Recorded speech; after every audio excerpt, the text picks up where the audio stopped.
We're officially calling to order this meeting of the Board of Supervisors for July 8th. Let the record reflect that all supervisors are present today, with Supervisor joining us shortly and Supervisor Church joining us via Zoom. I'm going to go to council to make the appropriate announcements. Supervisor Church will be joining this meeting under the just cause exception under Government Code 54953, and that he has a contagious illness. I understand for open session, his wife will be in and out of the room, but no one will be in the room for closed session. Is that correct, Supervisor Church? That is correct. Just my dog and me.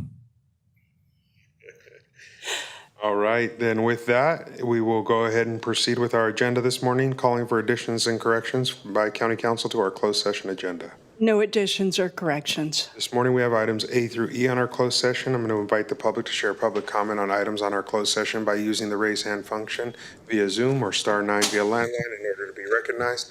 I don't see anybody in the room, so I'm going to go to Zoom where I do see a hand up. If Valerie could tab over for me. It is phone number ending in 902. 902, we'll go ahead and give you the floor, and you have 2 minutes to share your public comment with this board.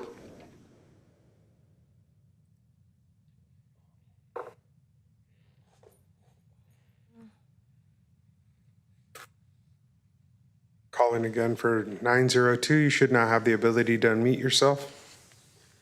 Thank you very much. I'm commenting on item 1A, the IHSS negotiations, and I request that the board expedite these negotiations and advocate for living wages and good benefits for these workers, and get this contract finished. Keep in mind the wages paid to department heads and the supervisors. These workers provide essential backbone services to this county and save the county untold millions of dollars by the work that they do. So please expedite this contract negotiation and wrap it up so that these workers can have the wages that they need so that they can live. Thank you very much. Thank you. I don't see any other hands up, so this is final call for public comment on our closed session items. Seeing no hands up, nobody coming forward in the room, we'll go ahead and close our public comment and head off to closed session, and we will reconvene here in chambers at 10:30 a.m. Thank you.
All right, good morning, everybody. We're going to go ahead and reconvene this meeting of the Board of Supervisors for January 8th. It's 10:30 a.m.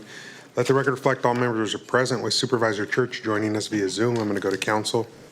Supervisor Church is attending this meeting under the just cause exception of Government Code 54953, and that he has a contagious illness. Under the requirements of the statute, he has to announce what adult may be in the room with him that is over 18, and I understand that his wife may be coming in and out of the room. Is that correct, Supervisor Church? That is correct, Council. Okay, given that, we'll proceed. I'm going to go ahead and ask Diego Celis to make the announcement of the Spanish interpreter. Muy buenos días, mi nombre es Diego Celis, eres intérprete español-inglés para la reunión de hoy. Si usted está planeando hacer un comentario público y necesita servicio de intérprete, favor hablar lenta y suficientemente fuerte para que lo escuche. Favor hacer una pausa al final de su oración para asegurarse de que tengo la oportunidad de interpretarle. Muchas gracias. I'm going to see if Supervisor Daniel doesn't mind leading us in the pledge this morning.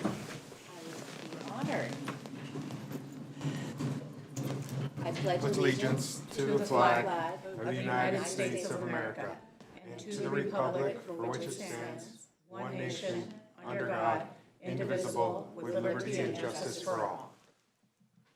Thank you, Supervisor. All right, any additions or corrections this morning by the clerk? Yes, there are two.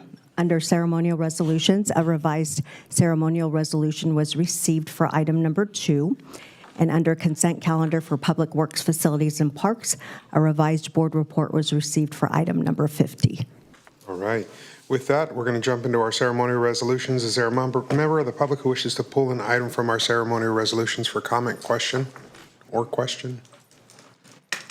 don't see anybody in room. No hands going up via Zoom. I'll bring it back. Is there a motion to approve?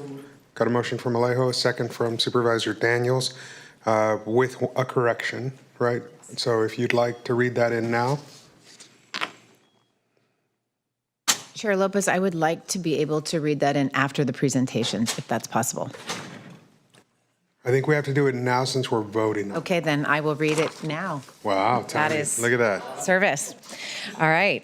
So this is a resolution, the resolution that is for Zoe Lofgren, resolution number 25-231, and there were some modifications, so I'm just going to go ahead and read the entire resolution. I hope you'll bear with me.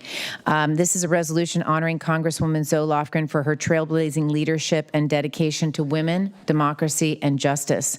Whereas Congresswoman Zoe Lofgren has served with distinction in the United States House of Representatives for 30 years, currently representing the 18th District of California, which encompasses the diverse and vibrant communities of Monterey, San Benito, Santa Clara, and Santa Cruz counties. And whereas Congresswoman Lofgren is a lifelong public servant whose deep roots in the Bay Area and working class upbringing shaped her commitment to justice, opportunity, and public service. And whereas Congresswoman Lofgren has been a champion for women and families, advocating for gender equity, fair access to education, reproductive rights, and policies that support working mothers and caregivers. And whereas Congresswoman Lofgren was among the first woman elected to the Santa Clara County Board of Supervisors, helping to usher in a historic female majority and proving to be a role model for women in both local and national government.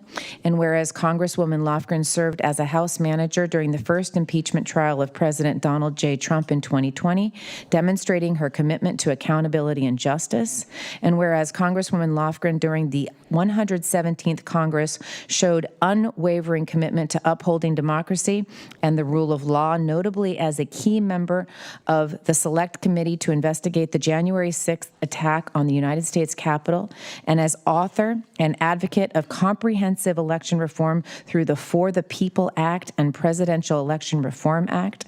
And whereas her leadership in immigration policy has centered around the needs of women and families, ensuring humane treatment, due process, and opportunity for for those seeking a better life in the United States, efforts that have earned the trust of farm workers, immigrant communities, and civil rights organizations across the country. And whereas Congresswoman Lofgren has long been a pioneer in science, technology, and digital rights policy, advocating for inclusion in STEM, safeguarding internet freedoms, and ensuring the responsible use of emerging technologies. And whereas throughout her tenure, Congresswoman Lofgren has mentored, empowered, and inspired generations of women in public service, law, and advocacy, demonstrating through action what it means to lead with compassion, courage, and conviction.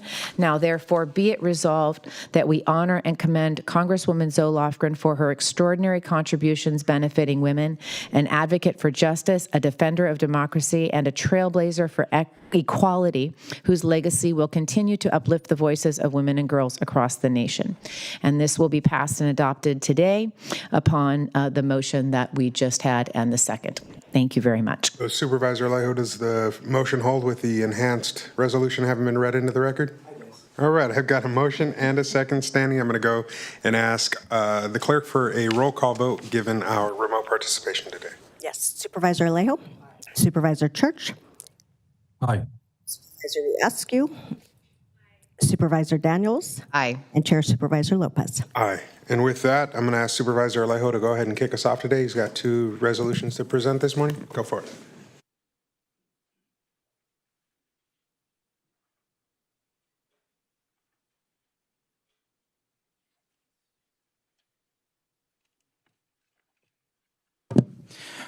All right. Good morning, everyone. First of all, we're going to start recognizing one of our Salinas car clubs, and this is a resolution recognizing Aztec Legacy Car Club on their 5th anniversary and for their dedicated community involvement. So I want to call up, I see quite a few of the members here.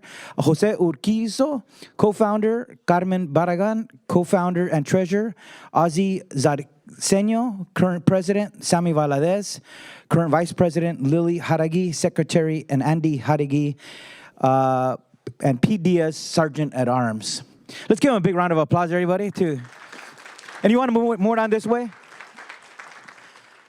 This is only the 3rd time we honor one of our car clubs here in Monterey County in these chambers. And for us, it's really significant because there was a time where local governments would never honor. In fact, they were banning cruises and car clubs, but times have really changed over the last 30, 40 years. Today, we have bans removed not only in Salinas, but in many other cities throughout California. And in 2023, Governor Gavin Newsom even signed legislation to prohibit cruising and lowrider bans throughout the entire state of California, the first legislation of its kind anywhere in the United States. But it really showed how our culture and our society has really come along a round way. And now to recognize not only the beautiful cars that they have and display in our communities, but their community involvement and their civic way of giving back in many different ways. So I'm going to read part of this resolution. It says, the Aztec Legacy Car Club was founded on October 22nd, 2020 in Salinas by Jose Urquizo and Carmen Barragan as a co-ed car club, and we'll be celebrating its 5th anniversary this year. The car club was established for the purpose of preserving and showcasing classic and lowrider vehicles while promoting family and community relationships. The car club became a nonprofit organization to achieve one of its goals of providing college scholarships for dozens of deserving first-generation college students from Salinas who face financial hardships. The Aztec Legacy Car Club has showcased its vehicles at many of our local shows all over Monterey County, including the Street Low Car Show, Oldies Car Show, Castroville Park and at the Park, Party at the Park, and Soledad Car Show, Salinas Annual PAL Car Show here in Old Town Main Street, the New Arrivals Show and Shine, and the Tavares Family Car Show.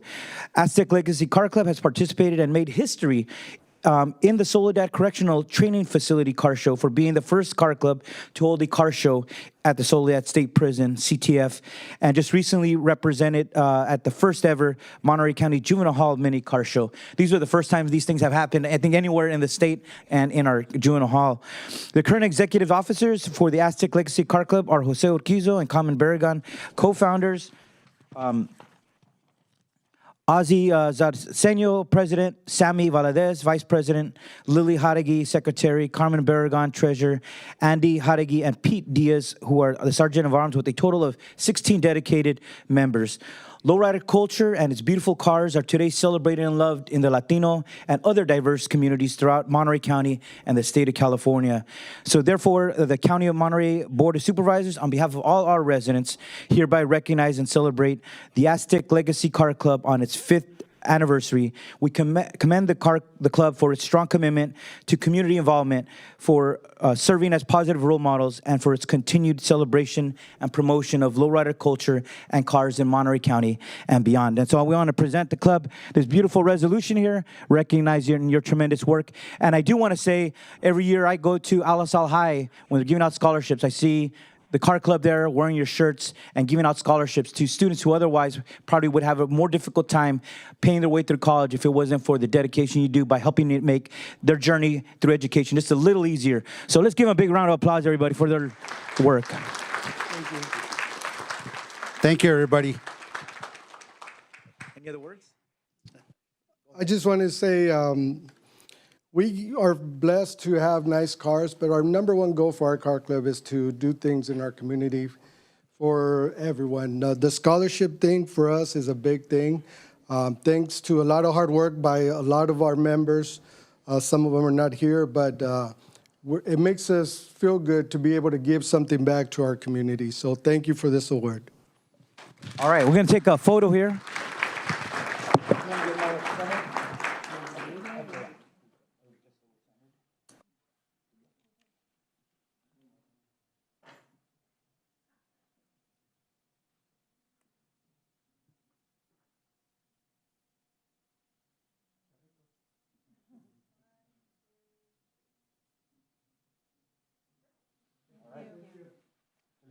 Thank you very much.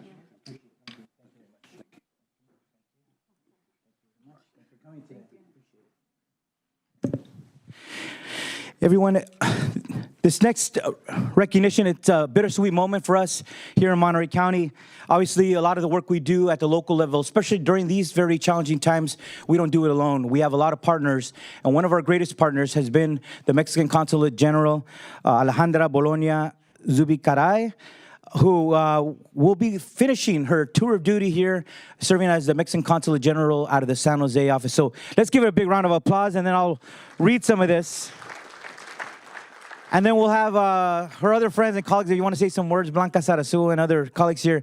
So our Consul General, Alejandra Bologna, we're recognizing for exemplary service and leadership as the Consul General of Mexico in San Jose and for serving communities throughout the Central Coast from 2019 to 2025. She has served as a Consul General in San Jose since June 17th. I think that you got that date wrong there, with active functions in the counties of Santa Clara, Santa Cruz, San Benito, and Monterey, and overseeing a region that includes diverse and vibrant Mexican communities across Northern California and the Central Coast. She holds a Bachelor's of Arts in International Relations from the National Autonomous University of Mexico, otherwise known as UNAM, and joined the Mexican Ministry of Foreign Affairs in 1985 and has served as a career diplomat. And in her resume here, she has served in many different important roles for the Mexican government. But I'm going to jump to some of the more highlighted ones, which she has served as in the Embassy of Mexico in Italy as the Attaché of Economic Affairs from 1993 to 2000, and as the Consulate General of Mexico in Los Angeles from 2000 to 2004, and in 2006 she was promoted as a career ambassador. She has served as the Ambassador of Mexico in Panama from 2011 to 2015, the Consul General in Mexico in Milan from 2009 and 10, and the Consul General of Mexico in Sacramento from 2004 and 2009. But under her leadership, Consul General Alejandra Bologna, the Mexican Consulate General in San Jose, has provided a wide range of vital services to Mexican nationals, including issuing of passports, consular IDs, also known as the Matrícula Consular, voting credentials, as well as assistance on birth registrations, legal documents, and dual nationality processes. Under her leadership, The Mexican consulate in San Jose has stood as a pillar of protection and advocacy for vulnerable Mexican nationals, offering legal support, visits to detention centers, and referrals to trusted legal and community-based organizations for those facing immigration proceedings, workplace abuse, and other challenges. Consul Bologna has expanded access to consular services through her innovative mobile consulate services, reaching underserved rural and agricultural communities throughout the Central Coast and ensuring families receive documentation and support that they need. And through her Ventanilla de Salud and her Ventanilla de Educación programs, Consul General Bologna has offered free health screenings, mental health resources, financial literacy tools, and education support, serving as a trusted partner in improving the well-being of our families and individuals. Starting this year, in 2025, she also collaborated with the County of Monterey, with our Monterey County Immigration Rights Ad Hoc Committee, and over 70 stakeholders to conduct 4 immigration forums to educate immigrants about their legal rights and provide them with community resources during these difficult times when immigrants are being targeted and scapegoated by our federal administration. She has represented Mexico with distinction, promoting cultural exchange, trade, and contributions of Mexican nationals to the economic and social fabric of California. She now ends her assignment as the Consul General of Mexico in San Jose at the end of this month, July 2025. So, Consul, on behalf of the Monterey County Board of Supervisors and on behalf of all of our residents, we commend and thank you for your exemplary service, your leadership, and unwavering commitment to Mexican families and communities of the Central Coast and beyond, and for your tireless diplomatic efforts to help uplift and educate our Mexican and immigrant communities during these difficult and challenging times. We want to wish you continued success on all your future endeavors, and I couldn't be more sad that you're leaving us, because we know your shoes are going to be very hard to fill. And with that, we want to present you this proclamation on behalf of our Board of Supervisors. Felicidades, and we thank you for your distinguished service. All right.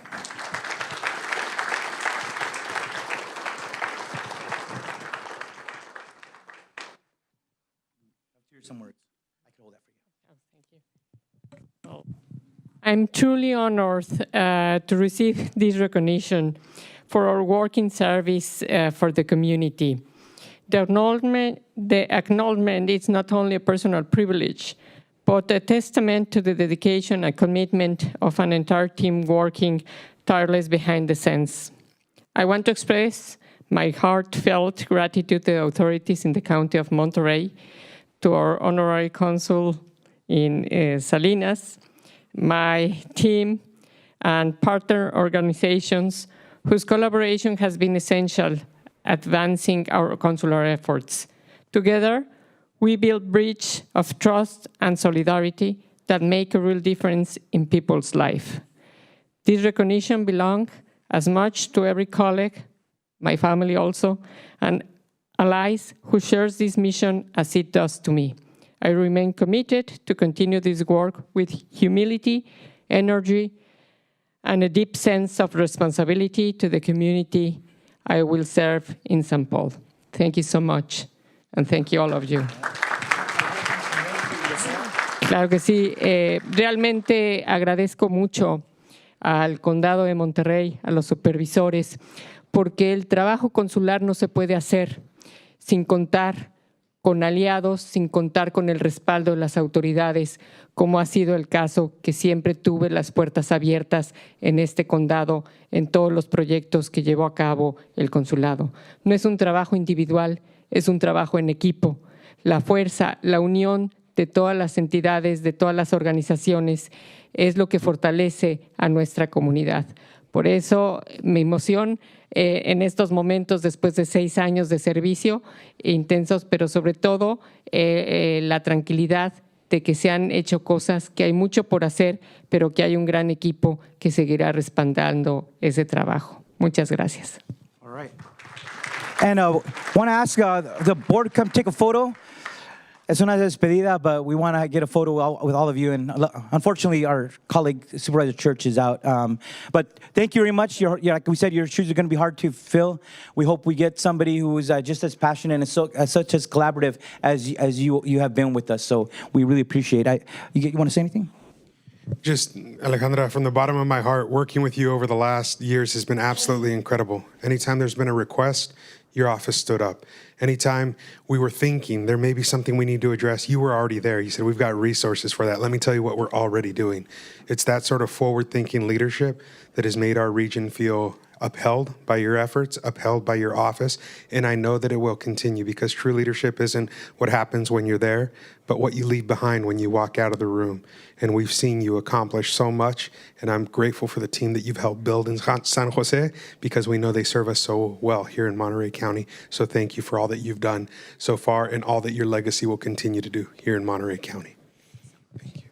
Thank you. Please, Yes, of course. I know I have no standing.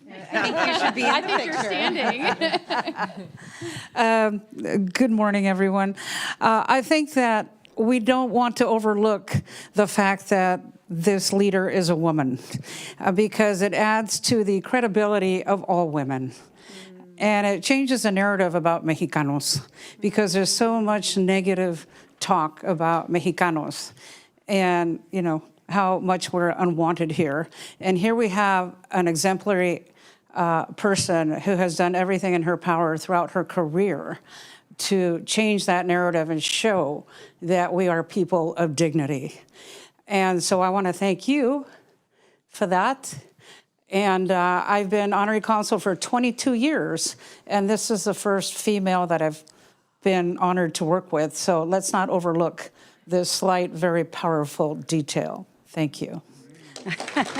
No details there, no details. Thank you for adding that important, significant fact there. Thank you, Blanca.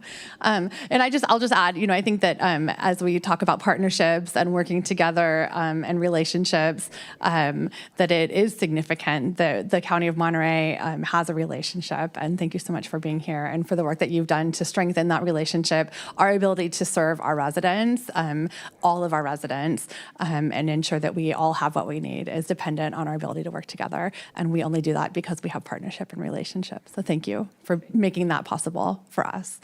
Thank you so much. And I will just echo what has been said. I have not had the opportunity to work with you, but I look forward to the future work that you will do and that we will do with the next person, perhaps another woman that is here. It's a man, but Oh, darn. Okay. That's okay. Men are good too. Good men, but thank you for your leadership and all the work that you've done over the years. And we certainly have so much more work to do. So. thank you.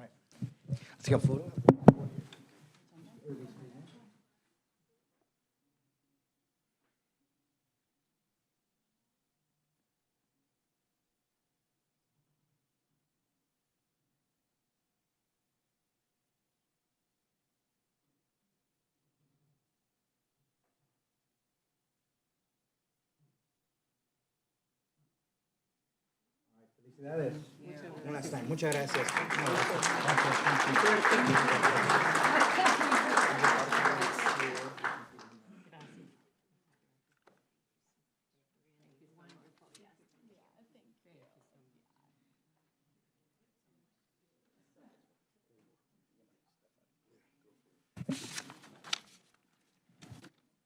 I could have Julie Kenyon come forward.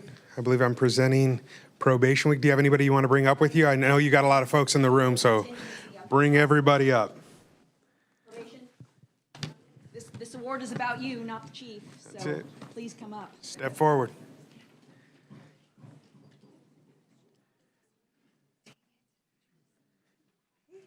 Good to see you. Good to see you. All right, don't be shy, guys. All right, so we're here to announce that we're going to be recognizing July 20th through the 26th here in Monterey County as Probation Services Week. A lot of us don't interact directly with probation services, but we all benefit from what they do for our community. The opening paragraph here, I don't typically read the whereases, but I think it's concise and critical, and it says that probation is an essential component of the criminal justice system and provides offenders with pathways to productive, successful, and law-abiding futures. That's the goal.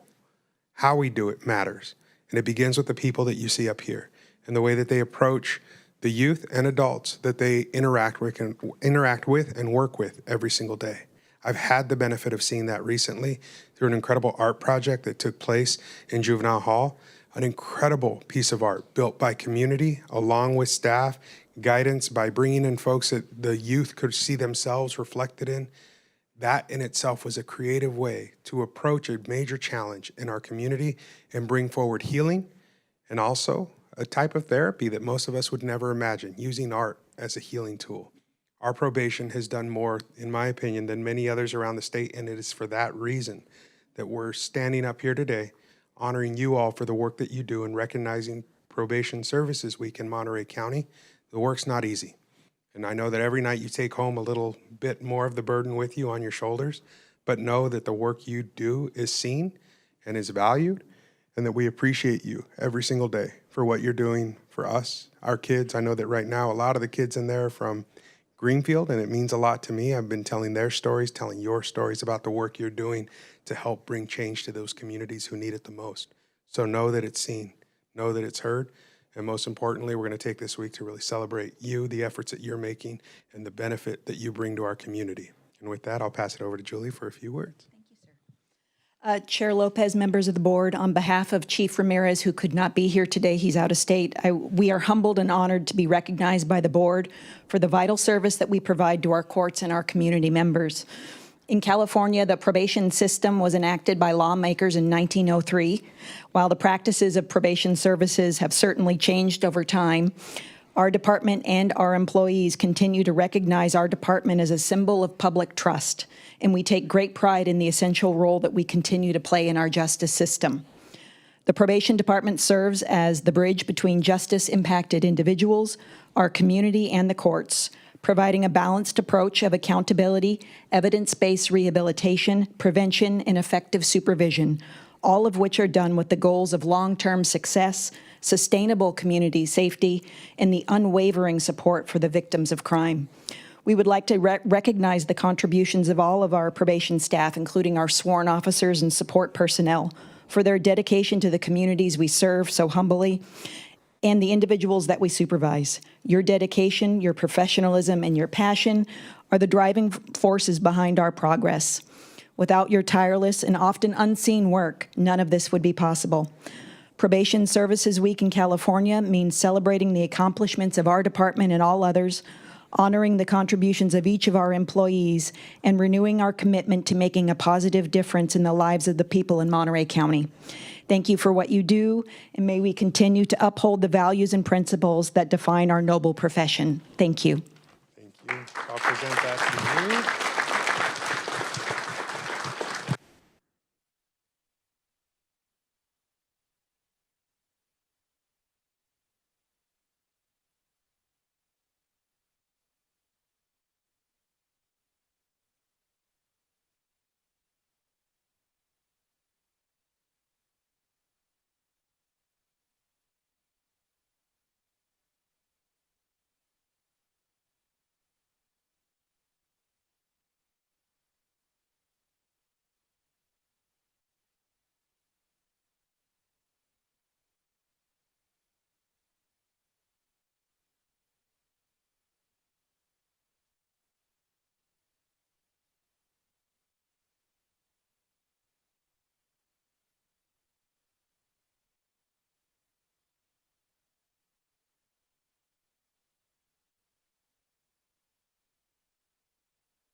Okay, with that, we've come to our appointments. Is there a member of this body who wishes to remove an appointment for comment, questions, or alternative action? Seeing nobody coming forward, we'll send the same question to the public. Any public comment on our appointments? Motion from Alejo, second from Askew. I'm going to go ahead and ask the clerk to call the roll. Supervisor Alejo. Oh, there's on appointments? Okay, yeah. Supervisor Alejo. Supervisor Church. Aye. Askew. Supervisor Daniels. Aye. And Chair Supervisor Lopez. Aye, the motion carries. With that, we've got our consent calendar. Is there a member of this body who wishes to remove an item from consent for comment, questions, or alternative action? Seeing none on the dais, we'll go out to the public. Again, this is on the consent calendar. Seeing nobody coming forward, no hands going up via Zoom. On consent calendar? Okay, we're going to keep going here. All right, is there a motion to approve consent? I've got a motion from Alejo. Is there a second? Second from Daniels. We'll ask for a roll call vote. Supervisor Alejo, Supervisor Church, Aye. Askew, Supervisor Daniels, and Chair Supervisor Lopez. Aye, the motion carries. With that, we've arrived at the general public comment, and all right, you got it this time. Come on forward. We'll have 2 minutes per speaker. We'll start in room, and then we'll go to Zoom. Invite folks via Zoom to use the raise hand function in order to be recognized. In Spanish? Yes, Okay. because my level of the English is beginning and I prefer to speak my...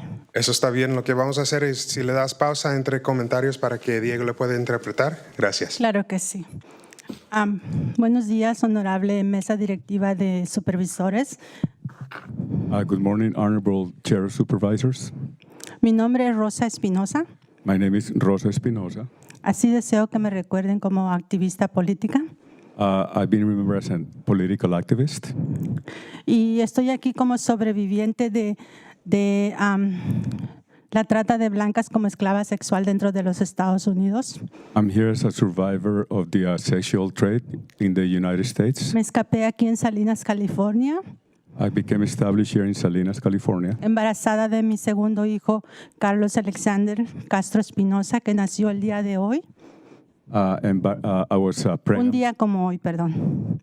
I was pregnant with my son Carlos Espinosa, who was born on a day like today. En mayo de 1994 y él nació en julio de 1994. In May of 1994, and he was born in July of 1994. 94. La razón de mi visita el día de hoy es porque a pesar de mi diagnóstico psiquiátrico, yo siempre estoy envuelta en la comunidad donde me escapé. I'm here today because regardless of my psychological diagnostic, I'm here from the place where I escaped from. Estuve muy grave en el transcurso del 2007 en la Cherry Drive. I was very ill back in 2007 in Cherry Drive. Y allí en la Cherry Drive detecté mucho embotellamiento de agua. Back in Cherry Drive, I was having problems with bottled water. Estuve observando el área y la calle Peach y la calle Sun Street están demasiado deterioradas. I was noticing that Peach as well as Sun Street were Para very los well deteriorated. Para los peatonales es muy difícil esa situación. Mi hijo en ese entonces, en su pie se metió en un hoyo de esos baches que tienen.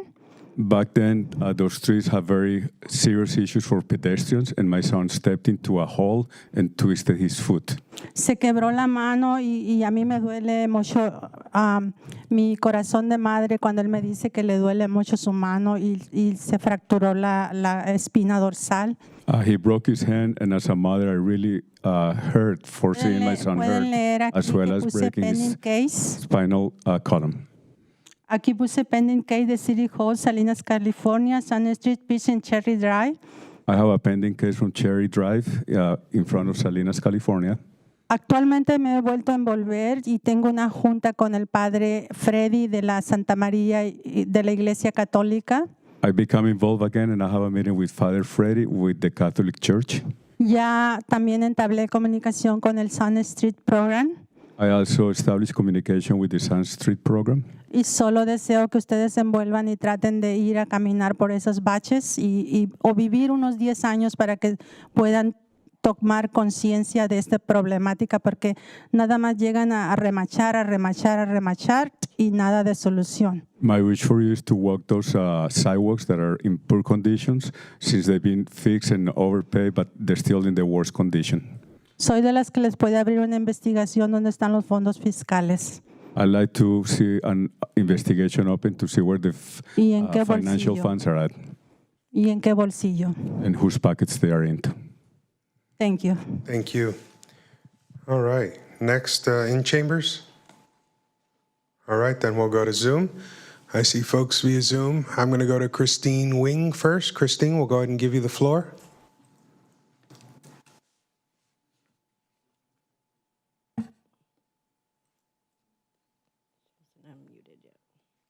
Christine, you'll need to unmute yourself on your end. Look at that. Crazy. Okay. Hi, everyone. As we kick off this new fiscal year, I want to thank you for your continued support of our programs here at Meals on Wheels Monterey Peninsula. While this year's Older Americans Act funding is coming in a bit short, I've stepped into a new role as board president of Meals on Wheels of California, and I'm actively working with C4A and CDA, advocating for increased funding for senior nutrition programs statewide. We consider ourselves true partners with you all and the AAA staff in this mission. While full county funding would be fantastic, we remain committed to closing the gap ourselves to ensure no one in our county goes without a meal. Meals on Wheels Monterey Peninsula continues to step up when it counts most. Most recently, we were named the lead meal provider for the Community Foundation's Community Organizations Active in Disaster program. And that means when disaster strikes, we're the ones making sure meals get delivered to anyone who needs them. We're also standing by to support other Meals on Wheels programs in the county should the need arise. We're all in this together, and here at Meals on Wheels Monterey Peninsula, we're only able to do this work because of your trust and support. On an exciting note, we're about to close escrow on a new building in Seaside that will serve as our second production kitchen. We expect to wrap up that purchase by the end of the month, and our capital campaign and build-out will begin soon after that. So if you'd like more detail on anything I've shared, I'm always happy to connect with all of you. I'm looking forward to continuing our strong partnership in the year ahead and beyond. Thank you. Thank you, Christine, and thank you for all the work that you and your volunteers do every single day. We're going to go next to, it looks like Michaela Velasquez. Micah Velasquez? Yes, can you hear me? Yep, the floor is yours. Oh, hi, yes. I'm calling on behalf of my family. So my nephew passed away in May. He was special needs. He was also a client of the regional center. With a lot of special needs families, if you have an adult child, you can actually get housing through Section 8. But unfortunately, if you have the misfortune of your child passing away before you, the Section 8 contract is immediately terminated upon death. And so in the situation with my nephew, he passed away on May 17th, and his mother was expected to either get out by May 30th or to pay the market rate, which goes from them paying $200 to paying $2,000. And so she has been able to do that. We had started a GoFundMe for her, so she has done that. But a lot of these families do not have those resources. And so being that she was also his caregiver for almost the last 2 decades, and working for IHSS, they do not take out Social Security. And so, again, you have someone that's taking care of an adult special needs child that then is, once again, on the job market at the age of 50, 60, 70, whatever. And they also have no security blanket because there's no Social Security taken out while they're working as their adult child's IHSS worker. So these are 2 issues that need to be addressed. And then if they are fortunate enough to put something away for their retirement because of Social Security is not being taken out, then when it comes to that time, if the child dies, they are then expected to use what they were trying to have for retirement to maintain. So again, this is an issue that needs to be discussed, and I'm hoping that there can be some sort of research done and legislation passed so that these families that have the misfortune of their adult special needs children dying have resources available upon death and are not being told, within so many days to leave. Thank you, Ms. Velasquez. We're at time. What I'm going to ask you to do is leave your contact information in the chat. The clerk is prepared to grab that from you, or to call into the clerk's office because I'm hearing the chat may be disabled, and go ahead and leave your number with them, and they will get you to the folks that can help answer your question and get you appropriate resources. Thank you. All right, thank you. Okay, great. And Supervisor Askew says her office will follow up as well. All right, I'm going to go to phone number ending in 902 next, 902. You'll have to unmute yourself on your end. You've got 2 minutes. Good afternoon. Good morning. This is Nina Beatty. I have 3 comments. The first is to request that the board moves the appointments and ceremonial resolutions to the consent agenda to expedite the meetings and provide more time for public comment on agenda items. Other boards do this, have this already set up. Santa Cruz County is one of them. It just expedites the meeting. Secondly, would you please take action as a county to halt the U.S. Army's planned burn at the Fort Worth Superfund site? They're planning one this year. This is a toxic hazard to the community, especially the cities of Seaside, Marina, and Salinas, which also have disadvantaged populations, and the farm worker housing at Spreckles would also be affected, as well as the schools at Toro Park and in Spreckles. These populations have already been impacted by past fires, and as well as the contamination from the site. People with existing health problems, compromised immune systems, or past toxic exposures, seniors, those with low income who do not have the luxury of relocating during the fire, and children are especially at risk from the smoke. The smoke carries toxic components from the Superfund site and can get into the homes, businesses, and schools, and the fallout impacts yards and schools where children play. Thirdly, I wanted to bring information to the county about the contractor that Monterey, Carmel, and PG hired to create their, quote, wildfire mitigation plan. The contractor, Dudek, has a conflict of interest. They're likely, this plan is likely informing county plans for wildfire mitigation.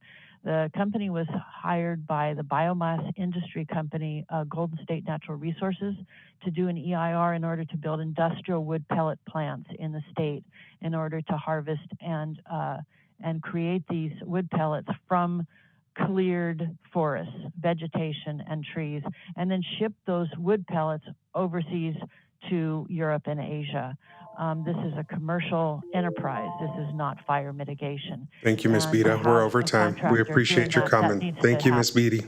All right, I'm going to go to the next caller. I have a Lyndon Tarver. Lyndon, floor is yours.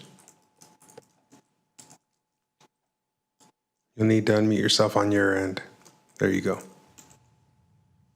Good morning, Chairman Lopez, members of the Board of Supervisors. Thank you for this opportunity to address you today. We're here to express a growing concern that continues to impact the very backbone of Monterey County workforce. Black and brown employees who have been for decades dedicated to professional service to the county. These employees are not just staff, but are subject matter experts, mentors, and community representatives to trust the knowledge based on the guidance and the county's operation for multiple departments. Yet it's very disheartening to witness the reports of the same people who have been overlooked, disrespected, in some cases displaced or disregarded to their positions based on what the needs they were hired for.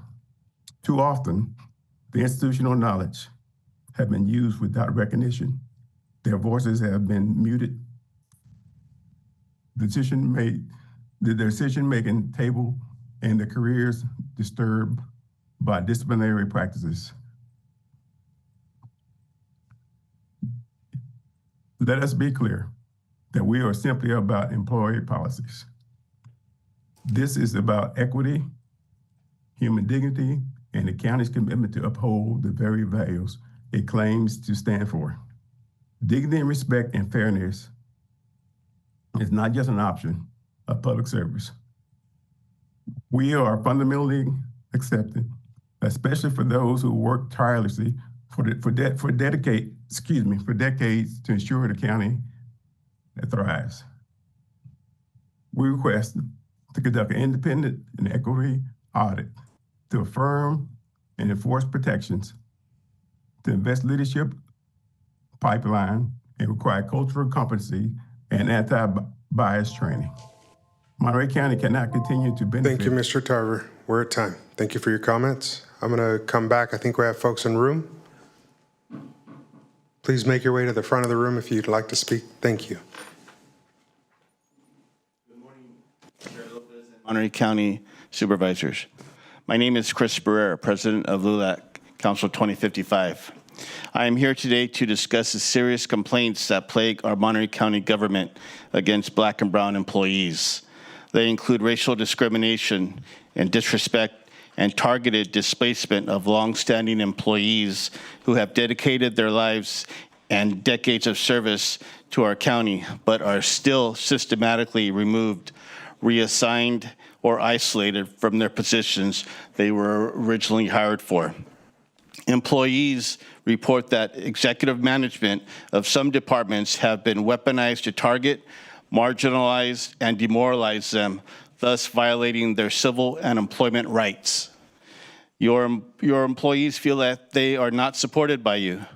They reach out to the CAO office, they reach out to the HR department, and then they reach out to the Civil Rights Office, and they are turned away, they're turned down, and are told to deal with it or it will pass.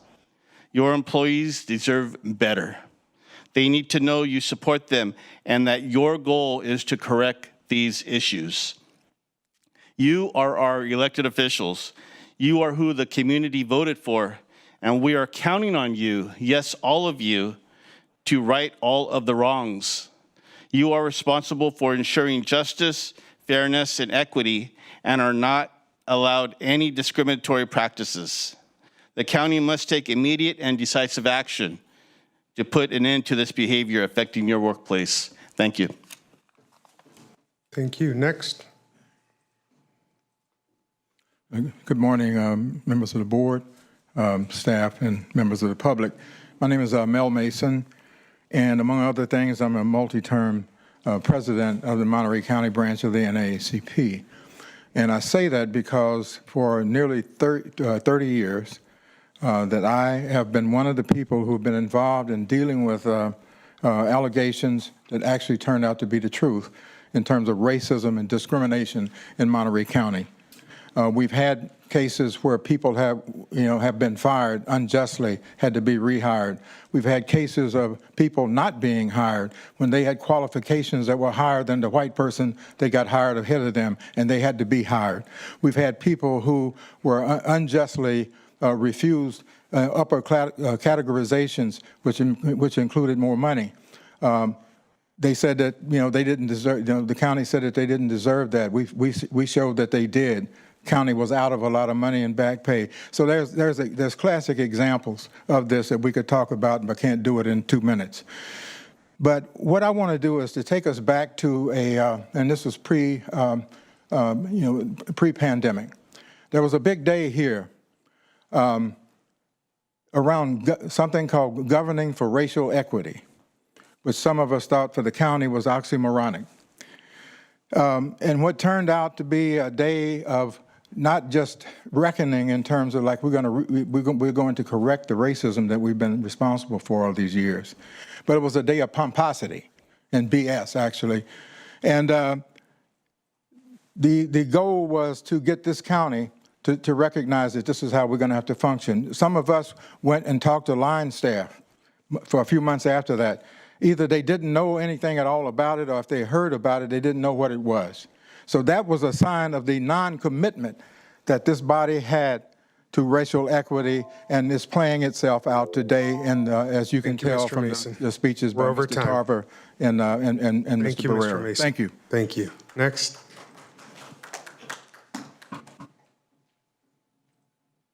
Hi, my name is Karen Frick, and I think this mostly pertains to District 5. I live in the Pedrazi subdivision, which is off River Road, and there is a home that's opening up there. It's called the Miranda House at 22220 Berry Drive, and their site says they're sober living and transitional housing, and they're going to house 15 people. We're a neighborhood of 99 houses. There's issues, concerns about water usage. There's concerns about parking. These individuals also are, they're accepting individuals that must be justice impaired. They're offering domestic violence education, which is cause for concern. They said at this time, they're not accepting 290 registrants, which are sex offenders. We have kids on the streets. It means that maybe they will accept it in the future. Our understanding that a 15-bed facility is considered a large facility, not a small facility. They should need a permit No permit request has been submitted or approved by the county. There's some dispute about the number of bedrooms. Their site says there's 6 bed, 4 bath. The county records show 4 bedroom, 3 bath. So remodeling was done without permits. The site says they purchased their house. That doesn't seem to be supported by county records. We're on a well, our own well. We have to manage our water carefully. Our neighborhood is very diligent about doing that. 15 more people are going to impact that. And there's concerns about oversight. Thank you. Should there be licensing involved? Thank you very much. Next speaker, please.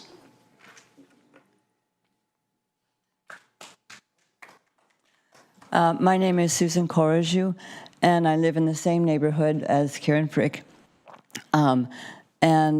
We have this. Many of us have the same questions. What I'd just like to say is there should have been a neighborhood meeting to let us know what was happening and to educate us so that we can feel more relaxed about this. People need a place to live. So that's not the most important thing here. It's all those questions that Karen Frick brought up. Thank you. Thank you. Next.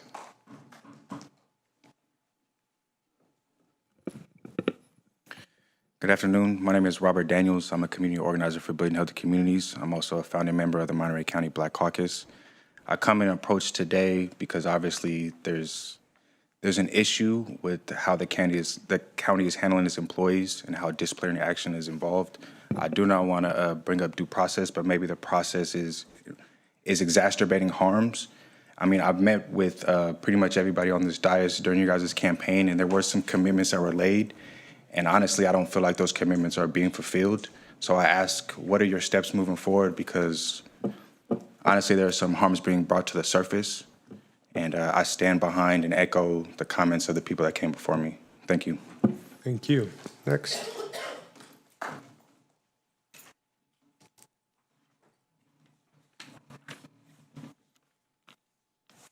Good morning. Morning.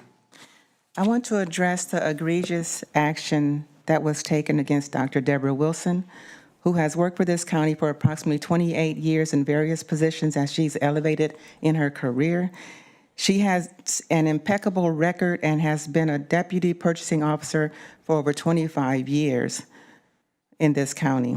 I'm trying to understand why the current county administrative officer, CAO, Sonia De La Rosa, called Dr. Wilson to her office under false pretenses and then thought it was okay to confiscate Dr. Wilson's county credentials, laptop, badge, and keys, and then walk her out of the building as if she committed a crime. This level of action is egregious, and it was done with no prior notice, conversation, or justification. Another question is, why would the HR department approve this type of action without due process? Are you doing this to everyone, or just Dr. Wilson or people of color? This was a reckless act of retaliation. As long as actions like this are taking place, county employees are not safe. De La Rosa has only been the CAO here in Monterey County for approximately 2 years. According to LinkedIn, prior to this, she held a lower level position in Fresno County. She was an analyst for 10 years, a deputy administrator for 9 months. It appears that this position that she's in, she's out of position. A person who would make such a malicious and intentional judgment call to take this level of action against Dr. Wilson doesn't know her, Dr. Wilson, and has overstepped. Those of you who have worked with Dr. Wilson through the course of her career should have called Ms. De La Rosa on it, but you didn't. Considering her prior employment as CAO may have put her in a position that she's unqualified for. Thank you. We're at time. Thank you. Next. Good morning, Board of Supervisors. I'm Rosalind Green. You all know, most of you. I am a little caught in shock from the comments of the previous person to give public comments. My purpose today is to come, as it has been brought to my attention, to shed light and bring to your attention some of what you have already heard today with some of the things happening internally. I know your role does not always allow you to be in tune with operations and the personnel issues in the county, but I also know that you do serve community and you do make sure that things happen decently and in order. And so from all of the comments that I've heard today, I want us to just rewind to July 1st Board of Supervisors meeting where Supervisor Alejo made comments referencing a contractor that was wrongfully handled and asked for due process. And in the end of those comments, I heard Chair Lopez also mention that there should have been a PIP. And so all of these things, as I just paraphrase, I want to make sure that they are happening not with contractors, but also with employees. Dr. Wilson was mentioned. I heard the things that were happening not from her directly, and we have been friends since we were teenagers in all of our adult life. So I just want you all to also give that due process in this situation. Thank you. Thank you. Anyone else in the room? All right, I'm not seeing anyone else in the room. I did have more hands go up via Zoom, so we're going to go to Zoom. And it's hard for me to read that first one. Can you give me the... Yes, it's Deasia. Deasia? We'll go ahead and give you the floor. You should now have the ability to unmute yourself.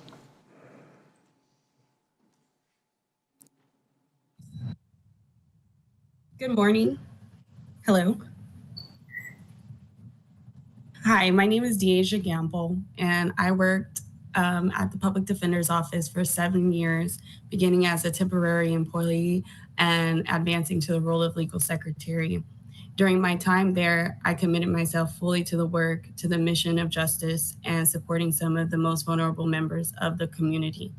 However, what I cannot ignore and cannot allow to remain unspoken is the deeply unsafe and racially hostile environment that people of color, including myself, have been forced to navigate within this county's offices. Over the course of my employment, I encountered numerous instances of microaggressions and discriminatory behavior, whether it was through dismissive attitudes, being spoken over or undermined, or being treated differently in ways that were subtle but consistent and dehumanizing. These were not isolated incidents. They were patterns that signaled to me and to others who look like me that our presence was tolerated but never truly welcomed or respected. When I had the courage to raise concerns and report what I was experiencing to individuals in position of authority, people who had the power and responsibility to intervene, I was not met with protection or accountability. I was met with intimidation. I was isolated, questioned, and made to feel as though I was the problem for simply naming what was happening. This retaliation created an environment so toxic and unsafe, and that is ultimately drove me to flee the workplace in distress, and I have never returned. This experience is not just my own. It is part of a larger, ongoing reality that many people of color endure in this county, across departments and at all levels. A culture that punishes truth-telling and protects silence. A system that fosters fear instead of safety. That undermines equity in both word and Thank you, practice. Deasia. We're at time. Thank you for your comments. I'm going to go to T. Allen Smith next. T. Allen Smith will give you the floor.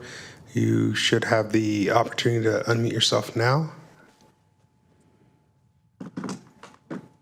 Good morning, Board of Supervisors. I come today as a member of the community asking for due process for Dr. Deborah Wilson, but also speaking for the community. Again, my name is Tamisha Allen Smith. I am a member of the community of many facets. My mother and father are retired former county employees that suffer discrimination and relocation, as many people have spoken of before. And I just come to the board telling you to remind you that you are responsible for equity and empathy, but racism and discrimination in this county remain blatant and ongoing. So I ask, who's pulling your strings, County Board of Supervisors? Who's benefiting from your silence, Board of Supervisors? You paid millions in back pay and legal fees, yet the same harm continues. Are you not tired of protecting broken systems? We demand answers, we demand actions, and what steps will you take to confront this injustice and lead this county toward a real reckoning? Thank you. Thank you. All right, at this time, I'm going to close public comment, and we're going to proceed forward with our agenda. Next up is item 21, to approve and authorize the Director of Health Services or designee to execute the agreement for advanced life support or basic life support ambulance services. We'll turn it over to Teresa Rios and staff to see what we've got this morning. Sorry, also listed was Dr. Deborah Hopgood. My apologies. Anytime.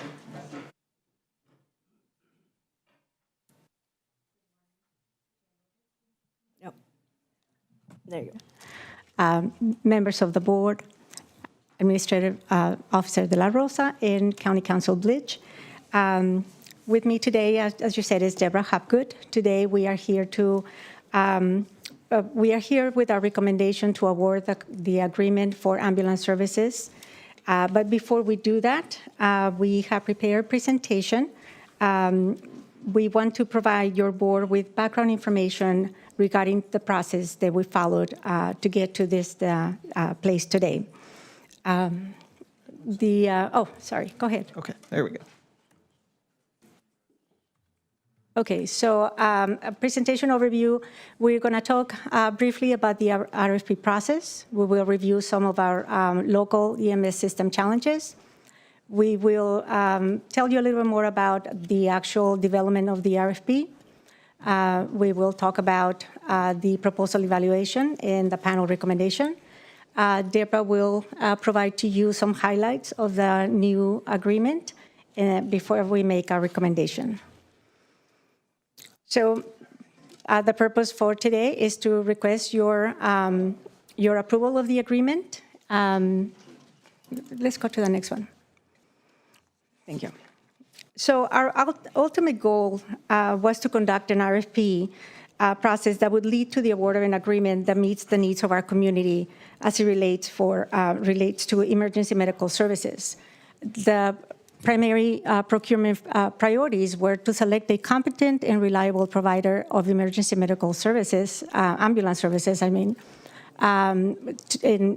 that to also meet other system needs that not necessarily unique to us, but very important to our systems, particularly with interfacility transports or critical care transports and standby services. A very critical procurement priority was to provide the best possible value for patients utilizing the system. And the last one is to maintain the exclusive operating area.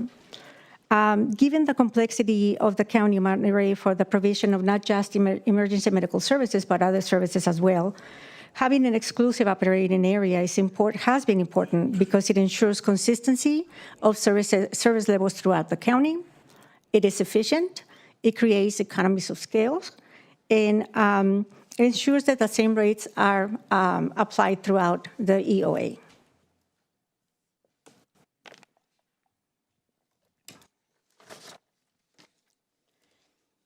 As a way of background, the role of the EMS agency as the lead agency for the county, one of our primary roles is to be responsible for establishing an exclusive operating area through a competitive process.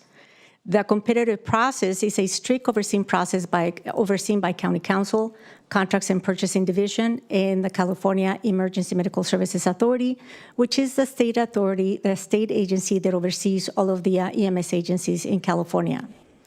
The EMS authority reviews and approves the RFP process and the RFP itself to ensure that there is a fair process that is consistent with statutes and regulations.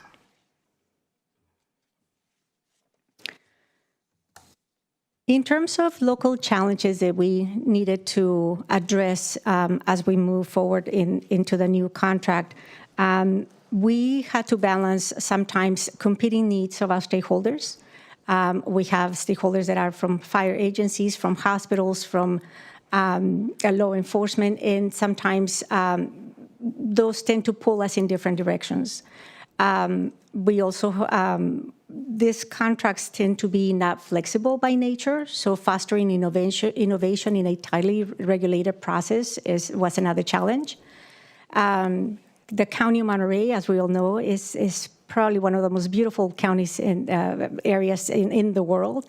But some of the things that make our county so special makes it difficult to serve. For example, we have a large geographic area. We have extensive, sparsely populated regions. We have pockets of density in some areas where it is challenging to access some of them.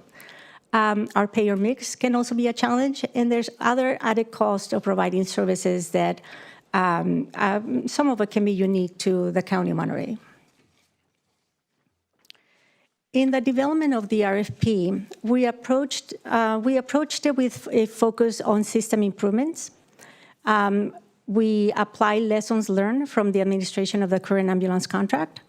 We reviewed various sources of information on EMS system best practices. We reviewed RFPs conducted by EMS agencies in other jurisdictions. We sought guidance from the EMS authority and guidance from a consultant contracted to provide technical assistance to us during that process. And we also had a guidance from a financial consultant.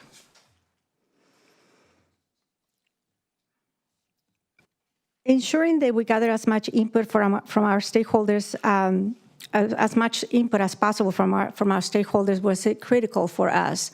They are the boots on the ground, if you will, and have a lot of information that sometimes we are not directly in areas that we're not directly involved in.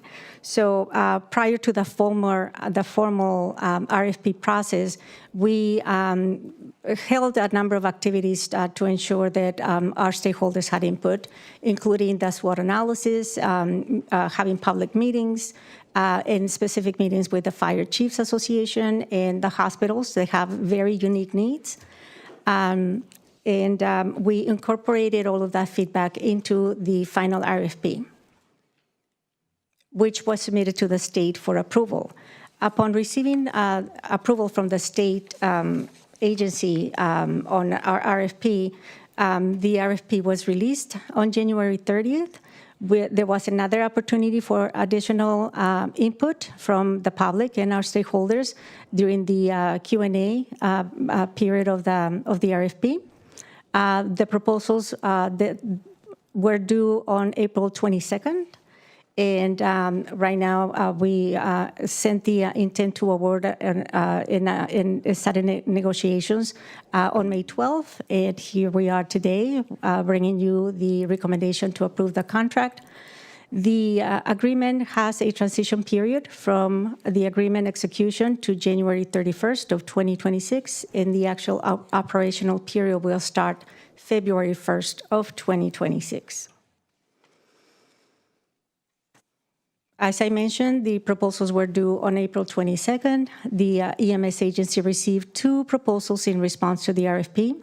Both of them were deemed responsive to the RFP requirements, and the proposal review panel recommended the award to American Medical Response. The proposal review panel, their goal was to select a provider based on clinical, operational, and dispatch qualities of service, while also constraining costs to the public and other payers.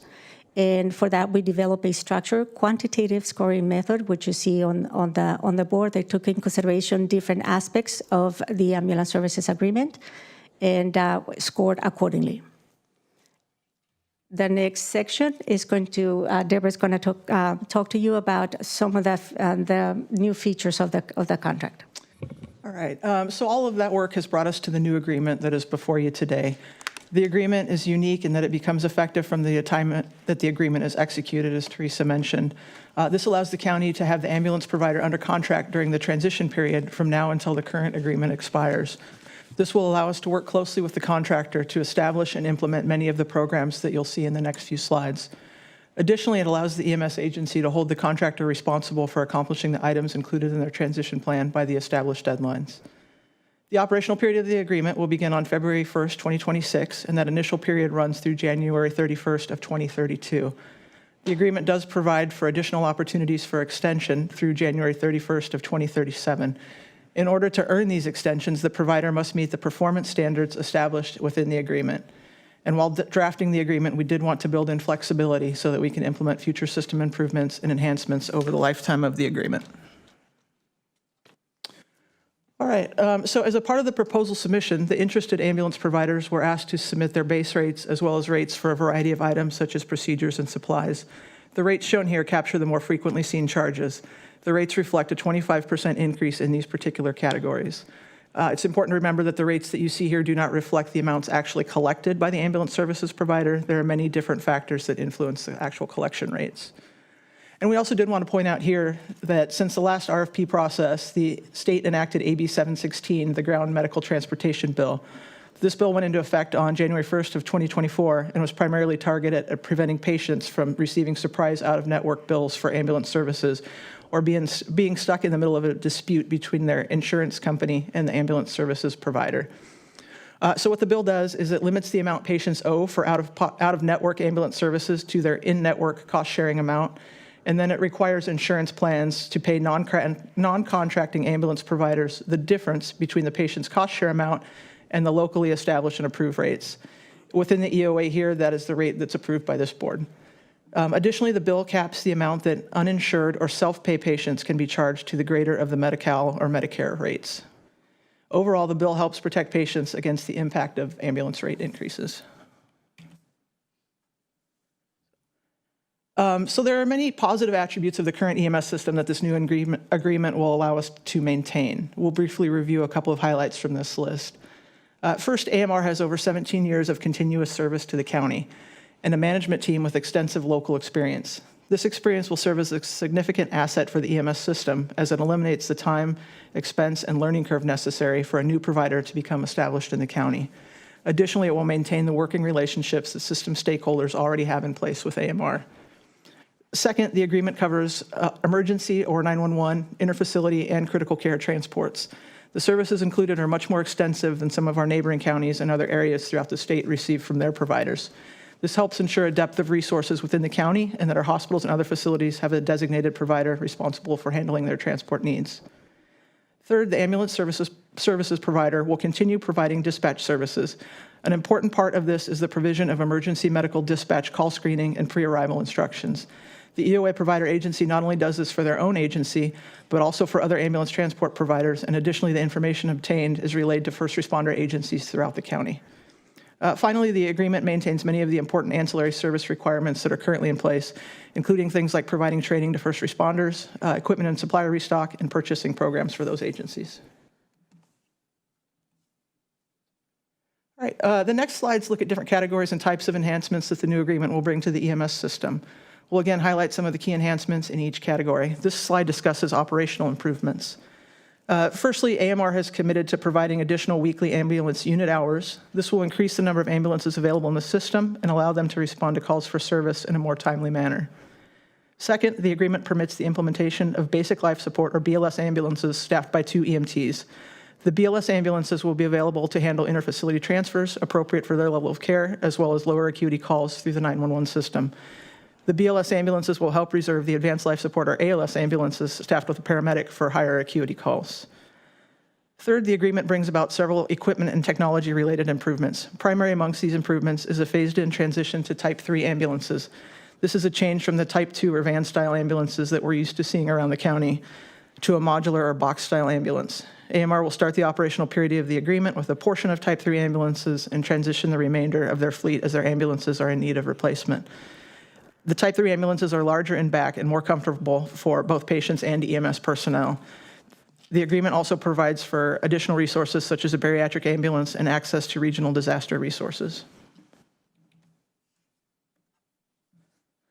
So perhaps some of the most significant enhancements that the agreement will bring are in the clinical area. Traditionally, ambulance services providers have been judged solely on response time metrics and how quickly they can get an ambulance to a patient. As EMS has grown and progressed, we've realized that the care EMS providers deliver once they arrive and ensuring that they take patients to the right facility capable of treating the patient's specific needs is just as important, if not more so, than response times.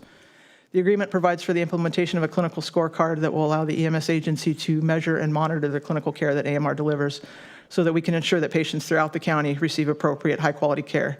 Over the next several months, we'll work together to establish standards, benchmarks, and goals. The agreement also provides for the expansion of CCT services to include paramedic-level providers. While the agreement still requires AMR to provide a CCT nurse on a 24/7 basis, and some patients' clinical needs will dictate this level of care, there are a significant portion of patients who have needs that can be managed by a paramedic with additional training and working under an expanded scope of care with additional equipment. Much like the BLS ambulances help keep the ALS ambulances in service for higher acuity patients, the paramedic providers will help keep the CCT nurses available for patients who need their specialized care. And finally, the agreement provides for the implementation of a 911 nurse navigation program.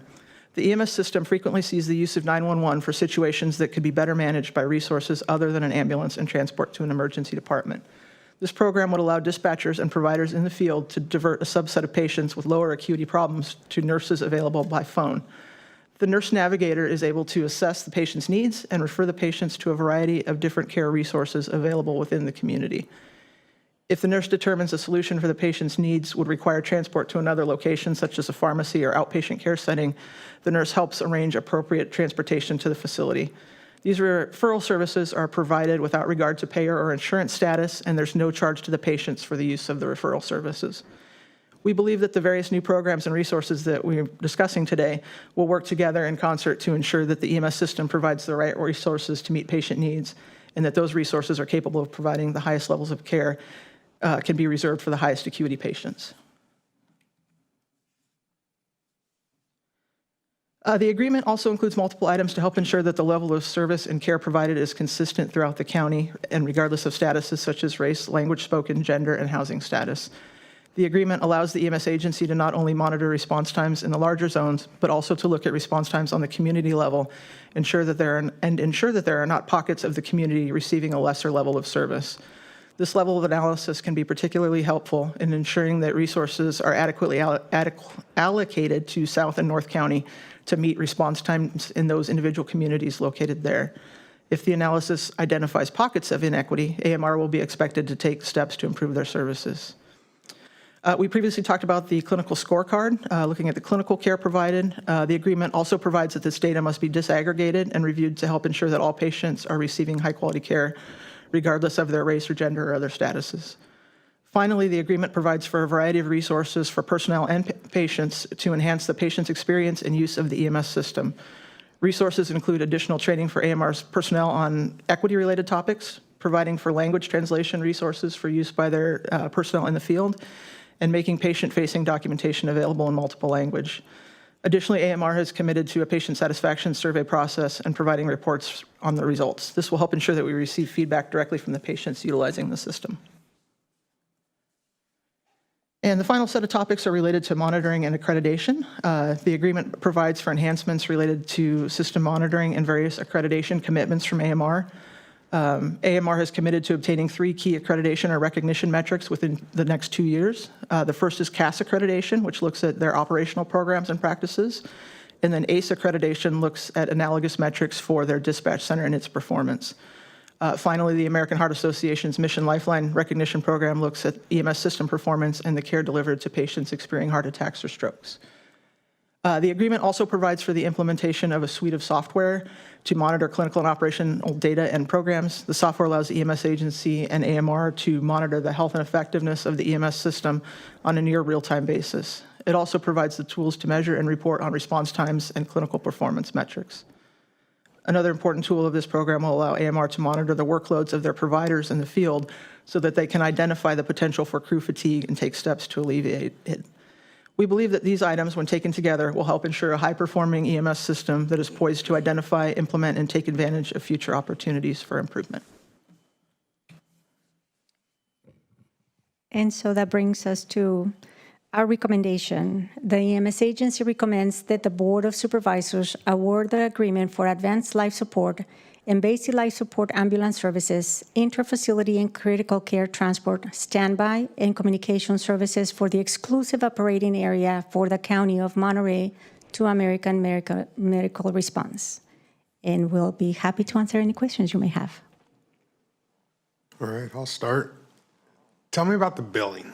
When this is all said, I know you got my comment last week about the concerns around billing, specifically the facilities in Soledad, the state locations. So given that, whose responsibility is that billing? Will that become AMR's, or is that something we do in-house?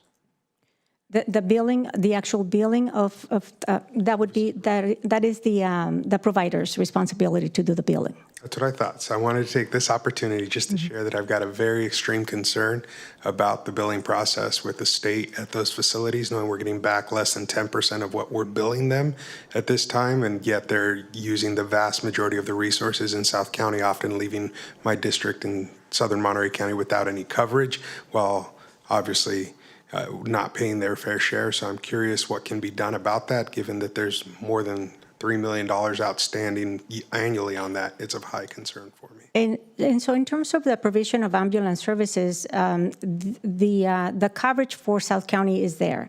The provider has been meeting response times.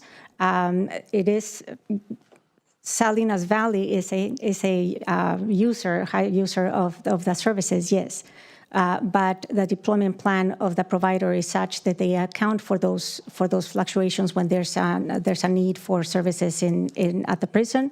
And for the areas farther south, we also have mutual aid agreements with the providers in San Luis Obispo County, and they are able to provide that coverage through mutual aid agreements. As far as the reimbursement, Mike is here to provide that answer. And I'll just share on that perspective from my fire departments and police services is that's not the case. And so I'm just sharing what I'm hearing in terms of this contract on the street and it coming back to the concerns about billing. If that bill was being paid, we would have additional resources to allocate to Southern Monterey County, in my opinion. And that's why I'm asking the question back to the billing. No, it's a great question. Thank you. My name is Mike Rice. I'm the Vice President of Operations for AMR, and I support our operations here in Monterey, among other counties. And we've actually had quite a bit of discussion. Teresa brought this to our attention with concerns. Now we're doing some more research to make sure we understand exactly what was going on. But typically governments pay on a fee schedule, much like Medi-Cal and Medicare. And oftentimes that fee schedule is much less than what our sort of commercial insurance rate would be. Medicare pays at a fixed schedule, Medi-Cal pays at a fixed schedule. So we believe there's a component of that that's influencing it. But we're doing our research to ensure that the reimbursement is there and appropriate according to whatever the statute or law is associated with those transports. And I want to be clear, if there's need for additional support in getting this in front of the right people in Sacramento, I'm happy to help. I think right now it's a rural equity issue for me in making sure that my community is receiving the utmost service. And I'm not expecting them to pay more for that when we're seeing so much of that service be utilized by a single user who's not carrying their share, in my opinion. Understood. I just want to say I'm a partner in that trench to try to get additional resources. Yeah, and we do appreciate that. And we're really working closely with the EMS agency, who is very interested in getting to the bottom of it from a standpoint of understanding exactly where the reimbursement is supposed to be versus where it's at. And we'll be getting back with the EMS agency, who can follow up with you to make sure that you're satisfied with the answer. And if not, we'll take it from there. Great. Thank you. Colleagues, Supervisor Askew. Yeah, I'll just echo. You've got, I think, all of us interested in supporting any changes or advocacy that need to occur there. I just had a question in terms of the process, the bidding process. How we had two applicants or two folks apply. How many groups attended the potential bidders conference? Was it just the two, or were there more that attended the potential bidders conference and then only two that chose to apply? At the bidders conference, we had four that we identified, for sure, four ambulance companies that we identified as interested in our RFP. Okay, thank you. And then I know that in the past we've talked about sort of a broader opportunity to think about how we view our emergency response systems, the best use of sort of the who goes out, and I appreciate that we're thinking about like not just response times, but how we're providing services, how we're triaging, how we're getting folks to the right ultimate location. In terms of partnering with, I see some of our fire chiefs out here in the audience. I'm curious, I haven't heard concerns from our fire partners, fire response, our city partners. Has everyone been a part of the process? Do we have any reason to have concerns that is everyone feeling like we're on the same page with this RFP process this time around? So that just generally, are we all working in partnership on this round? We have worked in partnership with our stakeholders as much as the process allows it. As I mentioned during the presentation, the RFP process has strict oversight by the state and as well as the county council and county contracts and purchasing. Most of the input we gathered was before the release of the formal RFP. Once the RFP is active, then the opportunities for input are strict, are limited to that process. But prior to releasing the RFP and while we were drafting the RFP, particularly the scope of work, we did have a number of opportunities, not only just our stakeholders, but for the public. We held public meetings in each supervisorial district. We met with the hospitals. We attended meetings with the Fire Chiefs Association. We take a lot of the input also from our committees. We have a number of committees where the fire agencies, both BLS and ALS, hospitals, law enforcement, citizens, are represented in those committees. And they're not shy about letting us know how they feel about things. And we did take that into consideration. It was very important for us to make sure that we communicated with our stakeholders and we gathered that input. Again, once the RFP is active, the input comes in the form of that Q&A piece of that process. But prior to that, SWOT analysis, the meetings, specifically public meetings with the fire chiefs, with the hospitals, our committee meetings, and that's where we gather all of our information. So I guess to be more specific, do you expect that there's concerns that we will hear at this point in the process from concerns as far as input? Mm-hmm. I'm not sure. I mean, we've conducted all the public input that we could do based on the rules of the process. Short of having them embedded into the process, I don't know if there's anything else that we could have done to gather more input from them. Supervisor Daniels. Thank you. I have a couple questions just that came up for me during the presentation. In the first, going from the beginning, I guess, the earliest slide, the overview of the RFP process, in terms of the exclusive operating area and thinking about the map that was also provided, my question is, what happens if you have a location that is that is one of the more rural locations and a more difficult to respond to area, and there is an entity that is that's outside the operating area that could respond quicker and is available. Is there that process in place to make sure that the quickest response time is provided? Yes. Do you want to bring up the map? It's on the next slide, I think. Did you want to address the question, or? I can if you would like. Sure. Yeah, right there. Okay, there we go.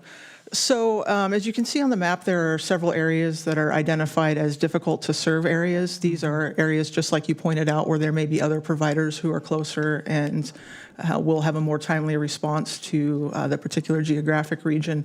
In those areas, the provider is able to establish what are called mutual aid agreements with providers either out of county or other providers from within the county who can, when the call comes in, they can make an assessment as to what the closest available ambulance is that can provide a timely response. And one of those providers can respond in the place of the EOA provider if they are indeed more able to get there in a more timely manner. Okay, great. Thank you so much. And then the second question I had has to do with the BLS and the ALS ambulances and this introduction. Is it my understanding that BLS ambulances are new, a part of this new contract that didn't exist prior? There was the opportunity for them to exist within the system prior, but they haven't really been implemented. So this will be an implementation and an expanded availability for them to be able to respond to a wider variety of calls. And the purpose of that is to better utilize our resources. The ALS ambulances, because they are advanced life and they utilize paramedics, those can answer the calls with a higher acuity, whether in reserve BLS, not reserve, but utilize BLS ambulances for lower acuity calls and even the inter-facility transfers. In that way, the ALS can be available for the heart attack, for the stroke. So this question, again, my naive understanding, basic understanding of someone who has called the ambulance before and had ambulances respond to my house, how do you know that a lower acuity call won't become a higher acuity call? And how does that interface, say, with firefighters who respond first, who are, prepared to provide, the higher level, higher acuity response, and only a BLS ambulance is what comes to the home?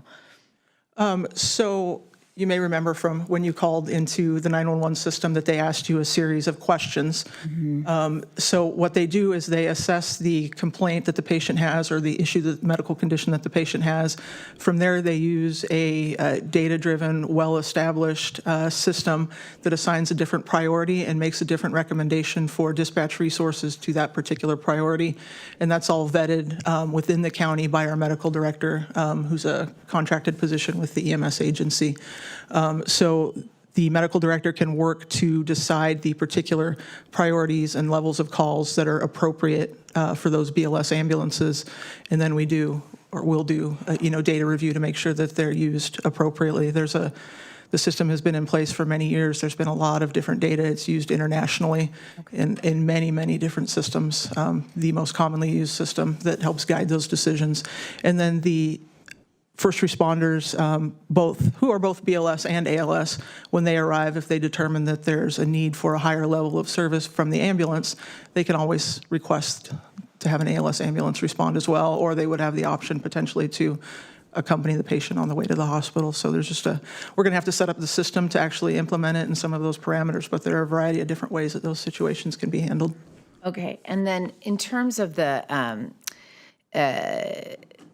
service, the question the points you made about determining whether or not the service is equitable, it was the enhancements of the equity of care page on the slides that you had up. And I'm just curious, you spoke about analyzing services. It sounded like almost like on a periodic basis. How often does that analysis occur to determine if there are any irregularities or inequities in service?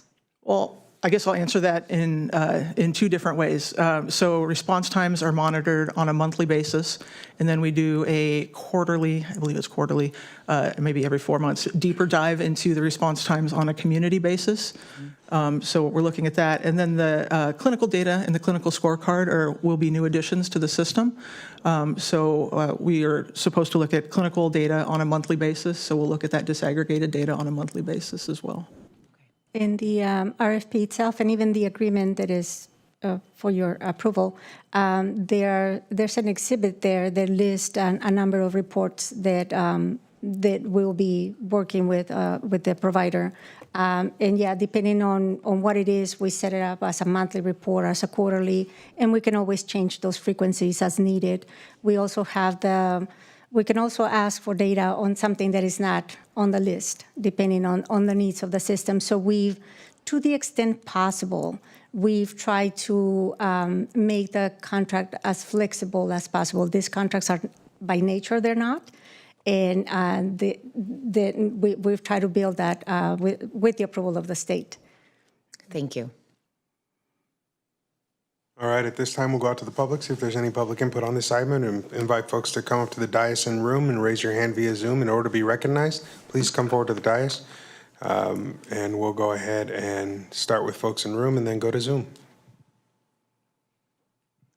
Oh, my name is Rosa Espinosa y I'll introduce myself. For example, voy a hablar en español.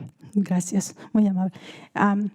Quiero agradecer en este momento a American Medical Respondent because ellos fueron mis ángeles que me protegieron cuando yo estaba en crisis mentales. My name is Rosa Espinosa. I want to thank the EMS responders because they responded when I was in time of crisis. Por la esclavitud sexual que sufrí, yo estuve en un trance demasiado de túnel oscuro. Due to the sexual abuse that I experienced, I was in a dark tunnel at that time.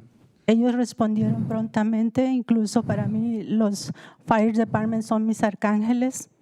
They responded in a timely manner, and they are really my archangels. American Medical Response son mis ángeles. American Medical Response are my angels.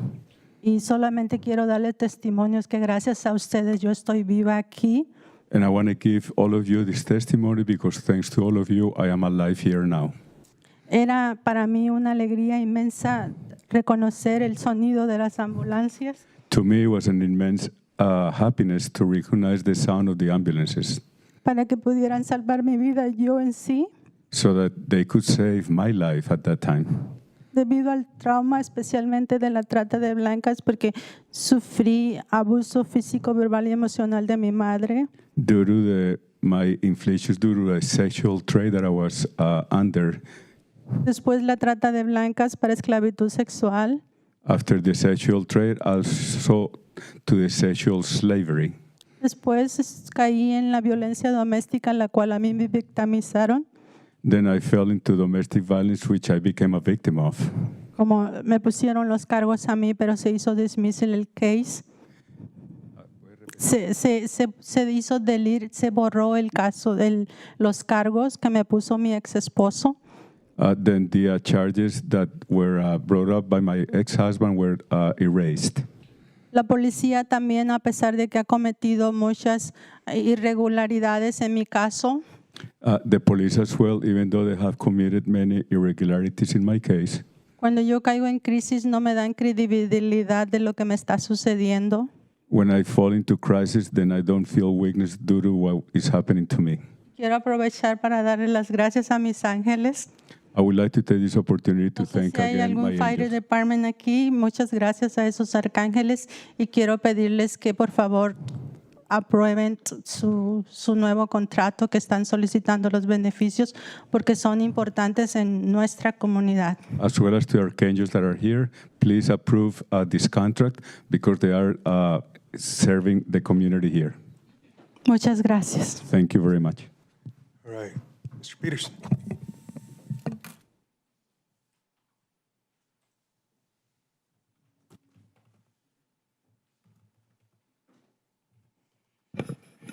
Good morning. My name is Eric Peterson, And like Chair Lopez, I've got some serious concerns about the AMR billing process. And as some of you know, I've got some experience in collecting liabilities and finding people. A few years ago, I was at the VA clinic in Marina, and a nurse there decided I needed to be checked out at Chomp. They called an ambulance, AMR. Took me to Chomp. Okay. Got home, forgot all about it.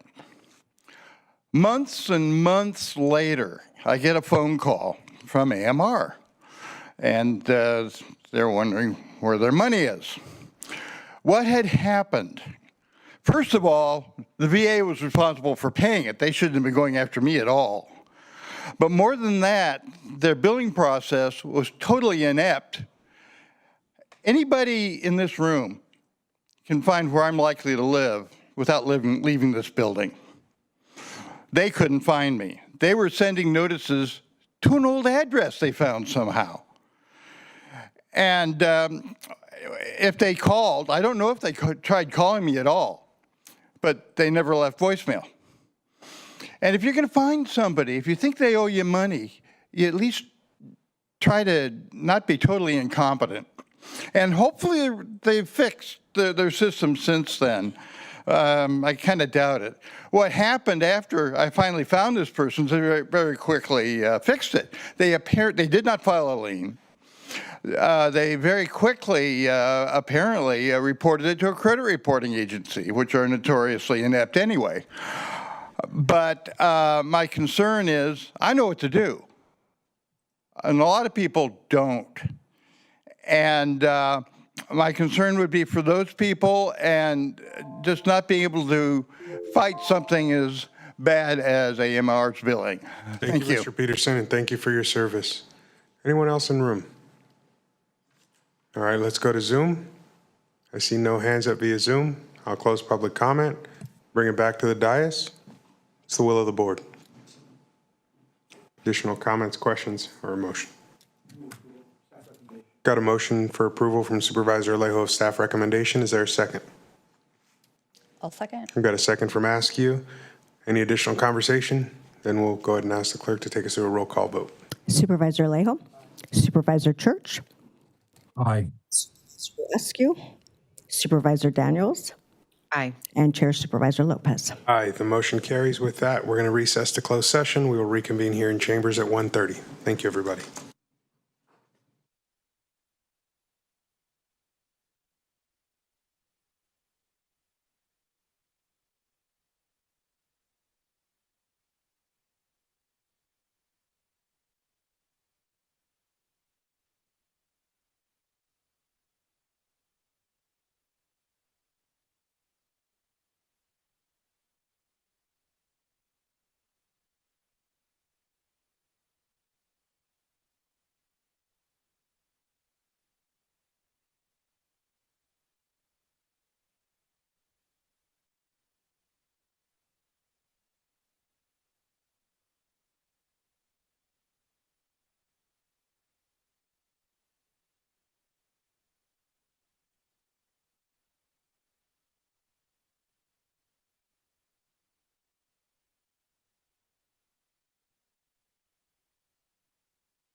All right, good afternoon, everybody. We're going to go ahead and reconvene this meeting of the Board of Supervisors.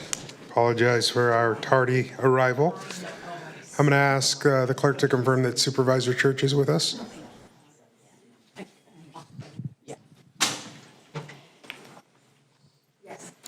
All right, let the record reflect that all members of the board are present, with Supervisor Church joining us virtually due to a communicable illness. And so with that, I'm going to turn to Diego Celis for the announcement of the interpreter. Muy buenas tardes, mi nombre es Diego Celis, seré su intérprete español-inglés para la reunión de hoy. Si está planeando hacer comentario público y necesita servicio de intérprete, favor hablar lenta y suficientemente fuerte para que yo lo escuche. Favor hacer una pausa al final de sus oraciones para asegurarse de que tengo la oportunidad de interpretarle. Muchas gracias.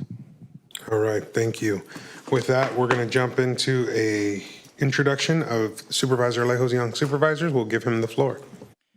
Thank you very much, Mr. Chairman, and to all our county staff and public. It is my honor to introduce my 2025 class of young supervisors. We have this year, we have 23 young leaders who are enrolled in the program. We have a summer intern, Dulce Martinez, who will be helping us coordinate the program. And she is a student at CSU Channel Islands. So we're very grateful for her assistance this summer. My staff, Javier Gomez and Jasmine Mejia, are the lead program directors of this year's Summer Institute. And this year's class we have students primarily from Salinas, but we also have students from Marina and Carmel, so districts 4 and 5. And they attend a variety of schools, including Alisal High, Salinas, North Salinas, Everett Alvarez, Palma, Monterey High School, Carmel High, Marina High School as well. And then we also have students from Hartnell College, UC Berkeley, Arizona State, and our very own CSUMB. This county program is the first of its kind here in the state of California. We were the first Young Supervisors program, and we are in our 9th year. And prior to that, we had a Young Assembly Members program that we conducted here for 6 years. This program is an introduction to local government, law, and public policy, and potential careers in county government. And they learn a variety of essential skills from different topics, such as professional networking, local history, environmental and ocean protection. And this year's students will also be debating the Moss Landing battery storage as part of our mock hearing exercise. But we also want to say, I think all of us, and Supervisor Lopez has a young supervisors program as well. We always like telling our community that if we're not preparing the next generation of young leaders, we are missing a big part of solving the greatest challenges of tomorrow of Monterey County and the state of California. So it's our honor to be able to host such a program. We have had over 350 graduates. Many of our graduates are now lawyers. We have one who's a federal prosecutor. We have their teachers and educators, healthcare professionals. So we always emphasize go into whatever profession you have passion for, but be the best at it, and always find a way to give back to your community of Salinas, the county of Monterey, or wherever community you're living in. You can make a difference. And hopefully they'll see themselves one day sitting up here just like the rest of us and making decisions for our county and the state of California. So if we could give these amazing young leaders of Monterey County a big round of applause, and we look forward to having them help our greatest challenges of tomorrow.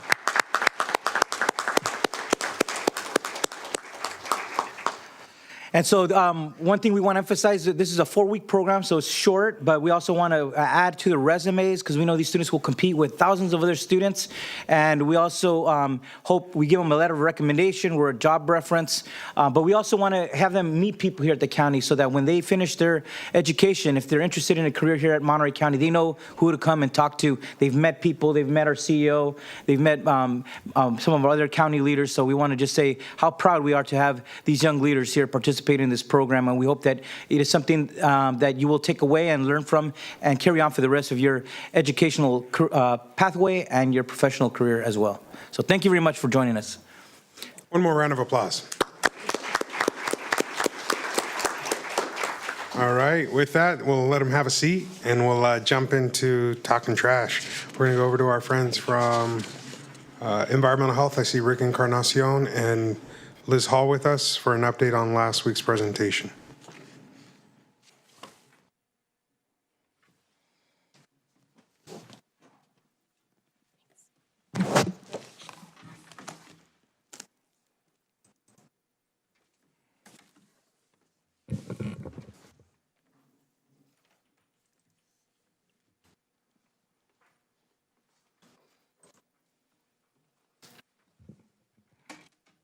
Good afternoon, Chair, Supervisors, and members of the public. I'm Rick Encarnacion, Bureau Chief for the Environmental Health Bureau. In the audience with me is also Ms. Robin Kimball, our Management Analyst. We're here today in response to your direction from the July 1st hearing, where concerns were raised about the process for collecting delinquent solid waste fees. Our goal is to clarify the appeal process, explain what happens next, and reaffirm our commitment to fairness and transparency in how these accounts are handled. Before I continue, I'd like to turn it over to Ms. Liz Hall from Waste Management.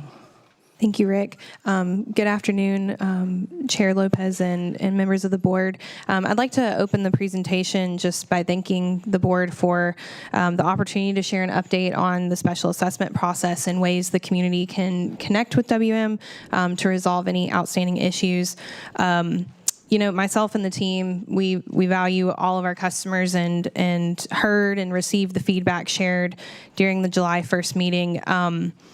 Both, you know, myself and the WM team, we took these concerns to heart, met the following day, and Rick will share some contact information later on in the presentation. But, you know, we're here to assist, especially those folks who may benefit from more in-depth conversations and that face-to-face support. I'm pleased to say we've already assisted at least 8 folks from the meeting last week. You know, Rick will share this contact information, but I do want to reiterate, if your situation remains unsolved, we established a phone line, goes directly to our Castroville office, in addition to the 800 line, but it's 831-796-2263, the email wmcmcsa@wm.com, and then, of course, our office at 11240 Commercial Parkway. We're here to help. I know I speak on behalf of WM, but I also live and work in this community. I care deeply about this place I call home and remain personally committed to supporting respectful and thoughtful outcomes when it comes to this process. And thank you. I'll let Rick lead us away. Thank you, Liz. At the July 1st public hearing, the board heard significant public testimony and requested that this item return with additional information before any action is taken. Today's presentation will confirm the appeal deadline has been extended to Friday, July 25, explain the 2-step appeal process, and outline next steps for finalizing the delinquency report and proceeding with the special assessment process. Let's take a moment to revisit how we arrived at this point. Back in 2010, the county adopted a mandatory garbage service ordinance for all unincorporated areas to protect public health, reduce illegal dumping, and fairly distribute the cost of service. Because some account holders were not paying, others ended up covering the unpaid cost through rate increases. With the new Unified Franchise Agreement adopted last year, and under California law, unpaid solid waste charges are now subject to recovery through the property tax roll, but only after giving property owners the chance to dispute the charges. In response to the public's concerns, the deadline to contest or appeal these charges has been extended to Friday, July 25 at 5 p.m. Property owners may submit their appeal by email, phone, or in person at Waste Management's Castroville office. We encourage submitting any relevant documentation in a clear and written explanation if possible. Every case is reviewed on its own merits, and we're here to help, like what Liz mentioned. The appeal process involves 2 distinct steps. First, Waste Management conducts an initial review of the submitted appeal and supporting documentation, and then responds with the outcome of their evaluation, whether the charges are upheld, adjusted, or removed. Then, County Environmental Health staff will conduct an independent review to ensure fairness, transparency, and accountability. We will verify WM's findings and finalize a list of charges that may proceed to assessment. If no appeal is received, or if the appeal confirms the charge, the fee becomes a special assessment on the property's 25-26 tax bill. If a mistake is later discovered, the county will ensure that Waste Management refunds the overcharge and notifies the affected property owner in writing. This provides both immediate resolution and a safety net for late discovered errors.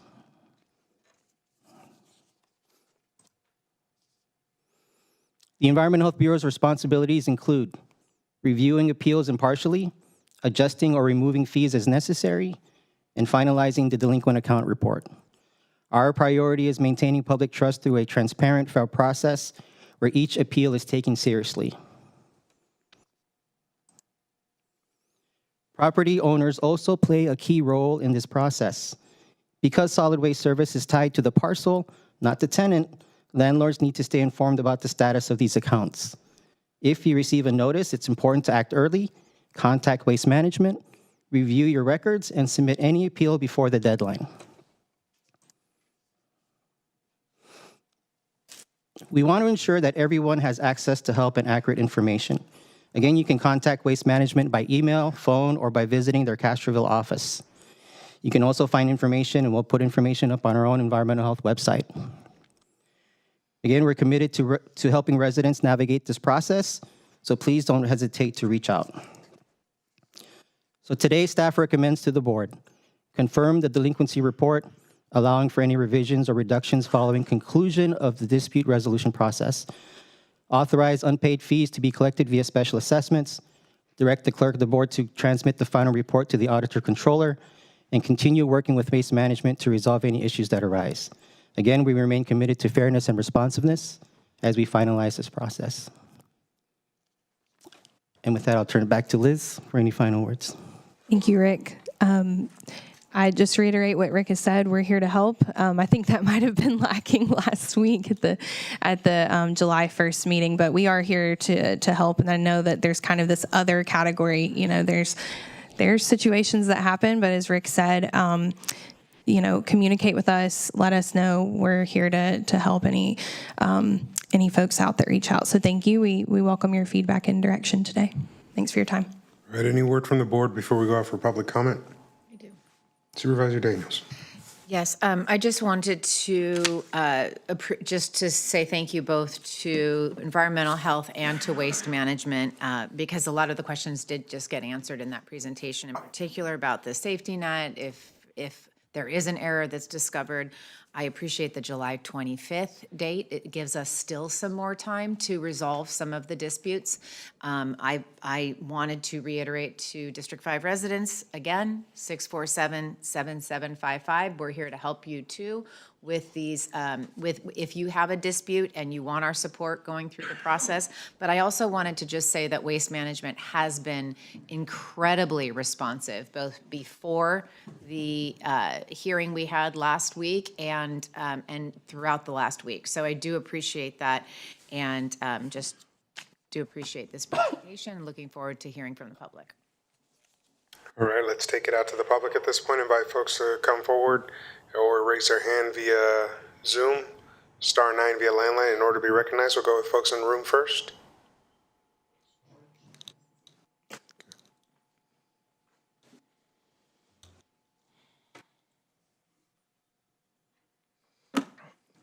Hello, board, and everybody else invited as a presentation, I guess. I'm Ryan Montgomery. I came last week to address that Waste Management for 4 years, or almost a full period of 4 years, since October 13th, 2021, was billing the same address that already had current service, and then they subsequently created a second account. And on that presentation, it says that there would be a written response. And is that normally in the form of just an email or an actual letter based on either the upholding, denial of the appeal? Does that apply to before appeals that were initiated before whenever that appeal process came on? Because if I'm not mistaken, it just sounds funny. How can you trust an organization that probably didn't even want you guys to prepare a costs of enforcing the special assessment through the property taxes, which normally will have to go through the small claims court if a property owner wishes to combat the fee? Has there been any cost estimates either from county council, from the administrative officer, or from Waste Management themselves of how much it would cost to fulfill the collection duty now on Monterey County's side of things instead of what was on Waste Management? Because it sounds like Waste Management didn't have the money to go through the civil process of which they were entitled to do so for a full 15-year period. And I think if the cost issue was prohibitive of Waste Management doing it, I think with a county that has a way limited more budget would also probably take into concern those accounts as well. Thank you. Thank you. Anybody else in the room? All right, seeing none, we're going to go to Zoom. Seeing nobody with their hands up, we'll bring it back to the board, and I'll let Supervisor Church go first. I know that was his hand up via Zoom earlier that I missed, so Supervisor Church. No problem. This is just mainly a question I wanted to ask so that we can get some public information out. But last week we were talking about extending the deadline as far as possible. And we moved it to July 25th because we didn't know if we could go past August 1st. And I don't think I heard in the presentation whether that was still going to be possible, but I wonder if we could, Rick, if you might be able just to relay that to the public. Thank you, Supervisor Church. Yes, that deadline has been confirmed to July 25th, 5 p.m. And we'll make sure that the word gets out on that. Any follow-up, Supervisor Church? No, I just wanted, we were looking to see if we could, that deadline could be extended. So as Rick pointed out, there it can't be onto there. Is that going to allow enough time is my question. And I guess this is for Waste Management because I know they got to get the information together. Is that going to be enough time, you think, to handle the cases that you have before you? Hey, Supervisor Church. So the auditor's office did confirm the August 1st deadline, July 25th. Everyone internally has been prepped and primed and is aware of that deadline. So we've talked with county staff and have agreed that we can make that deadline work through cases. And Okay, Mr. Chair, thank you. I just wanted to be sure we're good. Yeah, and to just add on to Supervisor Church's comments, I think, just so if the public knows, it was a statutory deadline of August, and it needed to be done by the 1st to give a few days needed for the auditor's office to be able to do her work, but it's a statutory requirement that it be done during the early August time period. Yes, Supervisor Alejo, the auditor's office confirmed August 1st is a hard deadline for any tax roll needs. And internally, it does take about a day to pull, this data. It's a process to pull information from a system, right? So that's our billing team. They confirmed that having everything wrapped on the 25th to pull that information down for submittal to county staff by the 28th is good to go. Supervisor Daniels. Just one final question. What additional outreach will be done to ensure that customers know that this deadline has been extended and that this is the window to file any appeals? Sure. I will defer to Rick on that piece. We'll be working, thank you, Supervisor Daniels. So we'll be updating our website. We'll be working closely with Waste Management on getting the word out. We'll also be working with our PIO, who's been pretty crucial in giving very, very good feedback on delivering our message and making sure that it's effective. All right, at this point, I'm going to ask what the will of the board will be on this matter.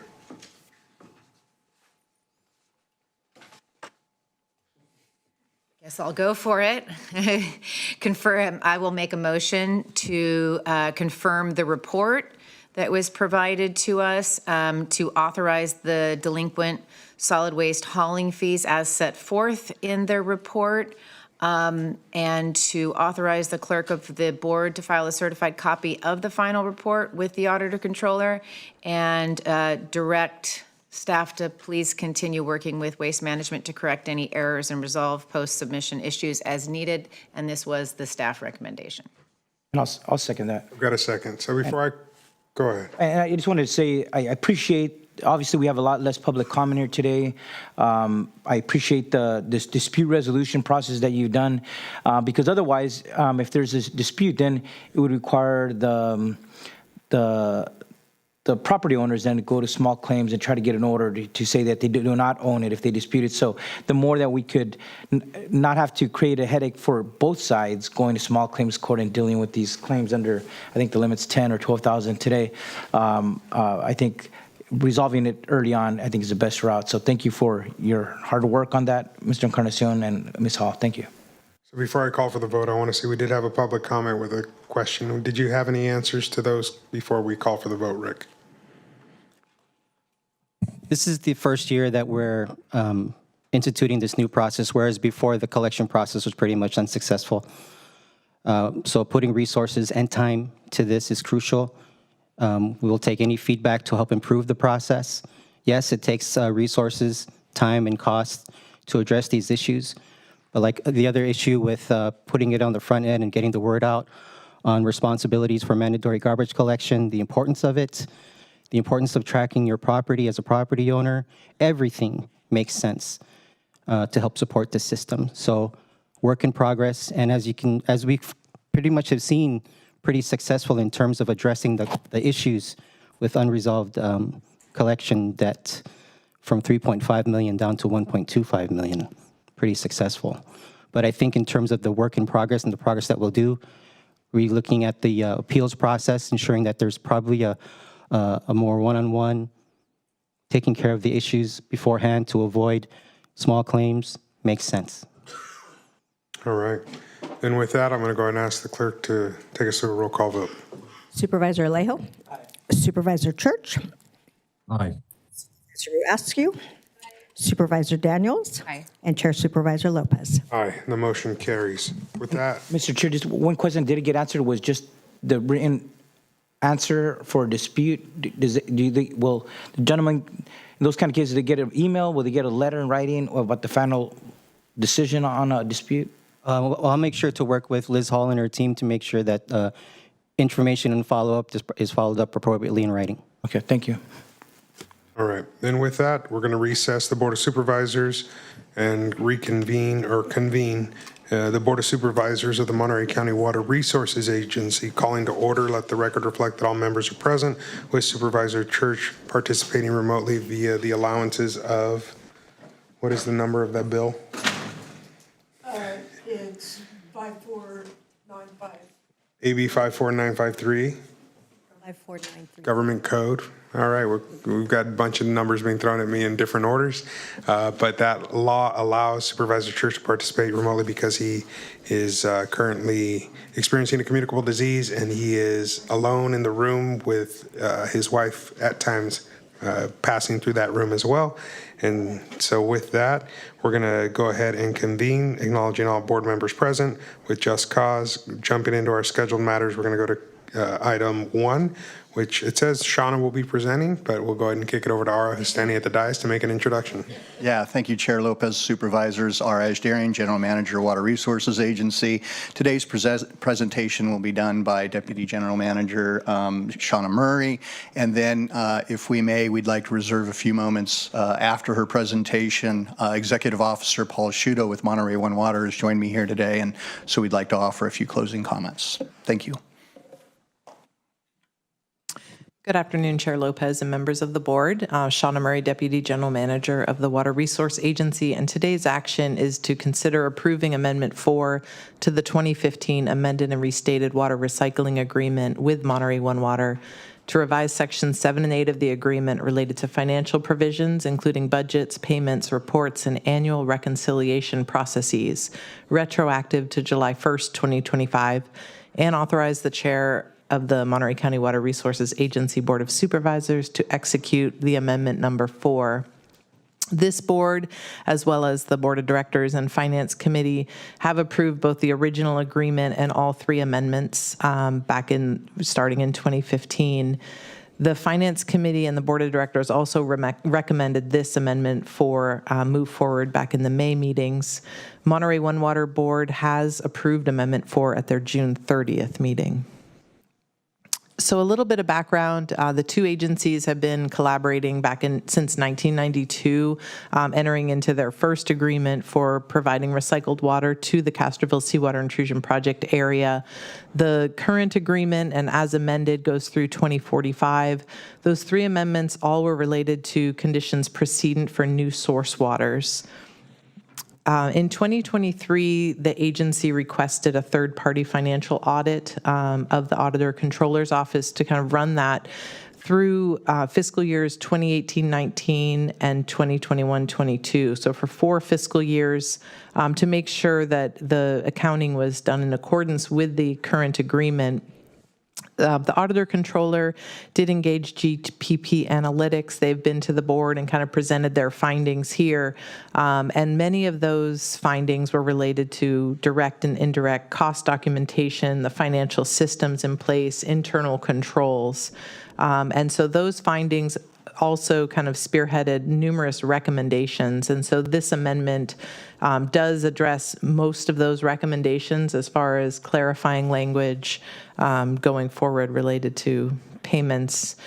So in 2024, both agencies formed a working group, and this working group was both finance staff as well as general managers and some board of directors, and really working through how do we both find ways to, enhance the agreement so that it's more clear and kind of meeting the goals of both agencies. And so we focused on both sections 7 and 8, which is here before you. Some of those key changes in Amendment 4, we reorganized how the sections worked. And so, for example, when there was reports required for different activities, those were grouped together. So again, for readability and to increase compliance with the agreement, kind of reworked how the different sections were organized. Another large component was making sure that each CSIP, SVRP, and SRDF, which are the 3 different components of the recycled water projects, that those had distinct funds and all of the documentation reporting was also distinct. And that really was to align with the revenue sources that the agency brings in. And we also worked on key milestone dates, again, for both agencies to make sure they're working through their internal processes and that we get all of the dates met. We reworked those dates. A significant change for revenue was, or for funding, was for separating operations and maintenance funding, which is kind of the day-to-day work, versus the capital outlay and capital improvement projects, which are one-time larger purchases. So separating those budgets and making sure that the capital work is done kind of separately with regular activity reports, and funding as the work goes on, balance the need for cash flow and project timelines, as well as keeping money in reserves as long as possible. The indirect cost allocation was a large component of the audit. The 2 agencies negotiated a current rate of 14.5%, and that will be for last fiscal year, the current fiscal year, and potentially next fiscal year. This will give time for the development of a new cost allocation plan that the 2 agencies will work on collaboratively, and that way we can go forward as far as a new approach to cost allocation for indirect costs. We also redefined kind of how budget adjustments work and at what point, what approval is needed at the different levels, and increasing annual audits so that annual audits are done every year by January 31st. This will then feed into what type of reconciliation process that was already in the queue, but we'll have those reconciliations completed by February 15th. So that was really shortening the process and making it very clear to both parties. And there's other roles and responsibilities that were clarified throughout. So we do have Monterey One Water here. They were very collaborative in working together. The 2 finance teams worked great together to kind of find an equitable solution to this agreement. And again, the action is here before you. Thank you. Didn't you say there was a Part B? Part B, I'd like to introduce Executive Officer Paul Sciutto. Thank you, Ara. Thank you, Chair, members of the board. Just wanted to say thank you for staff. As Shauna mentioned, our finance staff, they did a lot of the hard work here, and they met frequently getting into the details of both the Water Resources Agency and our own system. So over the period of time, not only did our staff meet pretty much bi-weekly, but members of the board of the Water Resources Agency and Monterey One Water Board have come together in what we're calling the leadership group to try to navigate some of these changes in the most equitable way. And so I just wanted to say thank you to them also to dedicating the time, and we're going to continue this. Obviously, there's more work to be done, and we're going to keep chipping away. So I'm here to answer any questions you may have, but thank you for your time. All right. Part C? Yep, and then just in closing, it's about a year ago that we were here with GPP Analytics presenting the audit, and it seems like a long time, but we've covered a lot of ground, and it's been, I think, very fruitful in that the processes that we have for accounting and administering these finances are much clearer, much stronger than they've been in the past. And to Paul's point, I agree that there's more work to be done on this now. 10-plus-year-old agreement, but we have a good team in place, and we look forward to taking on those other issues moving forward. So, thank you. Thank you. Questions from the dais? Supervisor Askew. Thank you. I believe that the Monterey One Water Board discussed this and reviewed it last week on the 30th. Recently. Yes, on the 30th. I'm just curious what the outcome of that discussion was, if there was any feedback, if they approved it, if you can share any details from that meeting. Thank you. Absolutely. So we did have a presentation very similar to what Shauna did. ARA was kind enough to attend our board meeting, and our board approved it unanimously, the sections 7 and 8 modifications and Amendment 4. Great, so. Thank you. I think that's significant and telling of the collaborative work that's gone into this. And I just want to say thank you to the staff that has worked on building the relationship and navigating what really is a fairly complex agreement that has a lot of history behind it and a lot of fairly nuanced details that depending on who's reading a document, may have different interpretations. So being able to be really clear, I think, is going to serve all of us well into the future. So thank you for the work that's gone into this, and hopefully the clarity that now exists will allow us all to have stronger working relationships moving forward. So thank you. All right. Let's take this out to the public and see if there's any public input on this item. Invite folks via Zoom to use the raise hand function or *9 via landline to be recognized. See nobody coming forward in room, no hands going up via Zoom. I'll bring it back to this board and just appreciate the clarity of this particular version and look forward to continued collaboration. I know there's still a lot of issues as we continue to navigate these issues together, and so look forward to all the resolutions necessary coming forward before us on all the different pieces that are still outstanding. And so with that, I'll go ahead and see what the will of the board is. Is there a motion to approve staff recommendation on item 1? We've got a motion and a second. All of those in favor will signify by saying aye through the clerk when she does a roll call. Got you, Councilman. Supervisor Alejo. Supervisor Church. Aye. Askew.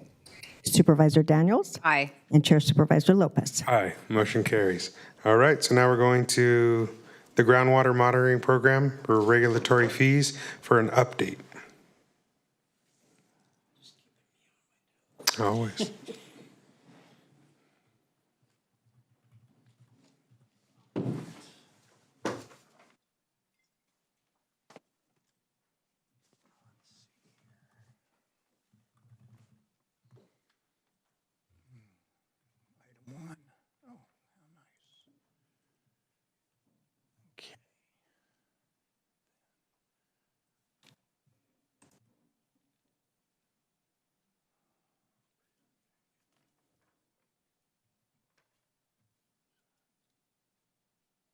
There we go. All right. Good afternoon. Keyboard. There we go.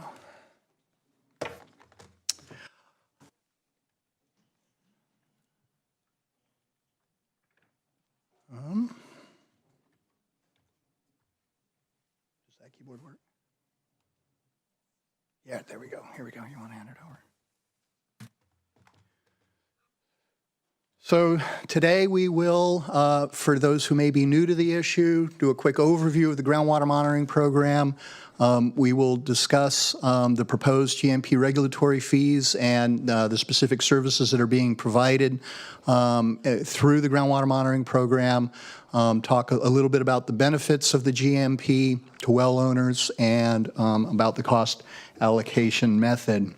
Lastly, we'll conclude with recommendations of the day. So the Salinas Valley Groundwater Basin, at least that portion of it that's in Monterey County, extends from the San Luis Obispo County line to the south to the Monterey Bay in the north. It comprises almost 530,000 acres. It supports a nearly $5 billion ag industry and is home to about 270,000 people. The agency has a long history of doing groundwater monitoring, beginning in the 1940s when groundwater elevation monitoring began. In the 1960s, our attention turned to water quality monitoring as it relates to the intrusion of seawater in the northern portion of the basin. In the 1990s, we began gathering groundwater extraction data and preparing annual groundwater usage reports. And then in the 20-teens, we began our collaboration with the various groundwater sustainability agencies that were formed in the county to comply with the new regulatory paradigm that was created under the Sustainable Groundwater Management Act. We talk about it singularly, but it's in fact three different state laws. They were enacted in 2014, and generally what they mandate are groundwater basins to achieve sustainability by either 2040 or 2042, depending on the priority of the basin that has been assigned by the Department of Water Resources. Other responsibilities that the department holds is not only to establish the boundaries of these basins and their priorities, but they're also responsible for approving plans, providing technical and financial support, monitoring progress, and ultimately determining sustainability. And so they are our judge and jury at the end of the day. SGMA also allowed for the development of local groundwater sustainability agencies in lieu of state control. Wisely, the state legislature saw the need for groundwater sustainability solutions to be locally driven because conditions can change so much. It does require basins to develop groundwater sustainability plans, and it does require basins to perform monitoring of groundwater levels, quality, and usage. So locally, in the county of Monterey, there are 5 GSAs. The one that is most largely affecting the Salinas Valley Basin is called the Salinas Valley Basin Groundwater Sustainability Agency. It is a mouthful, I admit, but it covers most of the space within the groundwater basin. They were formed in 2017. Rapidly got to work preparing groundwater sustainability plans, and those plans are up for renewal. They, all GSAs are dependent upon reliable and timely groundwater monitoring data to inform their plans. DWR reviewed the plans submitted by the SVB and approved them, but approved them with what is referred to as recommended corrective actions, which included, among other things, requiring additional well data be collected to resolve data gaps and more timely and rigorous reporting requirements. And so as the Salinas Valley Basin GSA was considering how to address these recommended corrective actions, they and we at the Water Resources Agency began a conversation about how to move forward. And there were essentially 3 options that could have been pursued. One would have been for the SVB to establish a groundwater monitoring program like the agencies to cover the areas that you see circled in red that were not being monitored previously. It would have been a parallel program and a duplicative effort. The other option was for the agency to just transfer to the SVB its historical monitoring activities, but the SVB, which has they are mighty and lean, a staff of all of 3 would have had to have substantially bulked up to been able to do that work. So ultimately, the decision was made and widely supported that the agency expand its historical work into the new areas not reporting and support the SVB in its efforts.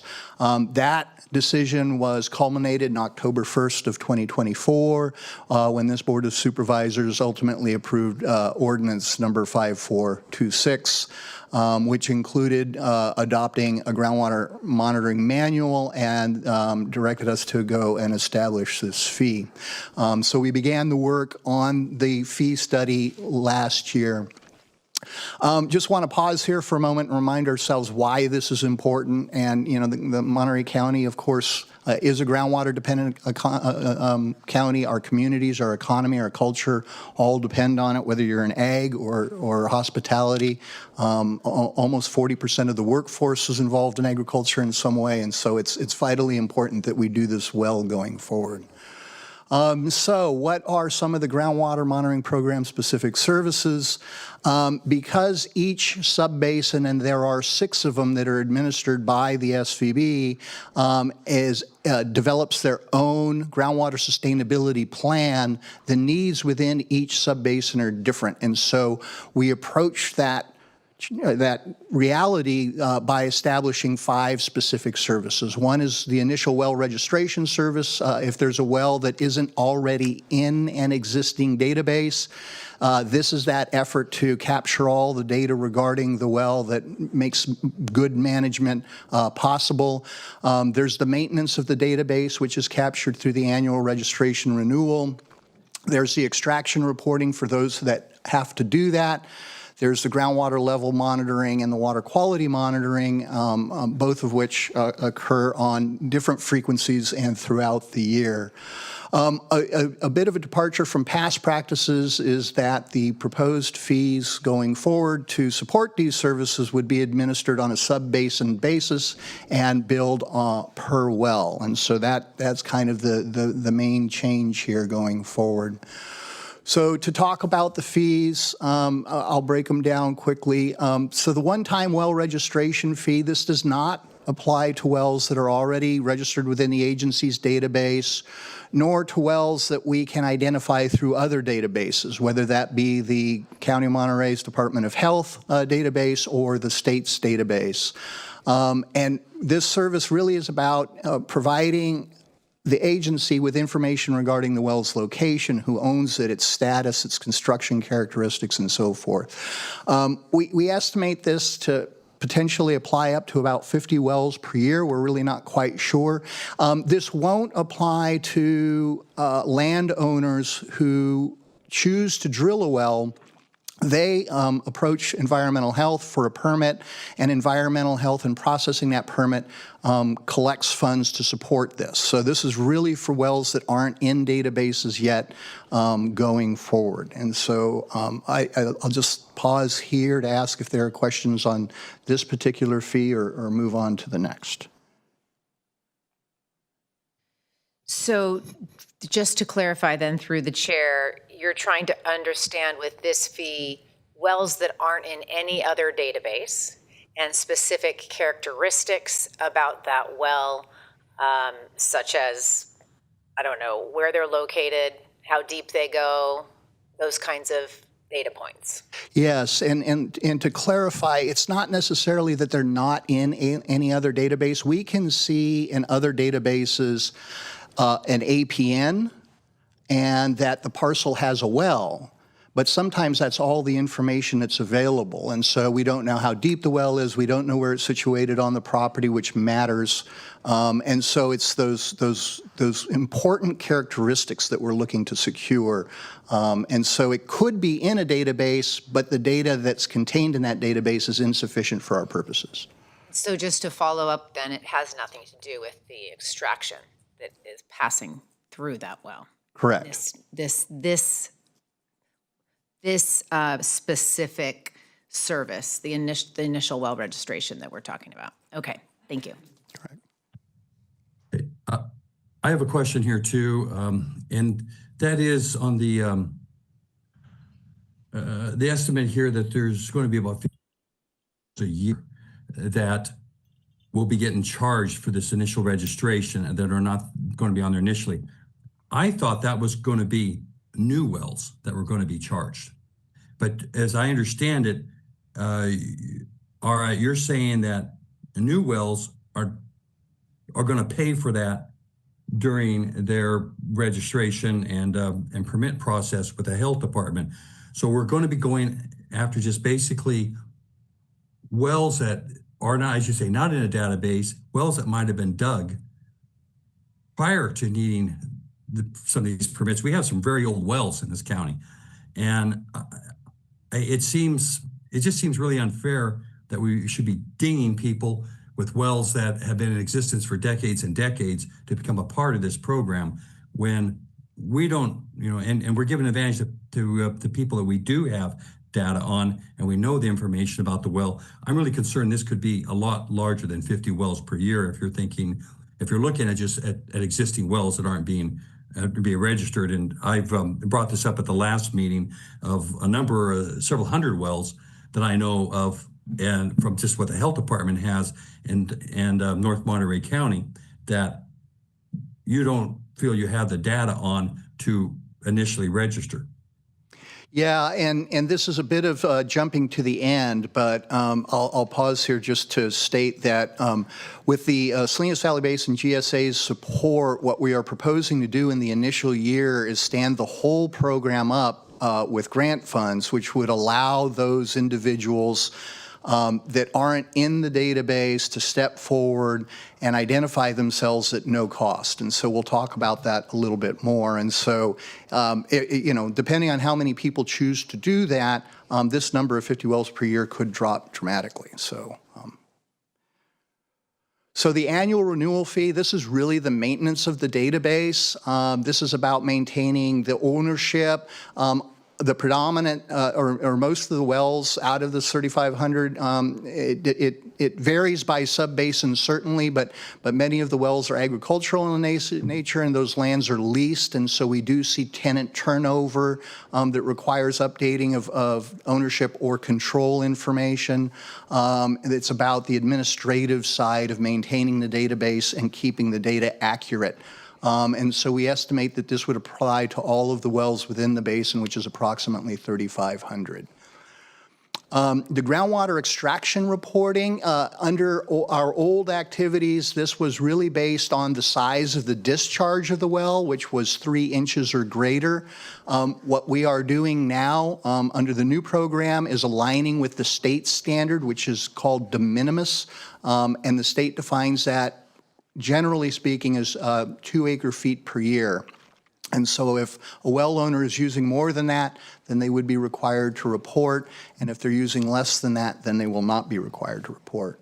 And so this, based on what we are estimating in terms of de minimis wells, this is likely to apply more to about 2,100 wells per year. Any questions on this one? So just for clarification, anyone whose well is extracting less than 2 acre-feet per year is not subject to the 6482 fee annual. Correct. Got it. The groundwater level monitoring, again, this happens throughout the entire basin. This is one of the most important activities that we undertake and is the activity that is most protective of the de minimis well users, because typically it is those small systems and those domestic systems that have the shallowest wells. And so groundwater level monitoring is critical, important information for those well owners. There's a lot of miles that are covered and people and equipment, and so this is the steepest of the 5 fees and would apply to, again, all of the groundwater wells throughout the basin, which affords, that economy of scale. We don't go to each and every well in the basin. People would not want us to do that. What we do monitor is a representative network of wells that can inform us about the nature of the basin on the whole or on a regional basis. And so this allows us to translate the costs of this program into an economy of scale that one wouldn't be able to achieve if they were monitoring their well individually. And so I know there's been questions about the network versus all the wells. Okay. And then lastly, this is the groundwater quality monitoring. Again, this is the one that began in the 60s to track the progress of seawater intrusion. Again, we use a monitoring network on this map colored by the red dots. This requirement is contained in 4 of the Salinas Valley Basin GSA's subbasins. And so within their groundwater sustainability plans, they have called for groundwater monitoring. So we are not imposing that upon a subbasin. The locally controlled subbasin has called for that activity. And so the big change here, it's a smaller scale than groundwater level. And so that reduces the cost on that end, but there are the laboratory costs and the quality control steps that are necessary to ensure that the water quality samples are taken properly and analyzed properly. And so we estimate this to apply to about 2,300 wells per year. One question that has come up, recognizing that there are different entities that are doing groundwater quality monitoring, what are the differences? And so environmental health, they monitor over 1,250 domestic water systems through the county. They're really looking at domestic water usage. They monitor at the tap, not at the well. Those costs are billed on a per well basis annually. There's the Central Coast Water Quality Preservation Incorporated, which is a nonprofit that was formed a few decades ago in response to state legislation stemming from both the state and federal Clean Water Acts that basically required the regional water quality control boards to visit waste discharge requirements for irrigated lands. Rather than growers trying to administer this program individually, they established this nonprofit, and it is there to administer the cooperative monitoring program. This group is focusing on possible contamination of irrigation drainage, including shallow groundwater, but they're not looking as we would say at deep wells. And so this program cost is recovered on a per acre basis annually because the discharge requirements are spread in that way. Then lastly, there's the work that we do for seawater intrusion.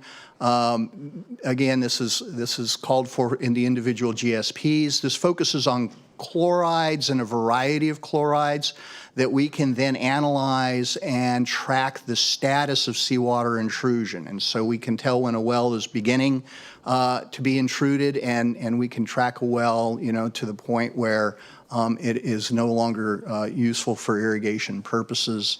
And so that's the data we're collecting there. Again, proposing to recover this cost on a per well basis annually. And so I'll just pause if there are any questions on this. Okay. So this just summarizes the GMP regulatory fees being proposed for the 25-26 fiscal year.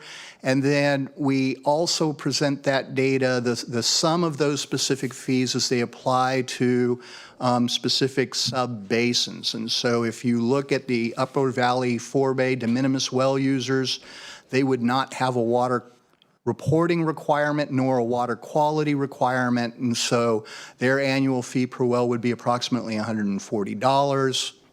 Or an agricultural or large municipal well in the 18400 or any of the other northern 4 subbasins that have all of the services necessary to meet the GSP, they would be on the higher end of the spectrum at $280 per year. Questions? Okay. So the benefits of the GMP, just starting at the basic, it's the quality of life, right? So protecting future access to groundwater for all well owners, especially de minimis well owners that are at the most risk and of which we know the least about, right? And so gathering that information and beginning to understand the needs of those well owners is a critical next step. Because it's a regionally scaled program, it alleviates the burden on individuals to perform monitoring in compliance with the law. Because we're working on regional scales, it brings with it economy of scale. It also helps ensure that through good monitoring, quality data, effective management, that we're right-sizing future management actions. We're not doing too little or doing too much.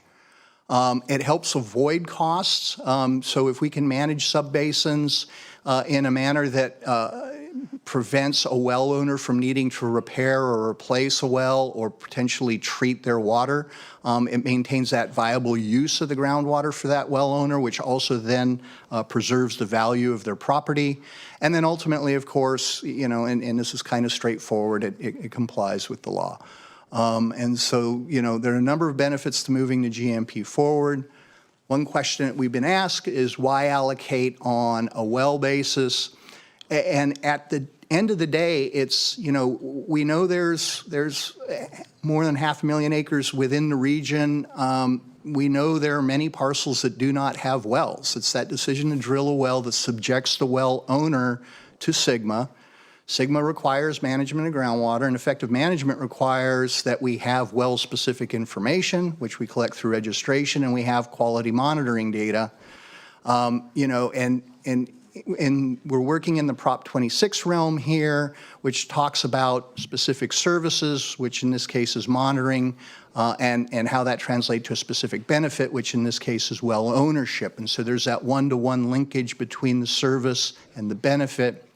And you know, the simple fact that the cost of administering the program is really based on the number of wells, not the number of acres in the basin or the amount of water extracted. If there were no wells, there'd be no program, there'd be no cost.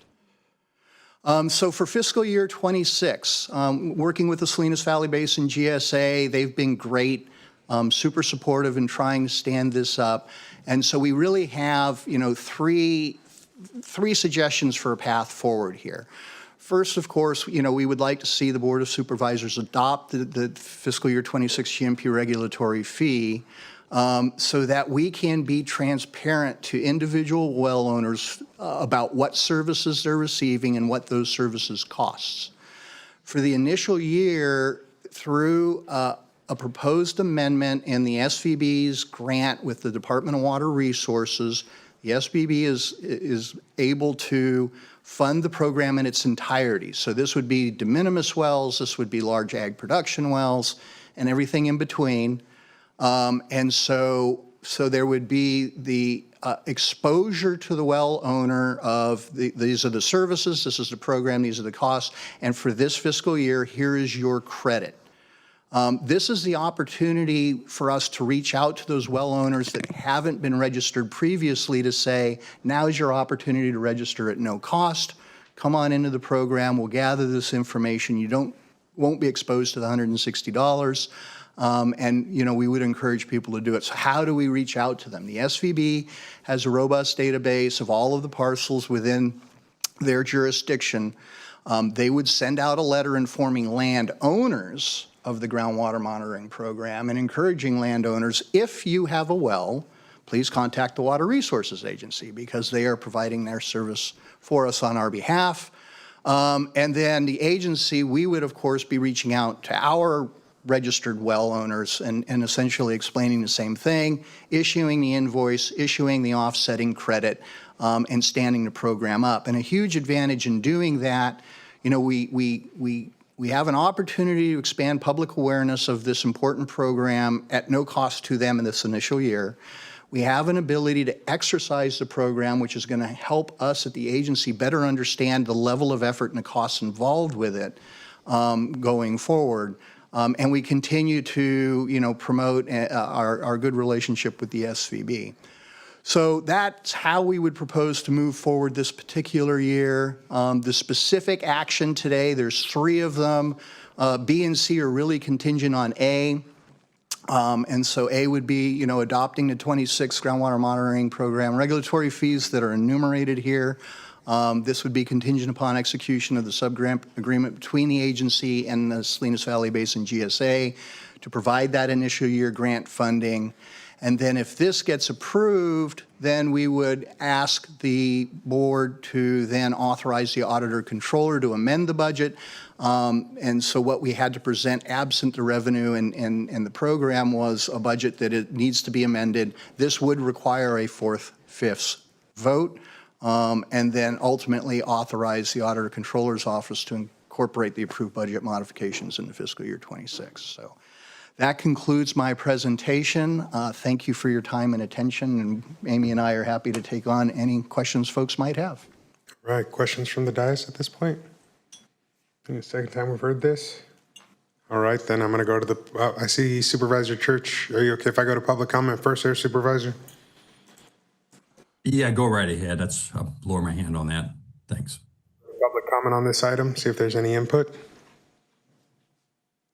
Gonna go in the room first, then we'll go to Zoom. If you're joining us via Zoom and wish to comment, please use the raise hand function or *9 via landline. Hello, I'm Ryan Montgomery. I'm just always interested in water sustainability, so I applaud everybody that focuses on it. But I was reading through some of the data, and the Monterey 1 water staff doesn't even visit 10% of all the wells that are estimated to be in their in all the basin areas under their jurisdiction. And secondly, $5,000 per tablet just seems kind of on the higher end. I mean, I don't know if they're a special tablet or whatever, but $5,000 a tablet, I think we can probably bring that estimate down. And because I mean, $117 per well times 3,500 wells, that's $411,000. I mean, I just want to make sure every dollar earned is implemented in a safeguarded way to maximize the usage of the county's dollars and the residents' dollars, because I mean, water is life, and for a lot of people, I mean, it just, the times are pretty difficult and restrained, and so I just want to make sure everybody tightens up their budget strings, and that's all. Thank you. Thank you. Anyone else in the room? Seeing none and no hands up via Zoom, I'll bring it back and send it to Supervisor Church. Thank you. So I've already expressed, my concerns, and I'll do it again here, that having a real trouble with the de minimis users who are using using less than 5% of the total water are really having to pay for 50% of this program or more. And I know we've discussed this and everything, and there's some limitations, of course, to the state.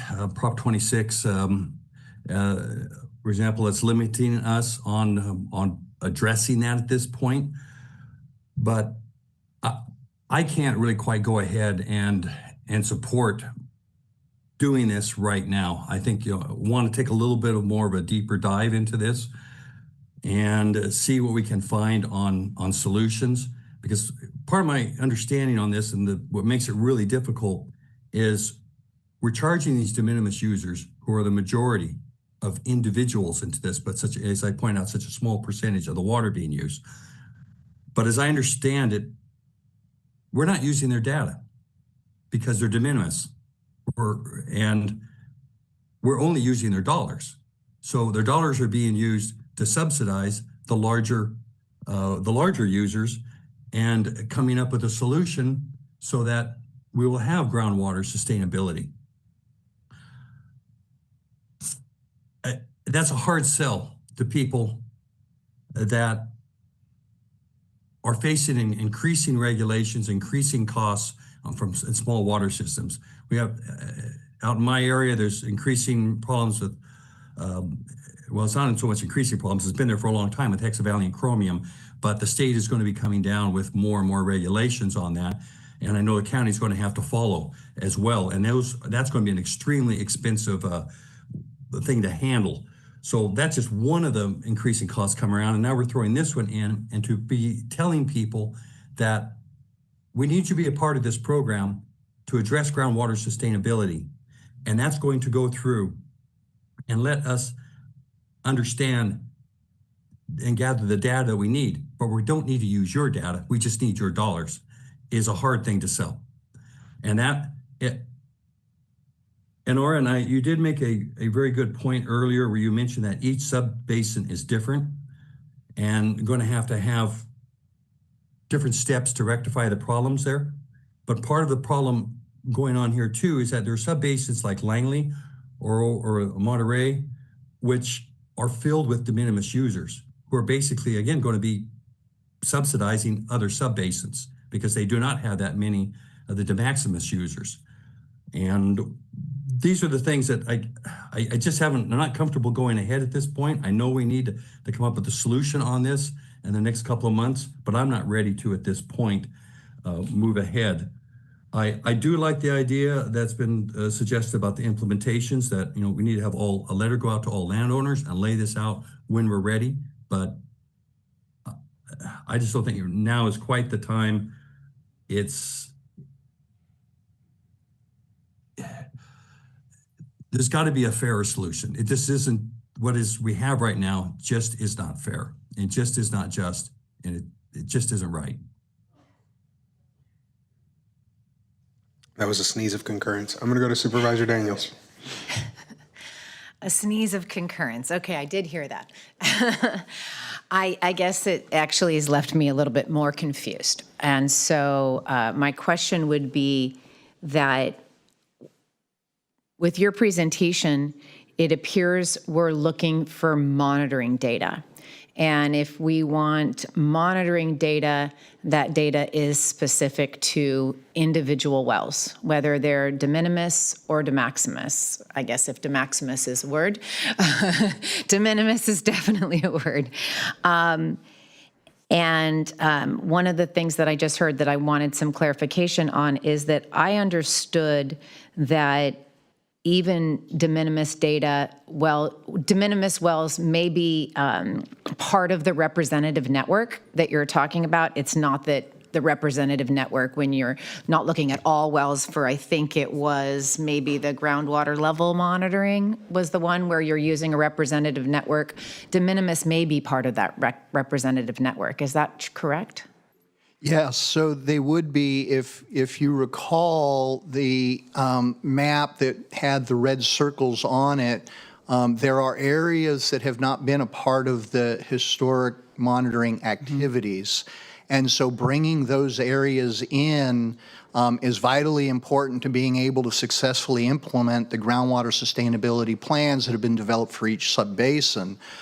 Each subbasin has different ratios of small domestic wells or large production wells.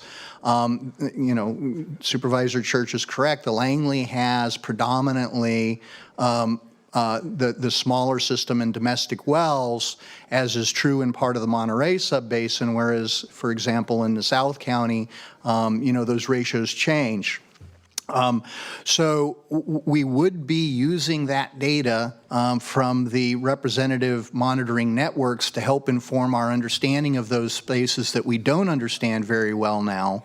And so that understanding is going to improve going forward. The other thing I think that's critically important to understand is why we need to register these wells.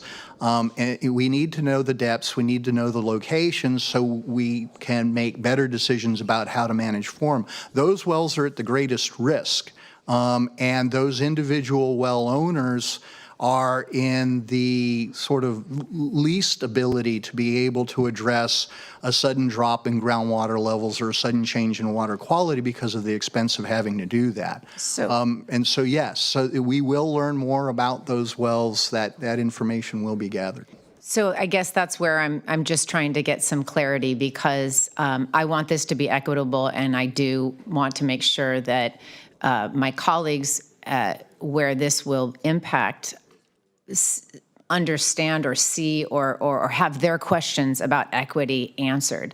If we go back to the map that you showed, not that you have to pull it up, but you showed those areas that were in yellow that were missing data for. And a lot of those areas were in fact de minimis users, not the large ag users that are disproportionately pulling water from the basin. It seems clear to me that you're looking for monitoring data, not management data. And when we get into the management question, management data, it'll be critical when we come up with a project in the future that it's proportional to use, right? It has to do with extraction, it has to do with how much you're pulling out of the basin. Therefore, the costs that are implemented or associated with any project have to be proportional to use. But what I'm hearing you say is that the data we're looking for today day is monitoring data specific to wells.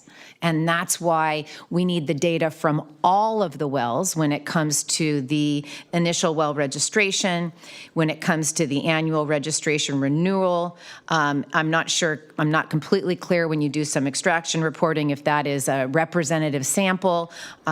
Same with groundwater level monitoring and the quality.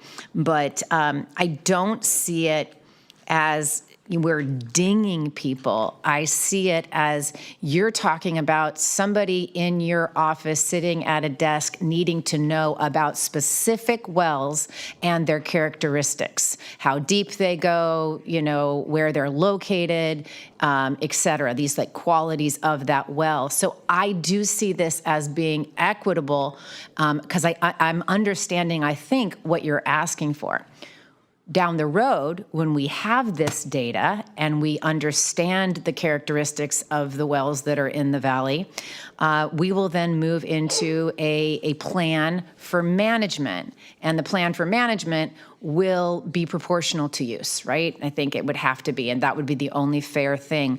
My concern is if we don't move forward, and I was not here for the initial ordinance, so I understand that the board generally is on board with this path, that you will, that it makes sense for the Water Resources Agency to be the entity to take the lead. You need costs to, you need the funding to be able to do this work. And it sounds to me like what is being proposed has the potential to reduce costs in the long run, right? Because these costs could be financial. This cost could be when you turn on the spigot and you have a declining groundwater level and it runs dry, right? Like that's a huge cost. The cost could be the state coming in and managing the basin for us because we didn't get it together by 2040 or 2045. So it seems like this is our opportunity to get the cost to be the least it potentially could be in the long run. And so I'm comfortable, but I'm not quite clear on the concerns of my colleagues that this is still inequitable. So I will just leave it there. Thank you. All right, come back this way. All right, Supervisor Askew. Sure. Yeah, I think we have had a couple of conversations about this, and I think it's come back. So we've talked about it in a few iterations, and I think I'm as Supervisor Daniels has said, I'm hearing, I think, a couple different perspectives. I hear our staff telling us that this is something that we do need to move forward with. I've also heard some of my colleagues share concerns about equity. I've heard others in the community say, hey, maybe, the state isn't actually, maybe we've got time and we don't need to move on this right away. So I'm looking at it and thinking, like, from where I sit, the fact that we've got resources available to help cover the costs for the first year, I think that alleviates some of the concerns that I'm hearing potentially about the equity issue. At least initially, right? We've got time, like the need to take more time to ensure that we're not unfairly burdening anyone. I mean, that buys us an entire year to spend more time researching it, while also making sure that we are getting ahead of any pressure that the state might be putting on us. I think that makes sense from where I sit. The risk, when I think about, if we were to wait, the risk of waiting, to me, seems like that would potentially cause us to lose some autonomy and increase cost to the residents that I'm trying to look out for. I think we have a responsibility to be taking some proactive steps to protect the residents here in Monterey County. So I'm trying really hard to hear the concerns that are being raised by my colleagues and listen carefully. I don't particularly, I have a limited number of residents, District 4 residents, I think, are less affected by this directly where they individually would be needing to register their wells. So I'm trying to hear the concerns that are being raised and take those into account. But I'm not sure I understand fully the concerns that are being raised. And I think that if we could move forward now, we have a full year with no cost being pushed onto any of our well owners to continue looking at how we can fund this in a way that is equitable while ensuring that we don't lose control to the state and allowing us to get the data that we need to move forward. So I would like to make sure that I do understand the concerns that are being shared. I don't think I do understand those. I think that what's being proposed is actually a really good compromise solution that benefits the county. So, but I could be missing something. So I'm still listening, but thank you. Supervisor Alejo. I just want to get to a question. I think I asked last time, but you didn't have the number. How much would these different fees generate annually for the agency? The program cost is approximately $800,000. So that would be the total number of all these different fees annually. Okay. And I just wanted to also just comment.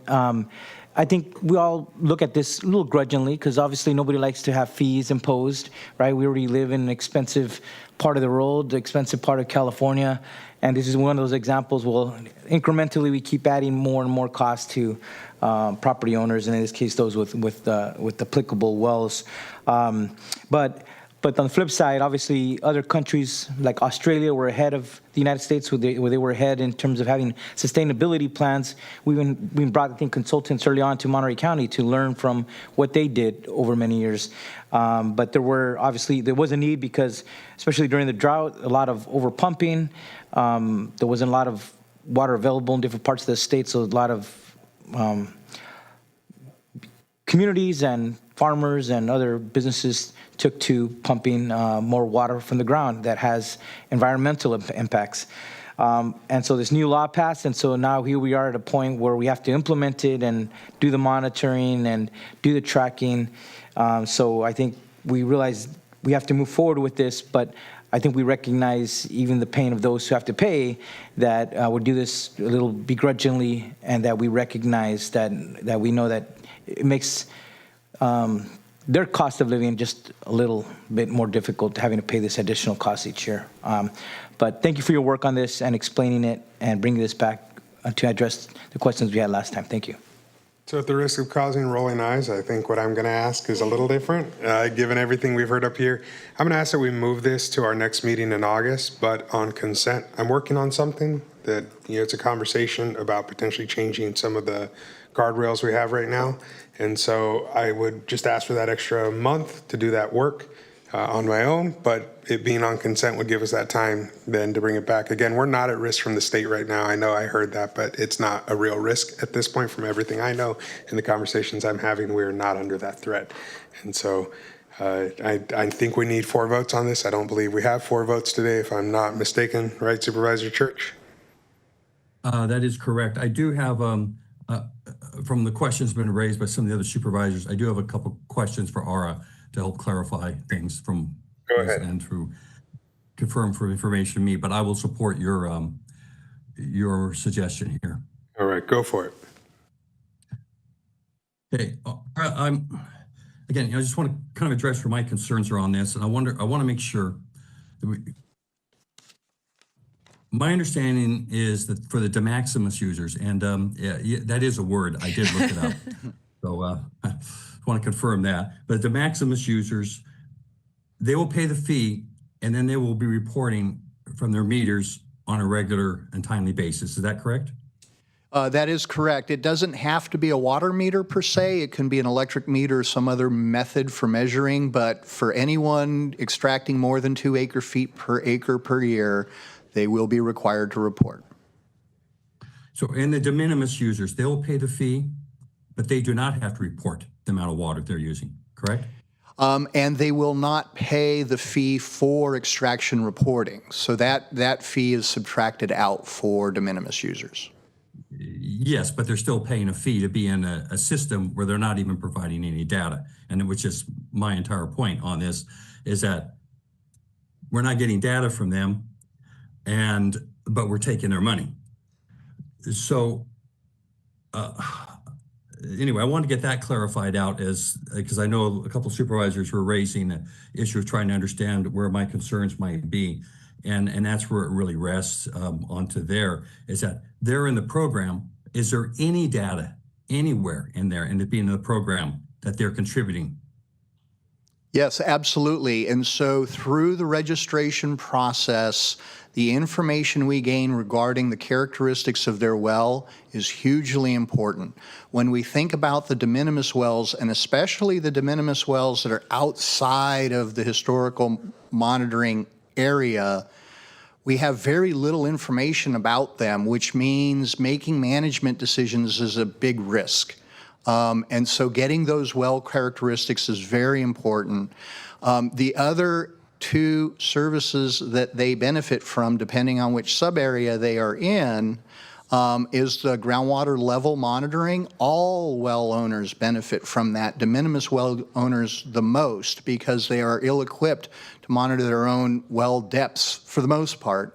And then in the 4 subbasins that require the water quality monitoring for seawater intrusion, all wells benefit from that as well. And so those costs are distributed over those wells because the benefit is broad and regional in nature. It's not specific on a well-by-well basis. So they are, in fact, paying only for those services that they're receiving on a subbasin basis, and those costs are being equitably distributed across the wells because it's the well ownership that drives the need for the program. And again, I think the word was equally applied over the wells, not equitably. Equally, I'm sorry. All right. Yeah, sorry. Thank you. Yep. Tongue-tied. I understand that, although again, they're using about 3%.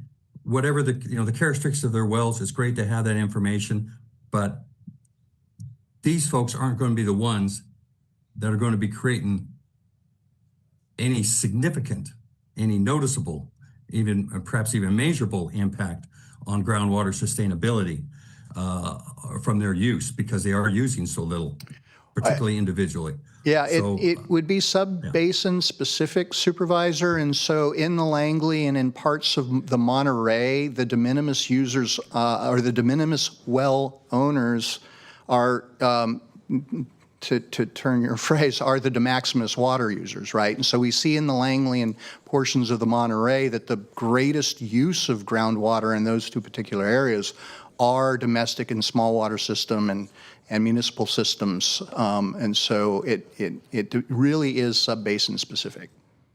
So will the money from, for example, it's raised out of the Langley, since we're using that as an example, the money raised from there, will that stay in the Langley for those needs, or will that be used across the entire basin? The costs are spread across so we can achieve those economies of scale. The different subbasins have different needs, but by spreading those costs, we're able to minimize them for each individual well owner. Okay. All right. Thank you very much. Thank you. All right. So given the conversation and where the votes are, I'm wondering if there would be concurrence. And one point of clarification, Chair Lopez, I believe for item A, which is the adoption of the rates. You only need 3, but you can't move A without B if you don't have the money. I mean, I'd rather just do it all at once later. Yeah, but I just wanted to be clear on the, A requires 3/5. Sure. Yeah. I was listening to Supervisor Church, and so the concern is that the folks that are, you said, the folks that the de minimis users are not using the water. So you're concerned that they're paying for the fee, the well fee. They wouldn't be paying this first year. They would be paying potentially in future years if we weren't able to, in the first year, figure out some ongoing solution. However, my understanding from ARA is that they would be benefiting from the program. So from an equity standpoint, they wouldn't be paying to track their water, but they would be paying for the well registration fee, and ultimately they would be benefiting from the program. So there's benefit to the de minimis users from participating in the program as a whole. So in answering the question, I think I'm even less clear about what the concern is. The benefit is de minimis itself. Is the whole point here is, yeah, sure, you can. They're not going to benefit from anything initially, and they're really funding the entire program here as it goes forward. We're dealing with inequitable extractions, not just from the agricultural community, but from urban areas where wells are like in the city of Salinas, which will pump out thousands and thousands of acres of feet. And they're paying the same fee as somebody who's sitting with the well that's putting out a quarter of an acre, a foot of water. So yeah, you could say both of them are benefiting, but both of them are paying the same amount. And to say they're getting equal benefit when one is using far more all I can say is it's going to be a hard sell for the public the way it stands. So that because people aren't going to. You explain to me exactly what that benefit is to people. It isn't going across. It isn't being sold. It isn't going to be completely understood out of that, because it isn't hard facts onto there, and they see they're paying as much as somebody who's paying a whole lot more. Just for the registration fee, not for the Yeah, but the difference you're talking about here is one's up closer to the $300, $280 or something like that, and then the one without the that's not going to do the monitoring, the de minimis, is paying about $220. even though none of them would be paying. You're still paying a significant amount. Even though none of them would be paying the fee for the first year, which would allow us time to. And we may have to go down that path, but I think Supervisor Lopez mentioned. Okay, truly am trying just to understand the concern. Thank you. Sure. Supervisor Daniels. Just to add another level here, Why not? why not? So just to be clear, the initial registration fee, the initial well registration is what this grant may cover, and that's a one-time fee, right? No, the grant's going to, what we propose is for the grant to cover the entire program for the initial year. So it would include the initial registration, well registration, which is a one-time. Correct, So it that would, could and be we would. that would be cleared for anybody participating in the program. Right, and we'd want to invite them in that cost-free environment. Okay, and then I just wanted to clarify that, the subbasin that I'm learning more about, most familiar with, is the Corral de Tierra management area. And, just having sat on the Planning Commission, you could be a de minimis user and still be pulling way too much water out of the ground. And that's what we need to also measure. We have declining groundwater levels in this area. It is largely rural residential and not ag. I don't believe we have a lot of ag at all. And so in a management area like the Corral, we need this information. And I think that's probably mirrored in places like the Langley, where it's going to have a direct benefit to that management area if we can get this data. And then once we have this data, which is critical for monitoring, we can right-size management. So the equity part, I believe, comes when we are able to execute management practices, which is the ultimate goal, that address the issue with the least cost and the most equitable spread, because it will be based on those de maximis users will pay a proportional share. So I want us to come up with every potential ability to help residents with this initial registration and these fees and do whatever we can. And I'm fine, Supervisor Lopez, with what you have up your sleeve for the future. I will wait and see, but I just want to say that there are subbasins like the one in my district that's largely residential, and we have this same challenge, and we need that data because we're going like this, and we need to figure out, what the plan is, and we need to do it quickly. Thank you. All right, so at this point, I'll go ahead and move for continuance to our first meeting in August. Again, requesting that be on consent. No need to hear this for a third time unless there's a change and it needs to be pulled. Is there a second? I've got a second from Supervisor Askew. I want to speak to just the motion because this is like the third time, and no, well, second, this will be the third time come August, and we said we'd only do it one more time, and here we are kicking the can down the road again.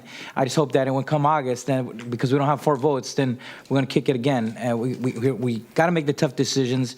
Nobody likes having fees added on anybody, and we could shy away and say, well, this is not perfect, it's not good, and then the rest of us will have to take the hard votes. I'm willing to do that today, but because we don't have the 4 votes, then I'm having to consent to or agree to pushing it off till August. And I don't know, we haven't heard why. What are you working on that we're gonna all of a sudden is gonna make it better in August? To create a better path. I can't debut it yet, but I'm working on it. If it doesn't come out by August, then we'll be good to go. Then I'll know that door's closed. It's the last one open to us. All right, I'll agree today. All right.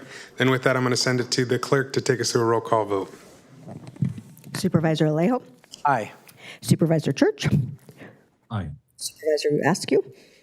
Supervisor Daniels? Aye. And Chair Supervisor Lopez. Aye. The motion carries. And with that, we'll jump into the final item on our Board of Supervisors Water Resource Agency agenda, which is a presentation on the Interlake Tunnel and San Antonio Spillway Modification Assessment Engineers Report.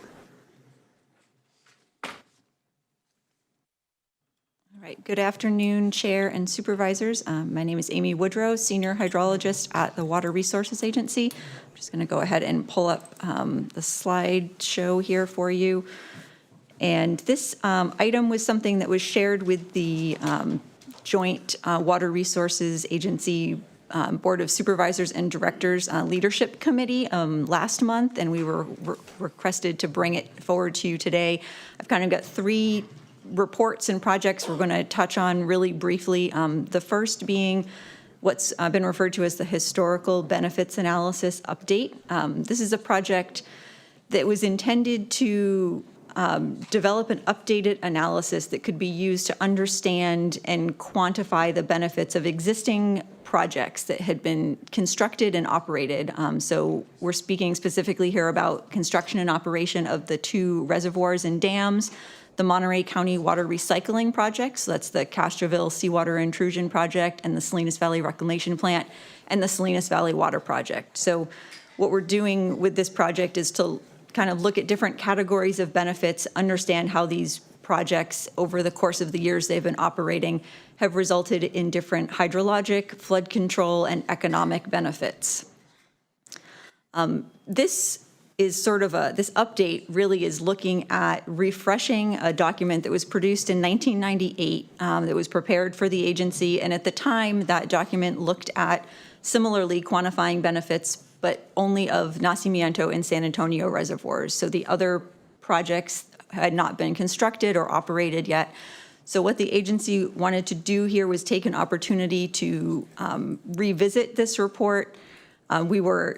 This was spurred in part by public comments that we received in 2021 related to a separate engineer's report, where it became clear that this 1998 document, while useful, was also outdated. So we took the opportunity to initiate this update. It's really a first crack at doing this kind of report. We're looking at this as an opportunity to initiate a discussion and hopefully catalyze input about how we can continue to help quantify these projects going forward. There was a lot of modeling that went into this, and then also an economic analysis. The agency partnered with 2 different consultants to do this work, and it has a long study period from 1967 through 2018, and it was focused geographically on the agency's Zone 2C, which is essentially the main part of the Salinas Valley groundwater basin. We were doing a comparison in this report between 2 different scenarios, one in which we called the historical scenario, which mimics existing conditions, and a scenario with no projects. So in the modeling, there were no reservoirs, no CSIP, none of that infrastructure existed, and looking at the differences between those to understand collectively the benefit of those projects. And we did follow a similar technical approach to the 1998 document. I'm going to touch just really briefly on some of the different benefits that were identified through the study. Generally speaking, the modeling showed that groundwater levels did continue to decline during the study period, even with the projects in place. However, those declines would have been more severe and widespread if the projects were not in place. There was an exception in the Forebay and Upper Valley sub-areas, so the southern part of the county. Groundwater levels in those areas were largely unchanged, or in some cases rose over the study period with the projects in place. I won't go into too much detail on the graphics here, but these are some of the figures from the report that show that geographic distribution of where groundwater levels were higher with the projects in the study area. So just looking at, on the one on the left is with no projects in place, and then on the right with different kind of those geographic distribution of where levels changed with the projects. And then similarly here, won't go into too much detail, but we did see through the modeling that there was a significant change in groundwater levels after CSIP began delivering water. There was some change before that with the reservoirs in place, but as CSIP came online, the reclamation plant, and then delivery of recycled and river water with the SRDF, there were some more substantial changes in groundwater levels. The report touches on some other hydrologic benefits, such as changes in groundwater recharge from the surface water system. So with more available water in the surface water system, that water moved into the underground aquifers. We saw a decrease in the advancement of seawater intrusion, and the study also looked at impacts to wells from changing groundwater levels. So trying to understand, for example, without the projects, which wells might have gone dry, which wells might have needed to be replaced, and how that improved with the projects in place. There was also a flood control benefit analysis as part of this, looking at different frequencies of floods and the inundation and extent of those flooding benefits. And the takeaways here are that the presence of the reservoirs has reduced peak flows in the Salinas River, has reduced the depth and extent of inundation when there are flooding events, and that the reservoirs have a very significant impact on reducing flood impacts for events that occur on a very frequent basis, such as maybe a 10-year storm or a 25-year storm. And on the economic side, there are a number of things here. I'll kind of cruise through them quickly, but the economic consultant looked at trying to place a monetary value on these different groundwater or flood control benefits. So there was identified an avoided cost in the need to replace wells during the study period, demonstrated that the higher groundwater levels also saved costs of energy that would have been required to pump groundwater if those groundwater levels were lower. And on the seawater intrusion side, there were benefits that have accrued to improving and preserving the viability of farmland in the area receiving recycled water, and avoided impacts to crops, either from entire crop loss or the need to shift to different types of crops that would have required, in a more salt-tolerant environment if seawater intrusion had continued to advance. And then finally, on the flooding side, as I mentioned, the reservoirs have reduced the extent and depth and severity of flooding, which results in avoided damages to infrastructure and also to agricultural land. There are additional benefits from the recreation standpoint and through generation of hydropower at Nacimiento that have accrued as well, and those were identified in the study. And then I'll move on. We took all of that data that was generated through the HBA update and used that to inform a draft assessment engineer's report for the Interlake Tunnel and San Antonio Spillway Modification Project. As I mentioned, we started out having this 1998 HBA document. We were able to update that in 2025.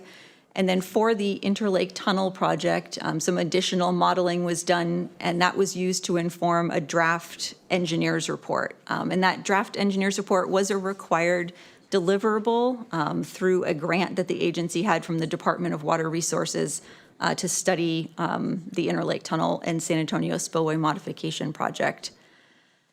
So the benefit that really came out of having this draft engineer's report is that we've used it as an opportunity to present different methodologies for ways that project costs could be allocated.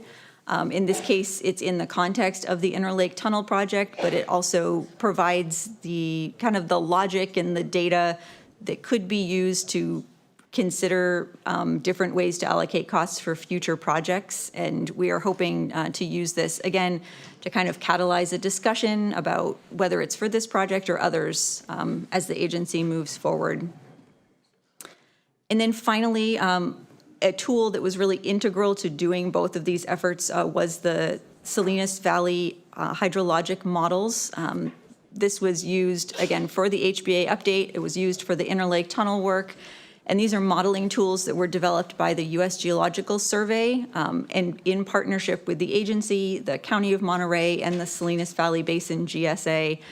These tools cover a large portion of Monterey County, and they are they've been used by a number of different entities for different projects, and we're hoping to keep them viable going forward. And they are also now, they've been published, and the documentation for the models is available to the public. So anybody could go and download the model files, the data, and the accompanying reports. This has been a long time coming, so wanted to share that data and let everybody know that those models are available. And that concludes my presentation. We're just looking for you to receive this today. Thank you. Thank you, Amy. Any questions or comments from the board? All right, we'll go out to the public. I do see a hand up from Margie K. Margie, we'll give you the floor. You'll have 2 minutes where staff is working on allowing you to unmute yourself. As they do that, I'll start the clock here as soon as I hear your voice, Margie. Thank you. Just got unmuted. Hello to Amy and Ara also. I remember some years ago, there was a draft engineer's report that was issued, and I was on a Zoom call. I think there were about 60 people. And when I read that, it was for the Prop 218, the engineer's report, then support is the information to try to get a Proposition 218 vote. And when I read it, it had that if you lived within 5 miles of an area that flooded, you will be assessed. And I had to raise my hand and say, that's not the way it works. It's got to be property related.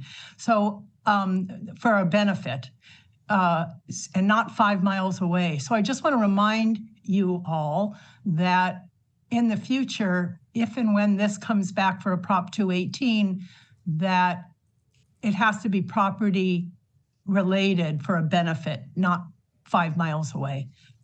Thank you. Thank you, Margie. We'll go ahead and go to Christopher Bunn next. Christopher, we'll give you the ability to unmute yourself, and the floor is yours. Thank you, and thanks for the presentation. Chris Bunn with the Salinas Basin Water Alliance. We've been reading the draft HBA documents with great interest over the last few weeks, and we look forward to having a lot of very detailed discussions about the draft HBA, hopefully over the next 12 months or so. We expect it's going to be a very long conversation. So appreciate your time. Thank you, Christopher. We'll go to Nancy Isaacson next. Nancy, we'll go ahead and give you the floor. You'll need to unmute yourself. Thank you, Nancy Isaac. Nancy Isaacson, Slains Valley Water Coalition. And I too thank staff for the presentation.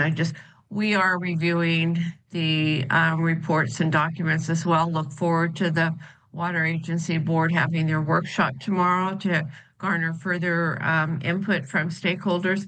The one thing I did want to leave you with as far as a comment is on the modeling, because subsequently, even though this model has been published, there has been subsequent revisions, and we believe that would have the ability to make significant changes to some of the things that are contained within the report. So we do believe that if these are to be used as a foundation for anything in going forward, it would be important to have the most defensible document, and that would mean an update to the modeling. Thank you. I don't see any other hands up via Zoom. Given that, we'll come back, see if there's anybody else in the room. Seeing nobody coming forward, I'll bring it back to the dais. Questions before we consider the report received? Supervisor Alejo. Just a quick comment. Obviously, I hope this helps whatever future possibilities we have on the maintenance work, and if we're able to ever get the inner lake tunnel, which for me makes sense after the maintenance gets done, right, to be able to store more water from one lake to the reservoir. We spent so much work and try to get money. When does that money that we already got out, have we utilized that all at this point? And now that whatever work that we got, we're going to put it on a shelf and hoping for a better day tomorrow, in getting perhaps some state support to offset some of the costs that for the maintenance work and potential storage that would certainly have a benefit for one of the richest agricultural areas in the world. And so when I think about your question about the utilization of the grant funds, I think of it in two pieces, Supervisor. So there are the grant funds that have supported the development of the planning for interlake tunnels. So we're at 60% design now. We have a draft CEQA document. We now have a draft engineer's report. We've been able to utilize those state grant funds to update the historical benefits analysis. And so we've leveraged those funds well. But where we sit in the planning effort at 60% design doesn't have a clear path forward, in part because when water rights petitions were filed in 2021, there were 4 protests. And so prior to investing in further planning for the Interlake Tunnel, we are working diligently to resolve those protests and to secure those water rights to help support the project moving forward. The second piece of funding was the $17 million allocated in SB 104, which was originally dedicated for a fish screen on the Interlake Tunnel. That we are now putting to use for the maintenance projects you refer to at Nacimiento and San Antonio. That'll be part of the presentation at the workshop tomorrow. But those dollars are allocated, and our current plan is to utilize those through 2027. And just last commentary, when the state had $97 billion, it would have been a drop in the bucket to fund the maintenance and the water storage capacity for both of these parts. At a time when there was so much excess that it really could have benefited not only our, but other important water infrastructure projects like that. Just an opinion, I know we said it before, but for me it was just a lost opportunity from our state leaders to draw down the money when we had it, and we could have already been working to get it all done these next several years. So that's all. I'll end with that. All right, seeing no other comments up here, we'll consider the report received. Thank you very much. With that, we will adjourn the meeting of the Board of Supervisors of the Water Resource Agency and reconvene the meeting of the Board of Supervisors. Let the record reflect that all members are present, with Supervisor Church joining us remotely, as noted at the beginning of the meeting. I'm told that items 23 and 24 will be heard together, and for that, we're going to go to Kelsey Scanlon, Rick Encarnacion, and Nikki Fowler.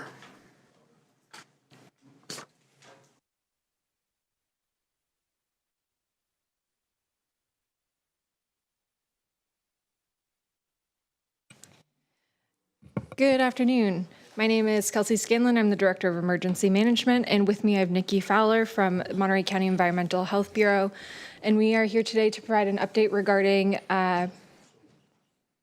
debris removal efforts at the Moss 300, at the Moss 300 site in Moss Landing, as well as provide information regarding community sampling efforts and general health endeavors. So with that, at the time of the incident, which occurred on January 16th, 2025, the ML300 BESS housed 3 100 megawatt battery arrays consisting of a total of 98 battery cores, 4,539 battery racks, and 99,858 battery modules. The total weight of the batteries in the 300 megawatt building was approximately 19,572,168 pounds. At present, we do not have an estimate of the quantity of structural debris.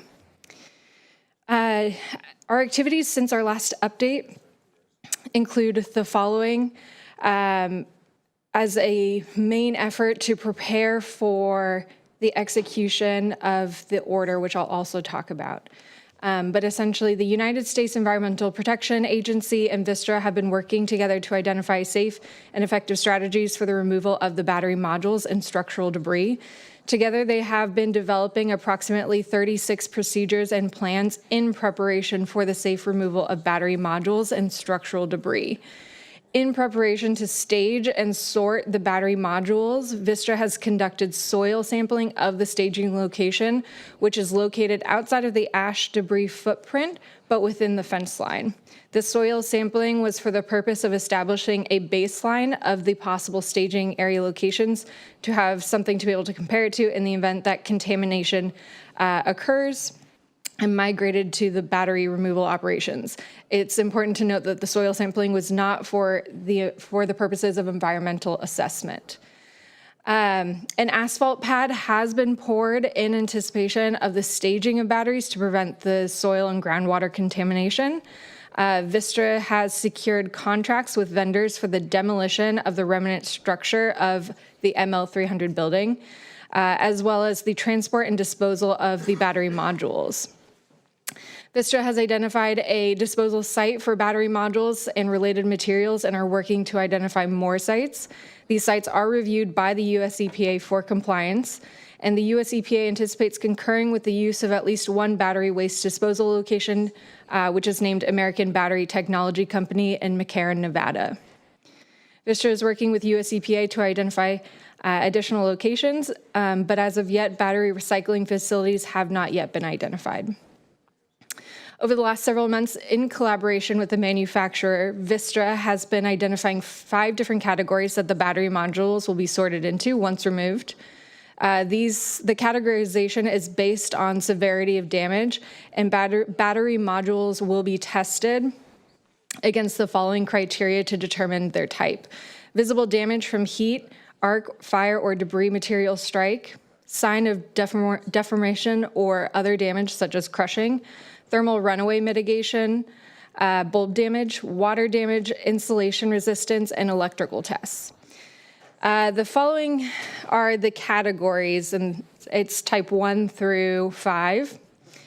Type 1, which is estimated approximately 35% of the battery inventory, which means that the modules had no functional damage and they were outside of the heat affected zone and have had no water running over the module, but are externally and potentially internally contaminated and so will not be used again.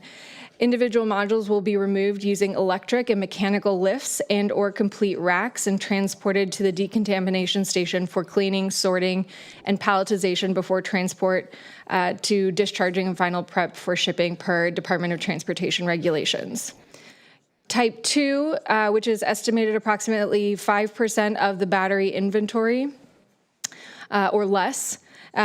These modules have been present in a heat-affected zone or water has run over the module and are damaged, defective, or recalled. They will be removed in a similar process to Type 1, which I just spoke about. Type 2 modules can be discharged using a load bank. After discharge, they will be packaged as damaged, defective, or recalled and shipped per Department of Transportation regulations in individual crates. Type 3, which is estimated approximately 5 to 10% of the battery inventory. These modules are visibly damaged, are electrically damaged, or have severe water damage or corrosion. Type 3 modules will be removed individually and evaluated at the rack for removal methods and ultimate disposal. Discharging will not be done by load bank and will be determined case by case as they are inspected. Potential methods include brine discharge, grinding, crushing, or disassembly and special shipping to the recycler. Type 4, which is estimated approximately 5 to 10% of the battery inventory. Modules are severely damaged modules or parts of the battery modules and cells that can be recognized in battery material. There is no ability to test the battery components, so a state of charge cannot be determined. These battery materials will be disposed of by discharge and destruction in similar methods to type 3, which I just mentioned. And then the last type, type 5, which is most of the modules, is estimated approximately 50% of the battery inventory. And this is battery material left behind after the modules are completely consumed by the fire or destroyed in a method that renders them as non-battery material. This material will be sampled and disposed of as hazardous or non-hazardous waste as determined by the sampling. As I had mentioned, the US EPA and Vistra have been working on developing, negotiating, and preparing to finalize an administrative settlement agreement and order on consent, also known as the ASAOC or the order, which obligates Vistra to perform battery debris and removal operations at the Moss Landing complex. This is a legal settlement under the US EPA's delegated authorities outlined in the Comprehensive Environmental Response Compensation and Liability Act, typically referred to as CERCLA. These authorities permit the US EPA to enter agreements to address an imminent and substantial endangerment to human health or the environment from the release or threat of release of CERCLA hazardous substances. The agreement outlines the terms and obligations for conducting or paying for the battery removal work at the Moss Landing complex. The agreement names the respondents responsible for fulfilling the obligations under the agreement as Vistra Corp. And two of its subsidiaries, Moss Landing Energy Storage 1, LLC, and Moss Landing Power Company, LLC. The agreement includes, but is not limited to, authorities' scope of work, work to be performed, oversight, deliverables and reporting, access and site control, financial obligations, liability, stipulated penalties for failure to fulfill the settlement obligations, and public participation. We anticipate that this order will be executed within the coming weeks. And over the next 30 days, prior to our next briefing, we anticipate that during the month of July, the ASAOC will be executed by both parties, and the following on-site activities will commence: ML300 remnant structure stabilization and/or demolition, continuation of ongoing work by Vistra and US EPA related to, but not limited to, writing plans, contracts related to the ML300 structure stabilization and/or demolition, and battery modules site identification or battery modules disposal, additional vendor selection, transportation contracts, disposal site selection, et cetera. We do not anticipate that the batteries will be treated, packaged, or transported or disposed of in the month of July. US EPA expects to keep the county and community informed of the timelines of these processes moving forward through their super fun and exciting community engagement plan. US EPA has assigned a team of community involvement coordinators who are currently conducting interviews with local stakeholders to gather information on how best to engage with the community and throughout the battery and debris removal process. Vistra is developing a community relations plan for US EPA's review, and US EPA will use the information obtained in these community interviews to inform the plan. US EPA will provide input on said plan and then adopt the plan so that it can be carried out by the agency. The plan may include future opportunities for public engagement, and the US EPA will keep the county informed on these opportunities as well. And then last but not least, regarding community engagement, the US EPA is planning to release their new recovery webpage, which I hope will be in the coming days. And it will provide a very thorough timeline of events and expectations and additional relevant documentation that will be the primary source for information, in which the county website will continue to reflect those efforts. And then just before I hand it over to Nikki, I know this has been very long-winded, I wanted to follow up on direction we received from the board, which is to send a letter to Vistra and US EPA requesting safe and expeditious removal of the battery module and structural debris, which was sent on May 20th. We have received those responses from Vistra, which is dated June 4th, and the US EPA Regional Administrator Josh Cook on June 30th, and thank them both for their timely and thorough response. All of these correspondence can be found on the recovery webpage. And so with that, I will hand it to Nikki. Good afternoon, Chair Lopez, members of the board. Again, I'm Nikki Fowler, Health Program Coordinator with the Environmental Health Bureau. Thanks for the opportunity to provide another update today. It's been, our last update was in May, and there have been several significant developments since then.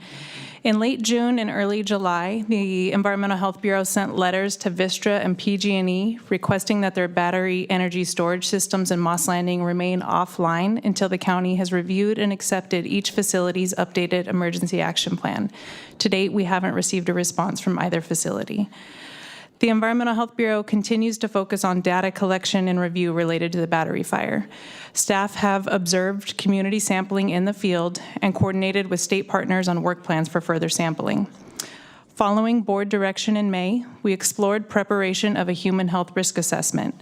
We initially hoped that the toxicologist could develop this quickly by reviewing existing lab reports. However, it became clear a comprehensive risk assessment isn't feasible in a short time frame using only raw lab data. A detailed data summary tool, like the county's dashboard, would be essential.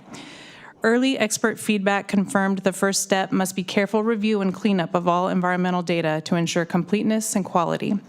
Accordingly, staff shifted focus to a data evaluation first.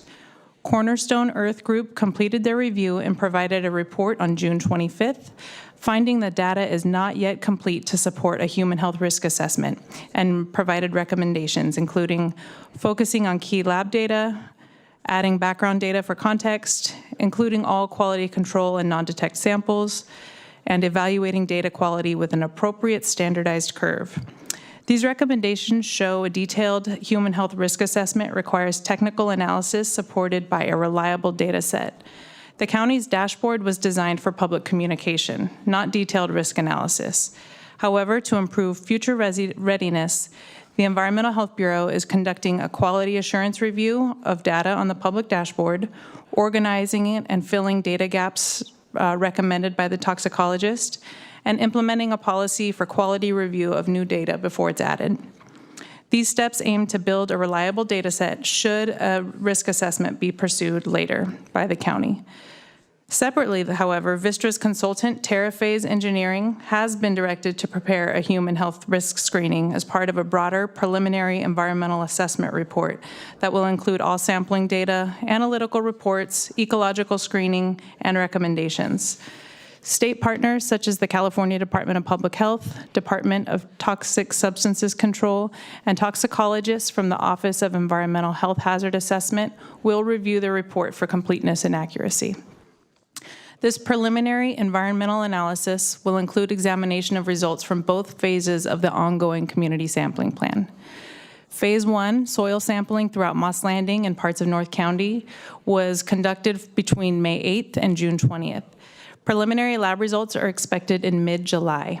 Confirmatory samples were collected by either Department of Toxic Substances Control, or DTSC, staff or from the county staff at each location.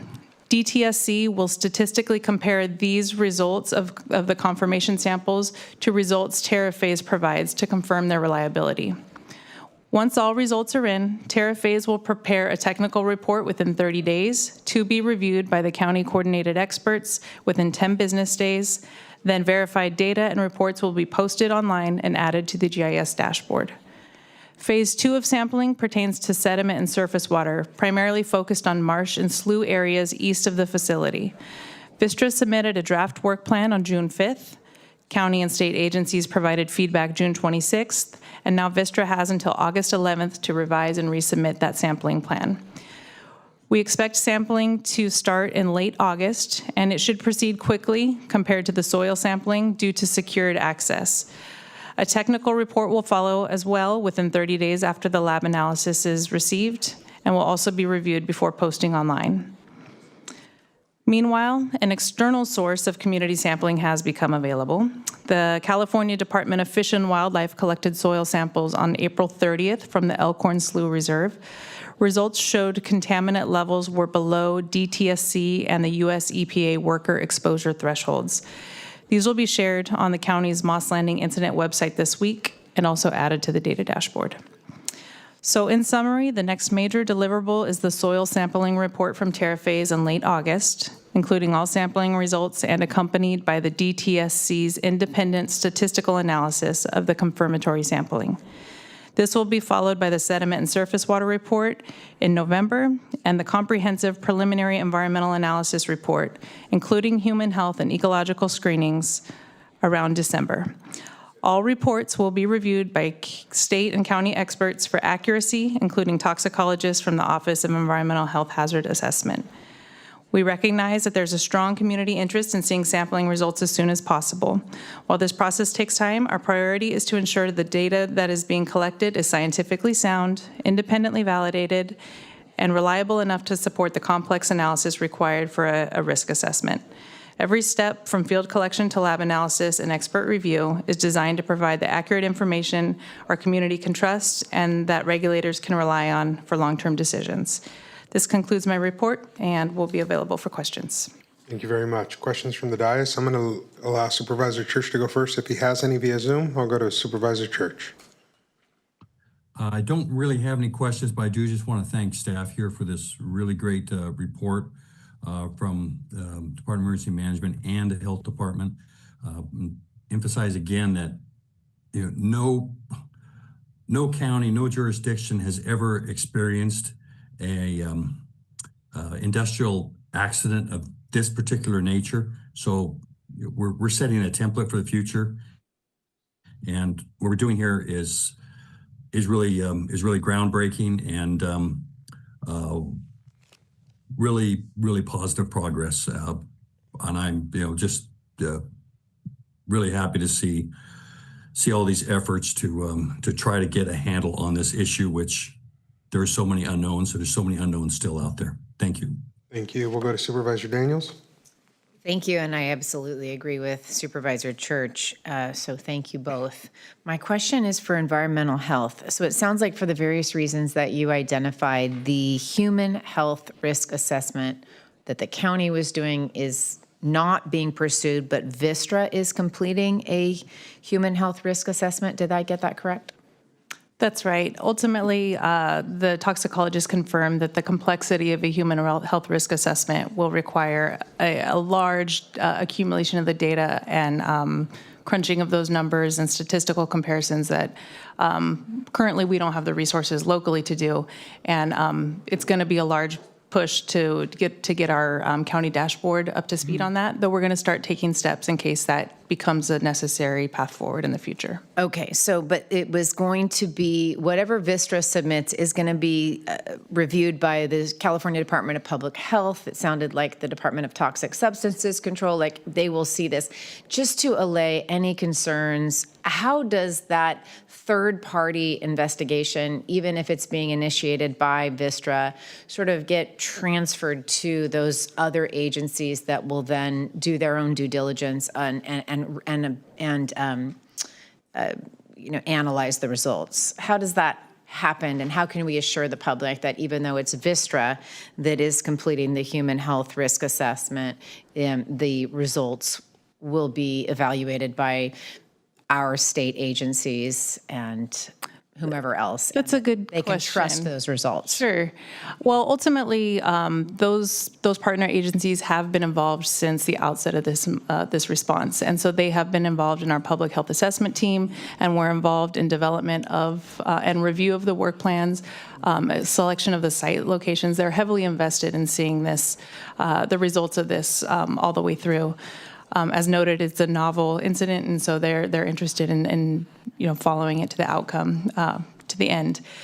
That said, the county is integral in coordinating with each of these partner agencies. So as results become available, it's our responsibility to share them and then have subsequent meetings with each of those stakeholders together, receive their comments, compile them, and then as needed, coordinate with Terraphase. We'll see how that goes. At this point, we're hoping that the reports will be satisfactory initially, but ultimately there is strong coordination and dialogue that would come from that public health assessment team. And final question, are we working with Terraphase on other sampling data and other analysis outside of Vistra's public health risk assessment, or is that's what Terraphase is working on? To my knowledge, and at least in environmental health's role, we're strictly working with Terraphase on the soil and the surface water sediment sampling. But I do recall that they may have some other involvement in the, on behalf of Vistra in the response. I'm just not familiar with what that is. So separate. They're doing our soil sampling. They're not doing necessarily the public health risk assessment for Vistra. I heard that wrong. I'm conflating. I believe Terraphase will be doing the preliminary environmental assessment that includes the human health risk assessment. Okay. Yes. Thank you. That's helpful. We'll go to the public, see if there's any public input on this item. Invite folks via Zoom to use the raise hand function, *9 via landline in order to be recognized. Anybody in room first? Seeing nobody coming forward, we'll go to folks on Zoom. I see Margie Kay's hand up first, and then we're going to go to a phone number ending in 902. We'll start with Margie. Make sure that the Elkhorn Sioux Reserve receives all of these reports directly. There's a new person in charge of the reserve. He's been interim for some months now, but I think it's really important that the people who live and work on the reserve know exactly what's going on. Thank you. Thank you, Margie. We'll go to our next speaker, who's going to be phone number ending in 902, and then we're going to go to call-in user 1. So 902, the floor is yours. Thank you. This is Nina Beatty. It's very disrespectful to schedule the Moss Landing battery storage disaster updates late in the agenda and make the injured public wait almost 2.5 hours. But the county knows that, and that people will leave because they can't wait. And the county continues to demonstrate its disinterest in the residents and businesses harmed, the scope of the harm and injury they've suffered. This is an emergency today, but the county certainly doesn't act like it. In the future, schedule your Moss Landing disaster updates as the first item on your afternoon agenda to make participation as accessible and convenient as possible for those already harmed. As you would have known if you'd read the information, manufacturing defects can easily be detected in batteries, so this classification system, if it's not taking into consideration that fact, they're going to be not dealing with batteries that have defects that could eventually have a problem. I'd like to know who hired Terraphase. It sounds like Terraphase is hired by Vistra. At the last update, the county stated that Vistra's contractor, CTEH, is doing the sampling. If that's true, that's unacceptable. CTEH has a blatant conflict of interest. A kindergartner would know that. The only conclusion that can be reached is the county has no intention of accurate or reliable testing, and that would be true of Terraphase if they're also paid for by Vistra Energy. The human risk assessment is meaningless if it's being done by Vistra. It has hired tobacco scientists for its testing. CTH is a tobacco scientist. The county doesn't have resources, but it approved the largest, best facility in the world. This doesn't compute. This is a political issue, and it's creating decision-based evidence. DTSC is a known controversial agency that has screwed other counties, frankly. This is not a novel situation here in Monterey County. There have been fires elsewhere. Thank you, Ms. Beatty. We're at time. Thank you, Ms. Beatty. We're at time. Thank you. We're going to go to the next speaker. It's call-in user 1. We'll go ahead and give you the ability to unmute yourself, and the floor is yours.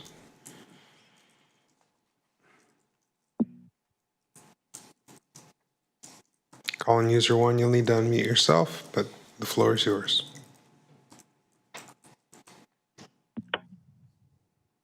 My name name's Marilyn Garrett. I live in Aptos, California, and I am one of the people who was injured by the toxic exposure from the Vistra fire.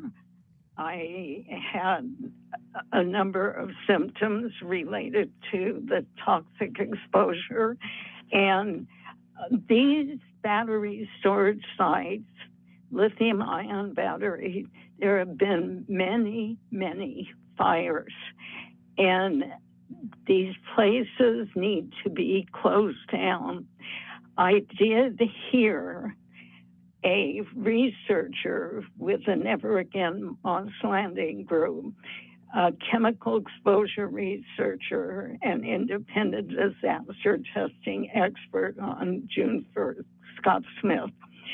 And we were told there were about 100 toxic chemicals released from that fire in addition to the lithium. Why is this permitted in the first place? There's nothing green about this kind of exposure. It is forced poisoning imposed upon the public and the wildlife and the sea creatures that no one consented to. What are you doing to prevent the operation of the Vistra and PG&E lithium-ion battery Moss Landing location? The plume went all over, measured in at least 3 counties. I urge you to call a halt to this. Thank you. Thank you. All right. I see no other hands up via Zoom. One more call for folks in the room. Seeing nobody coming forward, I'll bring it back. I believe this was just to receive a presentation. So with 23 being clear, we'll go to 24, which is the actual adoption of the resolution continuing the additional 60 days proclamation. Got a motion from Alejo. Is there a second? Second from Askew. I'll ask the clerk to call the roll. Supervisor Alejo. Supervisor Church. Aye. Supervisor Askew.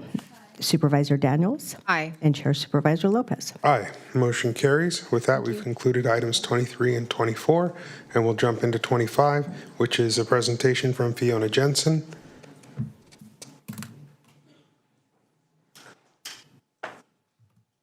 Regarding an addendum to a previously certified Santa Lucia Environmental Impact Report 94-005, approving the San Lucia Preserve Subdivision Final Map Amendment, directing the clerk to submit a certificate of correction signed by the county surveyor and recorder, and approving an admin permit and design approval to allow construction of a 6,330 square foot home. I think I bought enough time, and with that, I will send it back to Mr. Spencer and Fiona.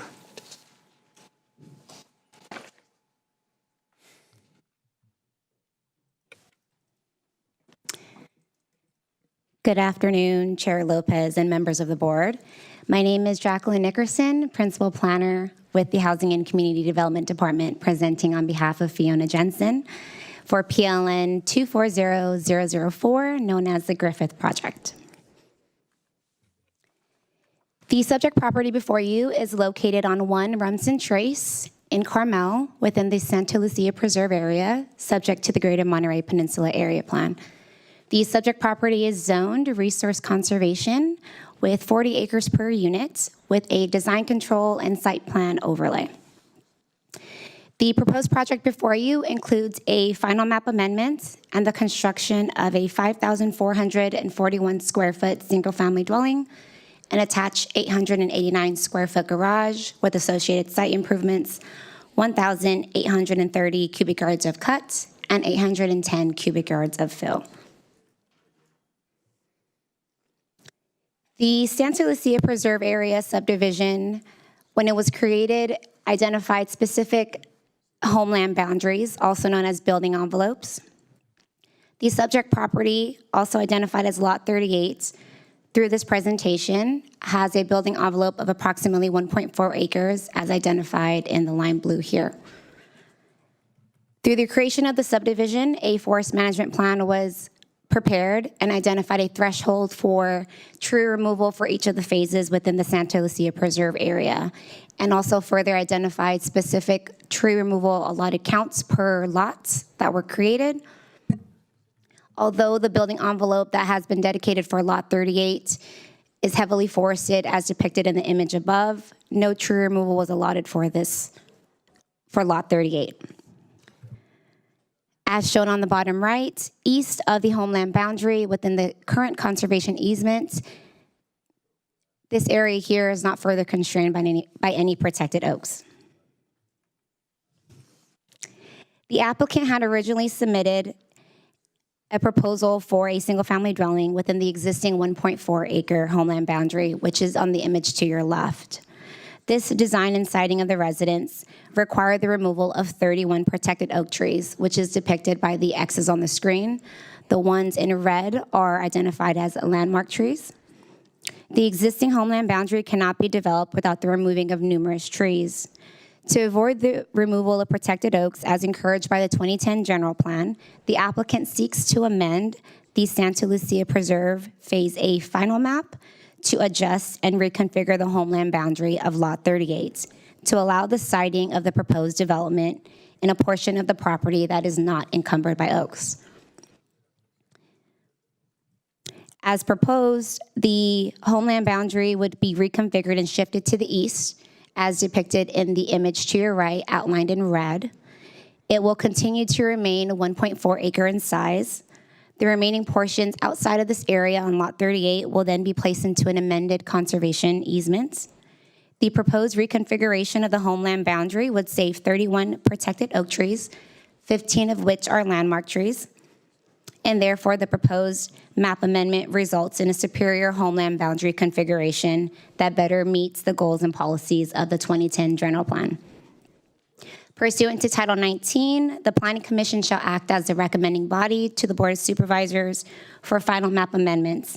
And as such, on February 26 of this year, the Monterey County Planning Commission adopted a resolution recommending the Board of Supervisors approve the project as proposed. The project includes the construction of a 5,441 square foot single-family dwelling with an attached 889 square foot garage and associated site improvements, all subject to an administrative permit and design approval. The project as proposed complies with all the applicable site development standards as outlined in Title 21. The design, siding, and colors of materials are compatible with the surrounding neighborhood character. The proposed development is not visible from any common public viewing areas and is sited behind mature oak trees to minimize its visibility within the Santa Lucia Preserve. The proposed project does not include any tree removal, nor does it have any impacts to biological resources. The Santa Lucia Preserve final environmental impact report was certified on 1996 through Board of Supervisors Resolution 96059. To reflect the changes proposed in this project, county staff prepared an addendum pursuant to CEQA guidelines, section 15164, adjusting the subject lot's homeland boundary to avoid impacts on forest resources while continuing to allow residential development and protecting other sensitive resources better serves the intention of the homeland boundary's purpose.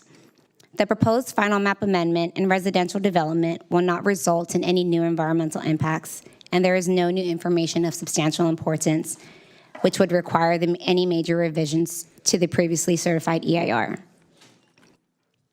Therefore, staff recommends the Board of Supervisors consider the prepared addendum together with the certified EIR pursuant to CEQA guidelines section 15164, approve the final map amendments, direct the clerk of the board to submit their certificate of correction signed by the county surveyor to the county recorder, and approve the administrative design approval to allow the construction of the single-family dwelling and attached garage with associated site improvements.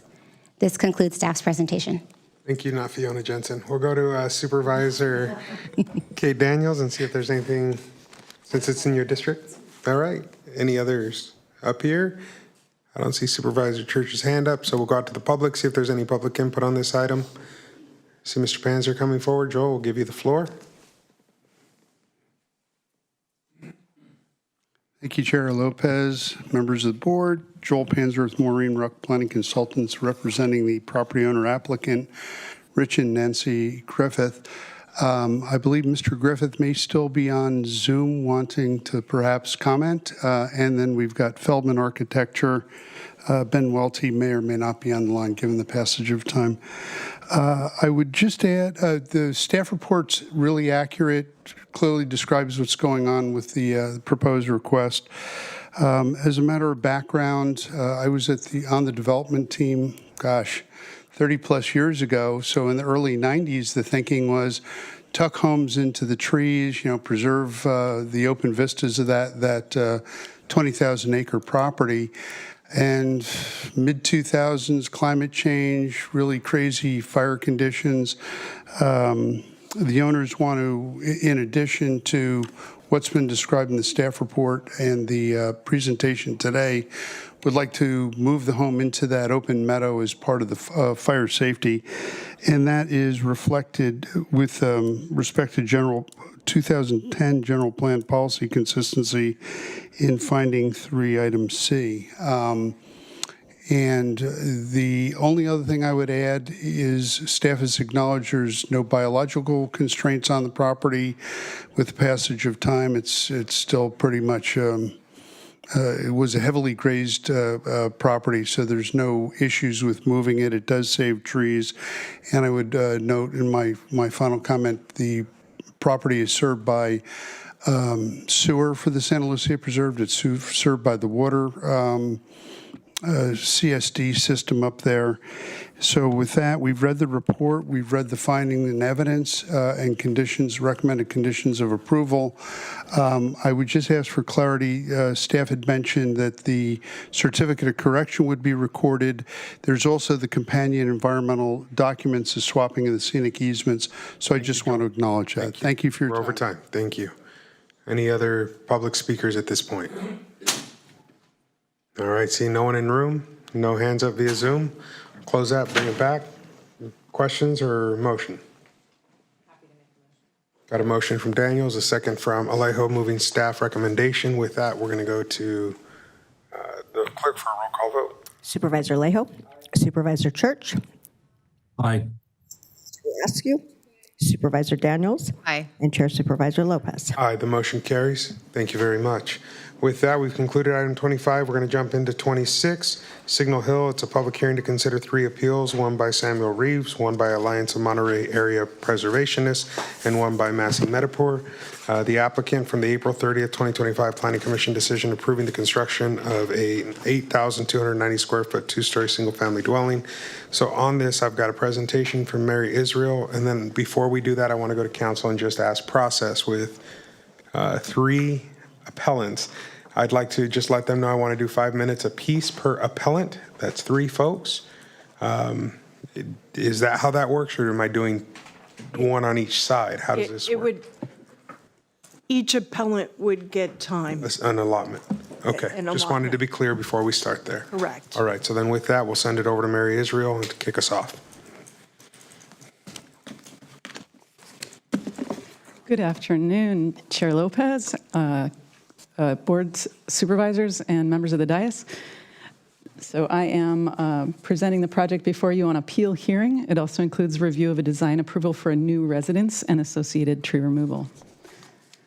The project is located at 1170 Signal Hill Road in Pebble Beach. It's the Del Monte Forest Area Land Use Plan area. The parcel is zoned LDR 1.5D in the coastal zone for low-density residential, 1.5 acres per unit, with a design control overlay. There is an approved combined development permit for this site, which was approved relying on an adopted EIR, or Environmental Impact Report.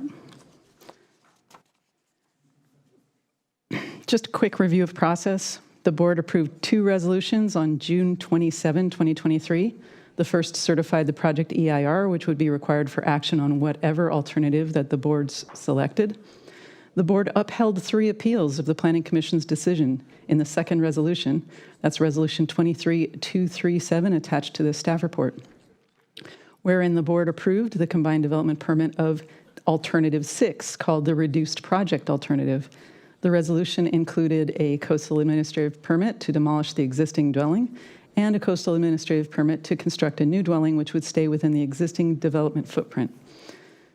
As there were no reduced project plans to review, the board approved the project in concept as part of that resolution.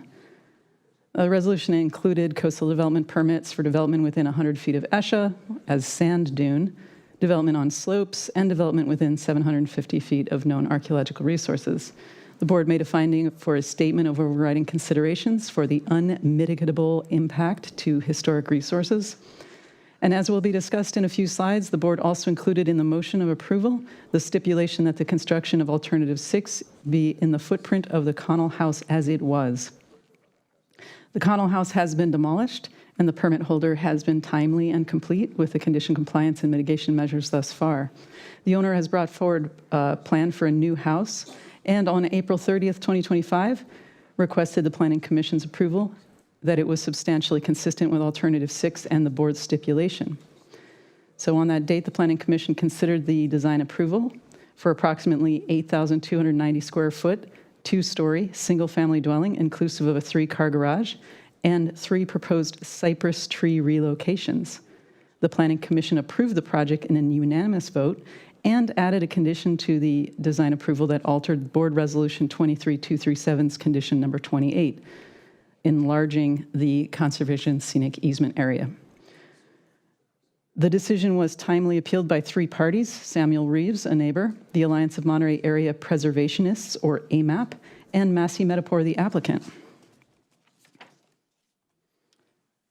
Reeves and AMAP appealed the projects separately, but as the contentions overlap, staff is presenting them together in this slide and also analyzed them in the end of attachment C together. These appeals argued against the size of the new home, contend that the new house may not be consistent with our Alternative 6 of the EIR, and may not be consistent with the board resolution or direction. They also note that it may not be consistent with LUP visual resources policies, such as LUP Policy 51, that requires new development to be subordinate to the visual resources of a site. And both appeals took issue with tree removal on prior permits and the proposed 3 trees relocations. The Reeves appeal also included a couple of contentions about noticing and the way that the Planning Commission added the variance within the hearing. Full contentions are attached, and that's we'll move on to the next appeal, which is by Massey Metapor. This applicant also appealed the PC decision, the Planning Commission decision, in that they added condition 10, increasing the area to be put into the conservation easement, and did not check with the applicant on the updated project before deciding. Staff reviewed this contention and concluded that it has merit. The Planning Commissioners expressed a wish for a conservation and scenic easement boundary over the entire site and up to the edge of the building. Prior easement requirements were developed to address impacts to habitat at a ratio of 2:1 for the sub-area of the 1.67 acres of habitat meant to be protected, and that was a ratio typical for development that does not create new permanent impacts. That was condition 23. The full-size project was what the original proposed PLN 100338 would have created for permanent impacts that would have been offset by a full 1.67 acre area in conservation scenic easement. The Planning Commission expanded that CSE beyond that of the full-sized project CSE, although the proposed project reduces the impacts on habitat that were previously analyzed. It's also true that the Planning Commission did not reopen the hearing and provide opportunity for the applicant to comment. Now we will review the contentions of Reeves and AMAP in the next few slides as we discuss whether or not this design approval does meet the requirements of the Alternative 6 in concept and the board direction. The board selected Alternative 6, that was the reduced project, which was described in the EIR as a house that would stay within the existing developed footprint and avoid creating a ridgeline effect. This was an alternative to an 11,933 square foot house that was to be 30 feet in height from average natural grade, as the original proposed project of the EIR. The new home is designed to reach 25.5 feet from average natural grade at its tallest section.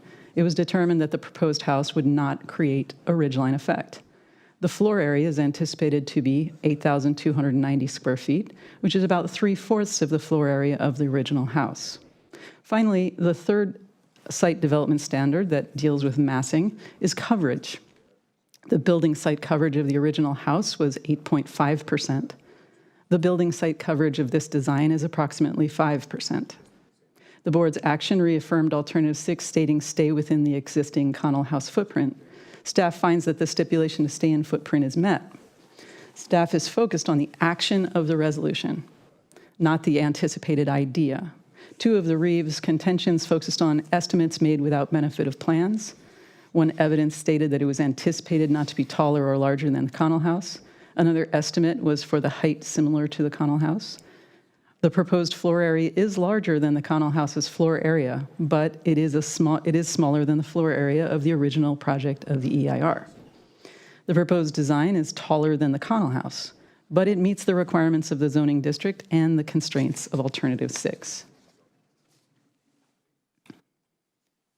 The coverage of the Signal Hill proposed design is approximately the same as the Connell House and reduced from the original. It is not exactly the same footprint because the applicant is asking to fill in the courtyard area. So that area is now shown in blue A box, and they want that in exchange as proposed in the application in exchange for this area called B. The proposed structure does not mimic the U shape of the Connell House, and staff found that infill of the area would be reasonable because this reduces the bulk and mass that could be in the public view shed and also allows more sand dune area where it is contiguous with the restored remainder of dunes. However, as proposed, the replacement residence is within the previous footprint as understood to include structural footprint, roof overhangs, and the upper level deck, basically a bird's eye view. The proposed lower floor footprint is now shown in textured brown. So if the red dotted line area is the former Connell House with gray infill, we're now looking at the first floor footprint of the proposed design. The proposed driveway is now shown in gray. The proposed second floor deck made of impervious materials is shown in beige, where it is above the former Connell House. The applicant proposes a second floor deck to continue to the southern edge of the house as shown in pale green as decking.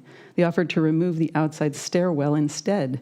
This would be 180 approximately square feet of coverage less by the stairwell in exchange for approximately 350 feet more deck.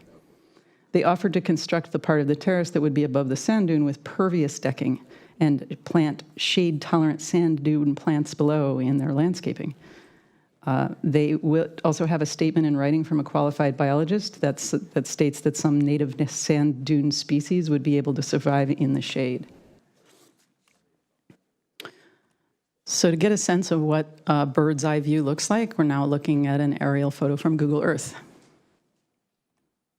and comparing it to the building footprint comparison that was presented to staff and by the applicant.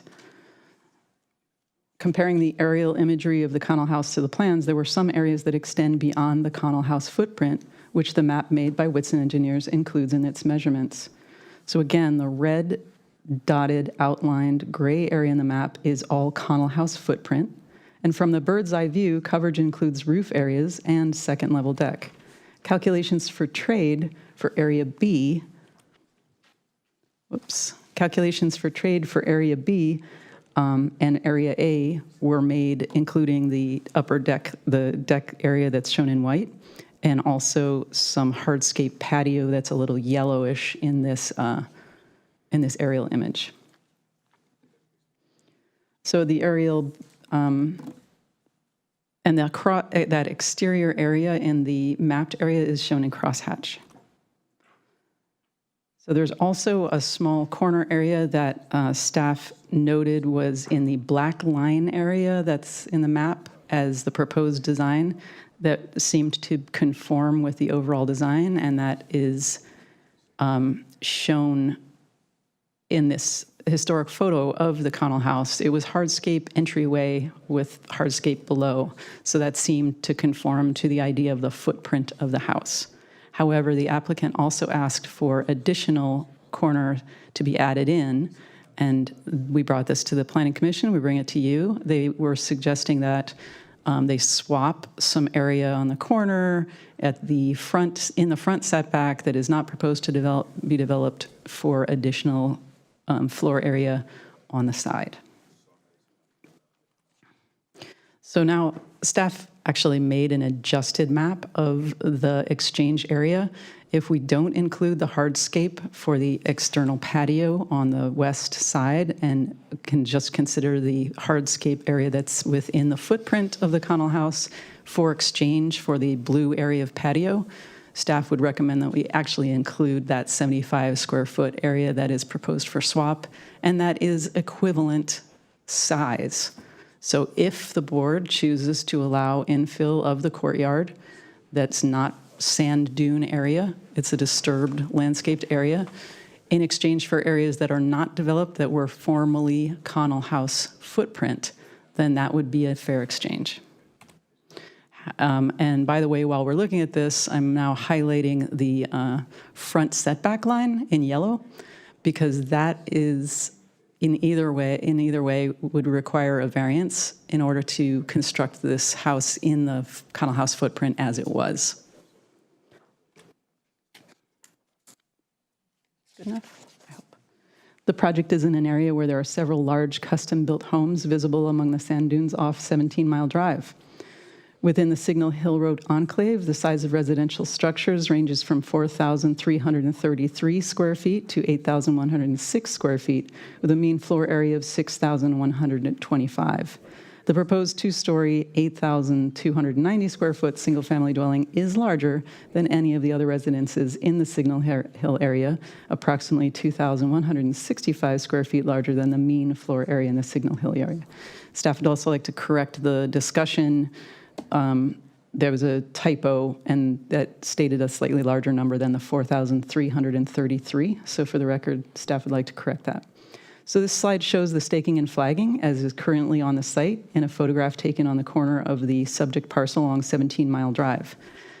Obviously, it's an overcast day and you can't see the staking and flagging, so staff is laying in a rectangle in yellow that's approximately the size of what was seen with the eye from that distance. And the slide also shows on the right a photograph taken by staff from the same side of 17 Mile Drive within Fanshell Beach Curve, looking to the north at other development in the immediate area. This 3D rendering was made to show the view of the proposed dwelling from 17 Mile Drive at road level. From this in all angles, there is no ridgeline effect. We've already discussed that the proposed height of the structure is 25.5 feet from average natural grade, 4.5 feet lower than the original design in the EIR, and consistent with the reduced project alternative as described. It's also consistent with the reduced height alternative, which was fully analyzed in the EIR and established that this would not be ridgeline effect. The inclusion of this development will change the character of the neighborhood by adding a new notable architectural firm with moderately prominent front facade to an area built with custom eclectic homes. However, in staff's opinion, this change in character will not be significant because the proposed project avoids building height that extends above tree canopied ridge behind it, and as mitigated with mitigation measures identified in the EIR for aesthetics, the project will not significantly impact the view shed. These mitigation measures include aesthetics measure for exterior lighting plan and a biological measures that result in restoration of the property to native sand dune habitat. So contentions from the Reeves and AMAP appeals were that the building was too tall to meet LUP policy 51 and is going to have large massing for the neighborhood. Staff reviewed the project with the LUP policies and found it does not conflict. In addition, staff was relying on the final EIR for the project, which analyzed the full-size project and found impacts to aesthetics would be mitigated. Furthermore, there is the tree replacements applied to reduce impacts to less than significant and as applied to the original project combined development permit. There was a replacement of a 48-inch box tree in the front of this house so that it would, the proposed house, so it would block, partially block views. But more on tree relocations. Just in brief, there were several contentions in the Reeves appeal that addressed code enforcement case that was initiated as a result of unpermitted removal of 2 large cypress trees. And to address that code enforcement case, there was a tree resource evaluation, additional investigations, and then finally there was a permit that was issued by the county for after-the-fact tree removal. It did require that 2 trees be planted, and as it turns out,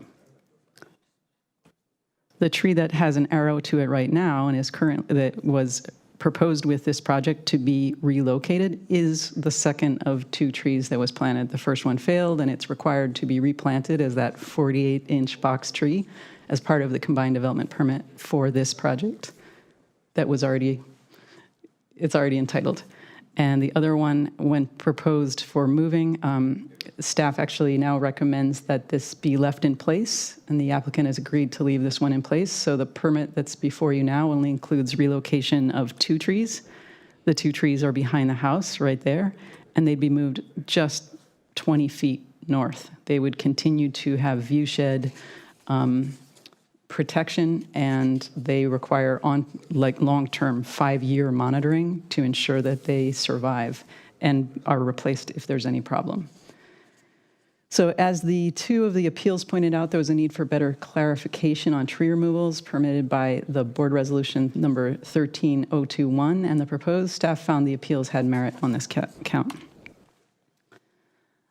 There were several, at this point I think 5, letters to the board on this project since staff developed this presentation. Just really quickly, we'll go through. There was an additional concerns letter from Massey Metapore about her perceived lack of fair treatment and urging that the Reeves and AMAP appeals be denied. Another 2 letters came in from Tony Lombardo about the Planning Commission decision urging that the Reeves appeal be approved and the project be denied. And then 2 other members of the public, one a neighbor and another concerned, I think a member of AMAP, wished to see the AMAP and Reeves appeals supported.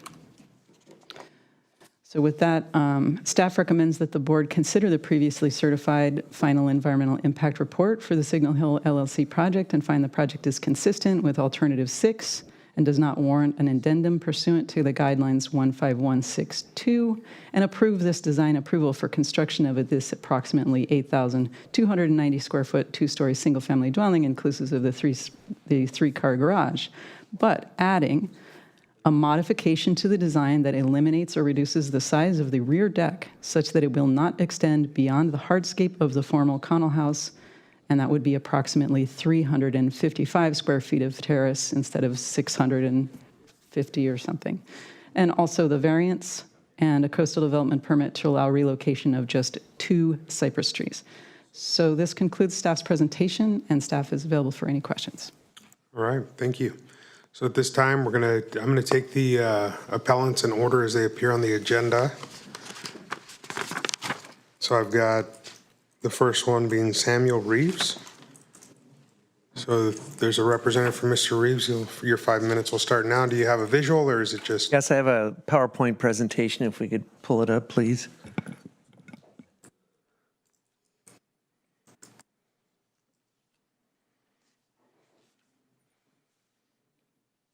Ready?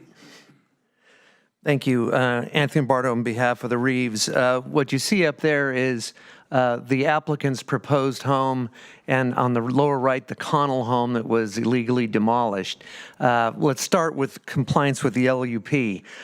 Look at the highlighted language at the end. The home should not detract from scenic values and should be subordinate and blended to the environment, Is the home on the left meet that definition? Next slide, please. It also is inconsistent with the board's decision of June 23. Supervisor Church's motion was to adopt alternative 6, which required the home be the same size and built in the same location as the Connell house. The resolution describes that. A house that's 4,124 square feet and is no taller or larger than the existing dwelling, which was described as being 22 feet in height. Next slide, please. Here's what we got. A home that's over twice the size of the Connell house. The facade, the glass facade you saw in that last rendering from the applicant is 30 feet tall, which is 36% taller. The area outside the footprint was to be 0 as it is. As described in the resolution, it's 1,300 square feet, and the illustration on the right shows what's outside the footprint of the Connell house. And the 3 replacement cypress trees that were required in 2014 to screen the view of the house from 17 Mile Drive, gone completely. Next slide, please. Staff report is interesting that they're expressing support for the design when the staff report more or less explains exactly why it's not consistent with the 2023 approval, because it does not stay within the footprint of the Connell house. It does not reduce the size of the replacement house to be consistent with the visual policies. And as the staff said, it's 2,165 square feet larger than the largest home in the neighborhood and would change, in the staff's words, the character of the neighborhood. How could that comply with policy 56? Next slide, please. Just to give you another representation, there's the applicant's drawing above. On the left was the Connell house after the trees were illegally cut. On the right, the Connell house as promised to be screened by the applicant with the replacement cypress trees, which of course never have been planted. Hardly does that house equate to alternative 6. Next slide, please. As to the scenic easement, conservation easement, I'm at a loss to understand why the staff would recommend an alternative that's been rejected by the Coastal Commission. Coastal Commission wrote on this project back in 23 that the area outside of the footprint of the house had to be in a conservation easement. That's what the Planning Commission required. What you see below is the next door neighbor's house, Mr. Stevens' house, that was required to put everything in the cross-hatching into scenic easement, which is everything outside of the outline of the home. And that's what your board imposed on Mr. Stevens in July of 2024 in order to resolve the Coastal Commission's appeal of the fact that it wasn't. Next slide, please. The tree relocation is sort of a cruel joke. There was required 2 cypress trees in front of that house by the Board of Supervisors. Those trees mysteriously, of course, have died, and the staff is recommending that you relocate the one survivor away further from the house. No screening whatsoever. Next slide, please. Reducing the size of the deck does nothing. That little brown line, whether it's longer or shorter, has no effect on the visual effect. Next slide, please. The applicant has complained that they need a design by this famous architect that looks like the one that you see in front of you of 8,000 feet. Here's the architect's website. It looks like he has plenty of designs that could be consistent with policy 56. And finally, next slide, please. The house is too large. It's more than double the size you approved to be replaced. It expands 1,300 square feet roughly out of the Connell house structural footprint. There is no screening from public views as required by the LUP, and the glass facade is 30 feet tall. And as you saw from the photos, extremely more visible than the Connell house was. We respectfully request that you grant the appeals and direct the staff that any design submitted must comply with your prior decision, which is a maximum of 4,124 square feet, a maximum height of 22 feet, and a foundation, a footing or a footprint that doesn't go beyond the foundation of the Connell house. In addition, as far as I can read the zoning ordinance, there is still a violation on this property because the screening vegetation was required, has never been grown. Thank you. Thank you, Mr. Lombardo. Next up on the agenda listed here is the Alliance of Monterey Area Preservationists. Do we have a representative? Good afternoon. My name is Denise Estrada. I am the secretary of the Alliance of Monterey Area Preservationists. You have our appeal, and we thank you for accepting that. I also wrote a letter, which would be in your file, so I will not be going through those details in the interest of time. Mimi Sheridan, our president, was unable to stay, but she has left me the following comments, which I'll read to you.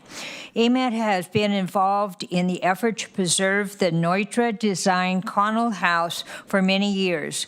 We are very disappointed to see that the constant neglect, vandalism, and deterioration of the house over these years. We are also, of course, disappointed when the county approved the demolition of this important historic resource. I was in this room in 2023 when the board approved the demolition with certain requirements for the new project. The decision seemed clear at that time. Now we urge that the board stand by that decision, that the new structure be no taller than, no larger than, and within the footprint of the Connell House. There were also requirements for screening to preserve the view shed from the 17-mile drive in Fan Shell Beach and for adequate preservation and restoration of the dune habitat. These must also be upheld. Thank you. Go ahead and put 3 minutes and 35 seconds for rebuttal should she choose to use it. And then I think we have last on the agenda, the Medipores themselves.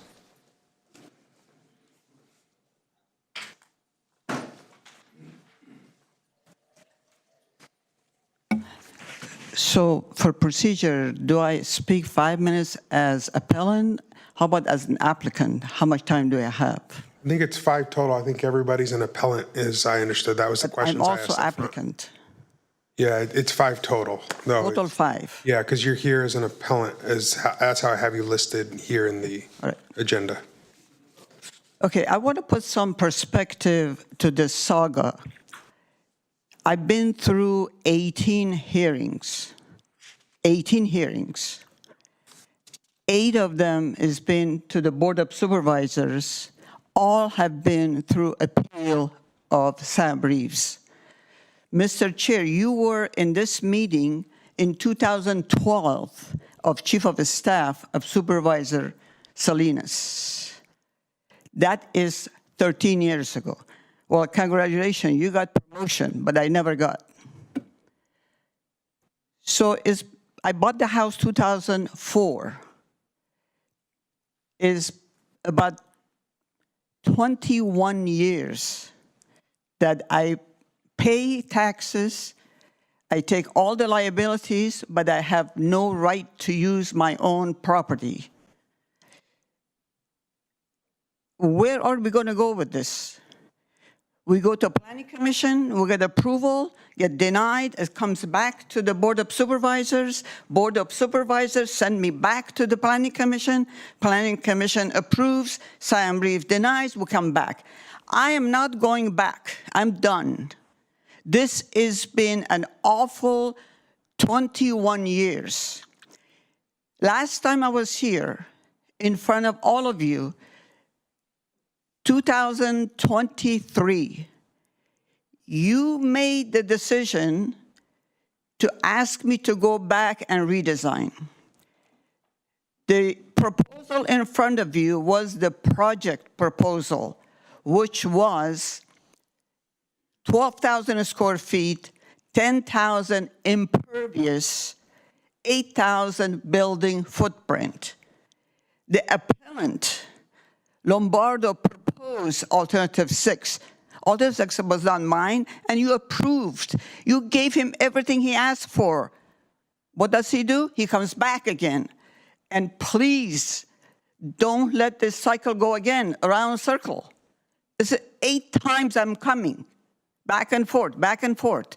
We go to LUAC, we go to Planning Commission, we come back here.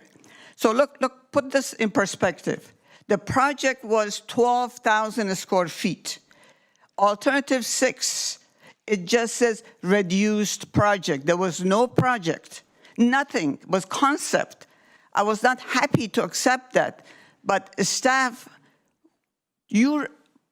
recommended to the staff to sit down with the applicant to come up with a project. There was no project.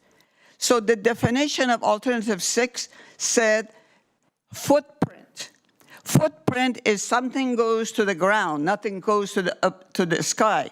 So we have less footprint than my previous house that I bought in 2004, which they could have bought it too. Anybody could buy it. And the house I bought was supposed to be demolished 21 years ago. I'm still fighting for that. This is extreme injustice. I don't know how to put this. A man from Florida who's 90 years old, lives there, comes to Pebble Beach 2 or 3 times a year to play golf, and wants to kick me out of my property. That's all there is to it. Why are you allowing this to happen? How long am I going to go? It's not about footprint. It's not about this or that. It's about trying to get me out of it. Chris Stevens write a letter. You see his house? He is building 8,000 square feet house and has a huge view shed. And because, can you show this?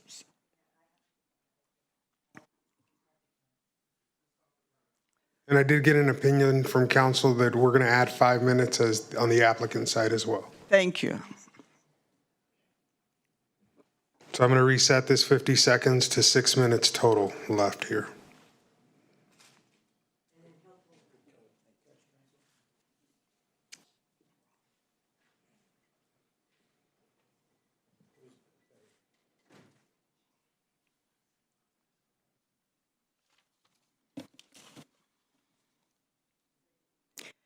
Okay, look at this house.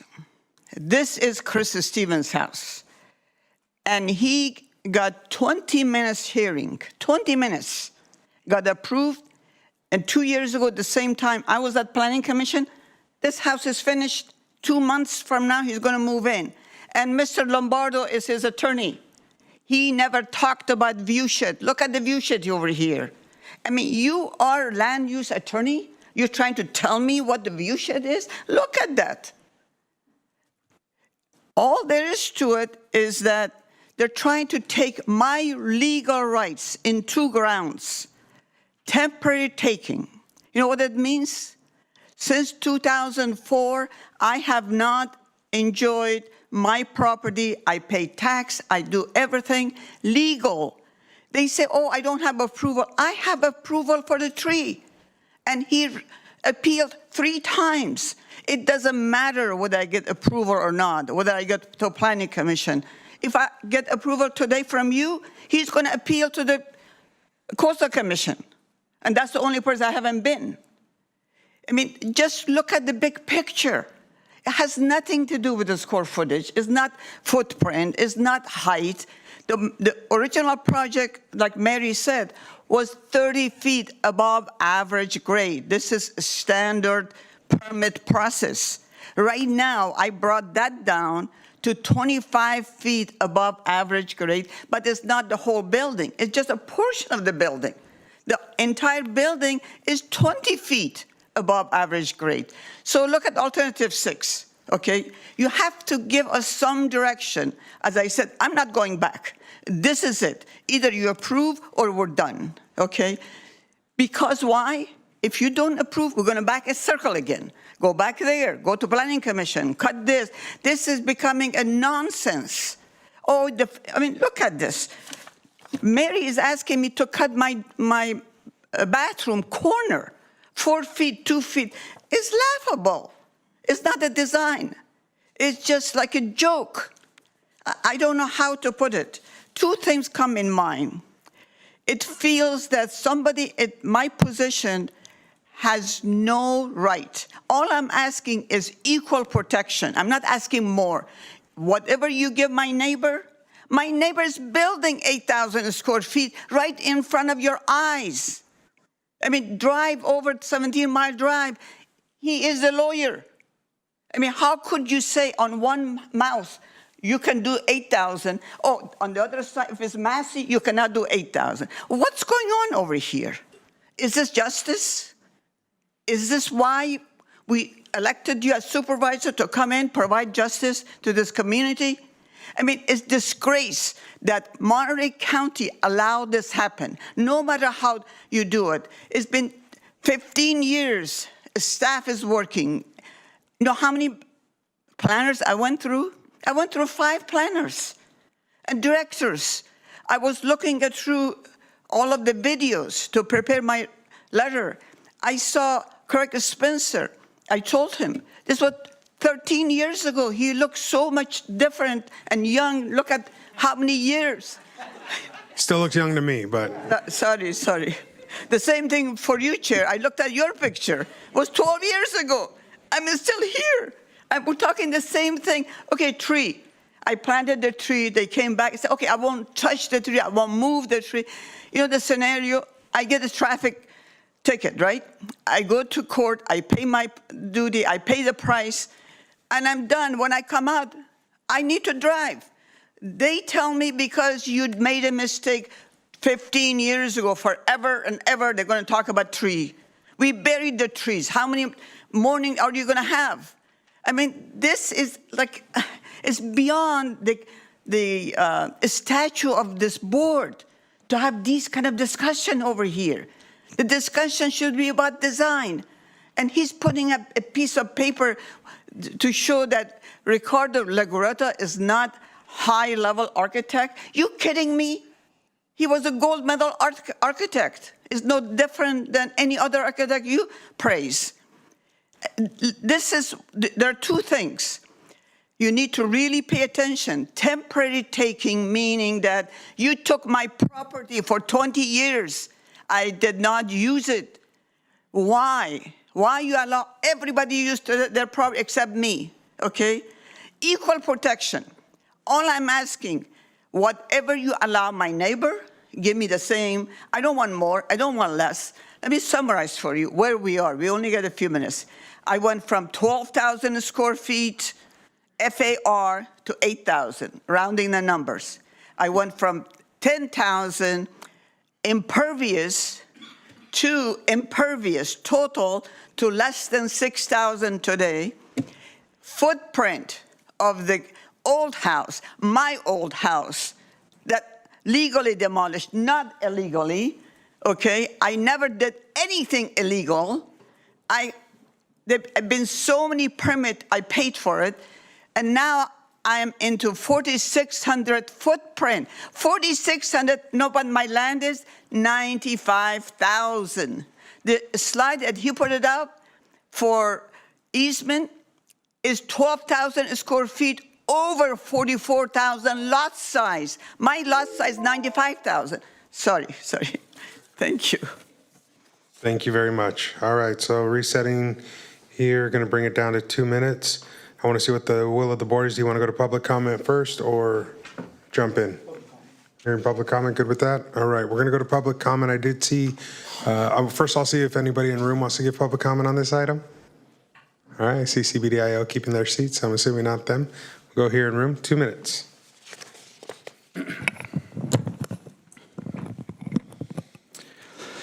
You have to treat all property owners the same. You have to give them the same property rights. That's what equal protection means. It's also important to recognize the concept of res judica, which is like the concept of double jeopardy, but in a civil case, which is to say, once an issue has been resolved, you don't relitigate it over and over and over, despite a nasty neighbor constantly bringing it up. There are issues that have been fully resolved, fully adjudicated, that this malicious neighbor keeps raising over and over and over to create an absurd false narrative. The code violation was cleared a long time ago. The historical issue has been mitigated. The archives have been completed. This is all done.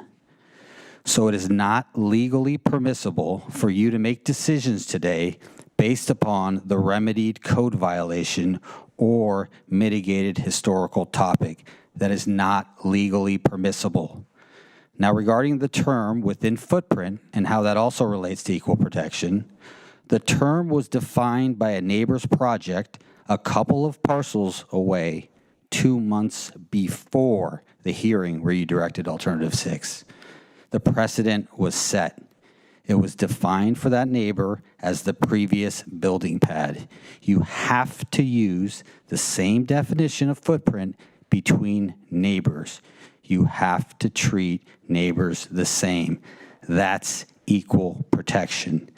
Please approve this project per staff's recommendation so we can move on to the next phase of the Council Commission.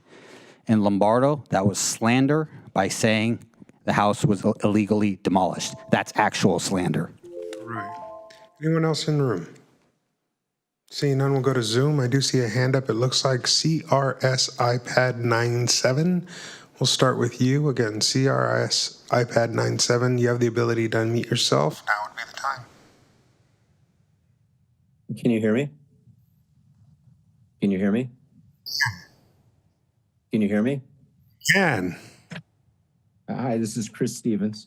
I understand I have 2 minutes, so I'll cut it short here. I don't want to try to rebuttal, the difference between my permit and what's going on here. It was clear from the demo permit that it was a complicated agreement that have some very site-specific conditions to this home. And so I started watching it closely, and I'm kind of at a loss to why the replacement trees have not been replaced. There's no justification for that. And for the staff report to say that there are no violations, I think it's just kind of wordsmithing around the county's previous agreements on the property. As Mr. Lombardo stated, I recorded a conservation easement over almost my entire site as a requirement for my building permit. I also painstakingly worked around all the existing trees and the native birthing site and really fit it in there. And I didn't ask for any variance. I didn't ask to build in the front setback, which I'm kind of at a loss how a variance can be granted without specifically applying for a variance. At the time that I gave that easement, I wasn't happy, just as Massey Metaphor isn't, but I hired an amazing landscape architect that actually Mary Israel recommended to me, Marie Goulet. And she took me on a tour of the dunes area and explained that by restoring the site using locally harvested seeds and what have you, I wouldn't have to have any long-term irrigation. So I did that, and I've done the restoration already while I'm doing construction, and I love the results, and so do my neighbors, and I'm proud of doing that. I think the only reason to push back on granting an easement out, up to the footprint is if you have plans to build more in the future. And I see this thing kind of wiggling around. I don't know what the applicant has in mind for an ultimate deal, but for some reason, there's some reason she doesn't want to give the easement like I did have to give if you're talking about fairness. Thank you, Mr. Stevens. We're at time. Thank you. Thank you. I'm going to go to, looks 902. Looks like a hand. 902, the floor is yours. Yes, this is Nina Beatty. I'm recall that earlier today, during public comments, we heard substantially about practices at the county that are discriminating against people of color, people of non-Caucasian races. And you heard from LULAC, you heard from NAACP, you heard about harassment, people that have left their jobs at the county because of the way the county's treated them. Years ago, I sat in a hearing and I heard this project being discussed, and Supervisor Dave Potter was a supervisor at that time. And I heard him make comments that I can only characterize as being racist against this applicant. And given the history of this project, it sounds to me like this is about racism, about people that some people are entitled to certain things and other people are not. We all know about Samuel Morris and how he wanted the right kind of people to move into Pebble Beach. And we know about the racial restrictions on the country club golf course. And it seems to me like nothing has changed, and that people in Pebble Beach want to continue to create a lily white environment where only people from certain countries that immigrated to this country have rights to homes. So I hope that the Board of Supervisors will take some of the comments you heard earlier today into consideration and stop this drama, stop this discrimination against somebody who has been, from what she says, from what I gather, has been doing most of what was required of her, and having to jump through hoop after hoop after hoop when other people conveniently don't have those same restrictions put on them. Thank you, Ms. Beatty. Your time is up. Thank you, Ms. Beatty. Appalled. Thank you. All right. I don't see any other hands up. Nobody coming forward in the room. So we'll bring it back, see if there's any staff response to comments made. Thank you, Mr. Chair. Just really brief on the trees. I think I'll have Mary describe the situation. Maybe not. I'll describe it. There were trees removed without a permit way back before the board acted in 2023 on the demolition of the house and the approval of this new design and concept, Alternative 6. That did result in a separate approval addressing after the fact tree removal and requiring replanting of cypress trees on the site to replace those that were removed without a permit. Those were replaced. One of them is still there, and it's one we're recommending stay. The other did not survive and is required to be replanted under the conditions of that approved permit and monitored for survivability. So I just wanted to make that clear because there is a requirement that another tree be replanted under the terms of that previous condition of approval. I don't think I have anything else to address at this moment. I know we're short on time, but happy to answer questions if you have them. All right, we'll bring it back to the dais. Supervisor Daniels. Yes. So being, again, the new one here on the board, I'm not going to be able to speak to the intent of my colleagues when the motion was made the last time that this item was before the Board of Supervisors, but could you just walk me through some of what brought us here today? You just mentioned trees removed without a permit. I think it would help me and it would help folks that are as new as I am to the board. Could walk us through how we got here today. Yeah, I'll try and make this quick. So 30 seconds. The applicant submitted plans to demolish the house that was there. It was found to be historic after she purchased it. During around that same time, the trees were removed. And then there was some vandalism that occurred at the site after it was found to be historic that really undermined the structural integrity of that property.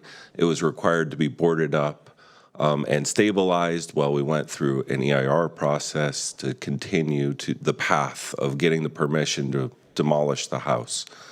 That took a long time. An EIR was prepared. The board considered appeals of the Planning Commission's decision on the item at several hearings. Ultimately, the decision of the board was to approve the demolition, the coastal development permit for the demolition of the house, and made a motion to adopt Alternative 6 of the EIR, which is reduced from what was considered as part of the EIR, the project in the EIR, which was the 12,000 square foot house you've heard mention of. That motion was clear that the new home would be within the footprint of the existing, or the then existing, Connell home. So that suffices. If I could ask a couple more questions about what you just said. So can you talk a little bit about cypress trees in the Del Monte Forest land use plan?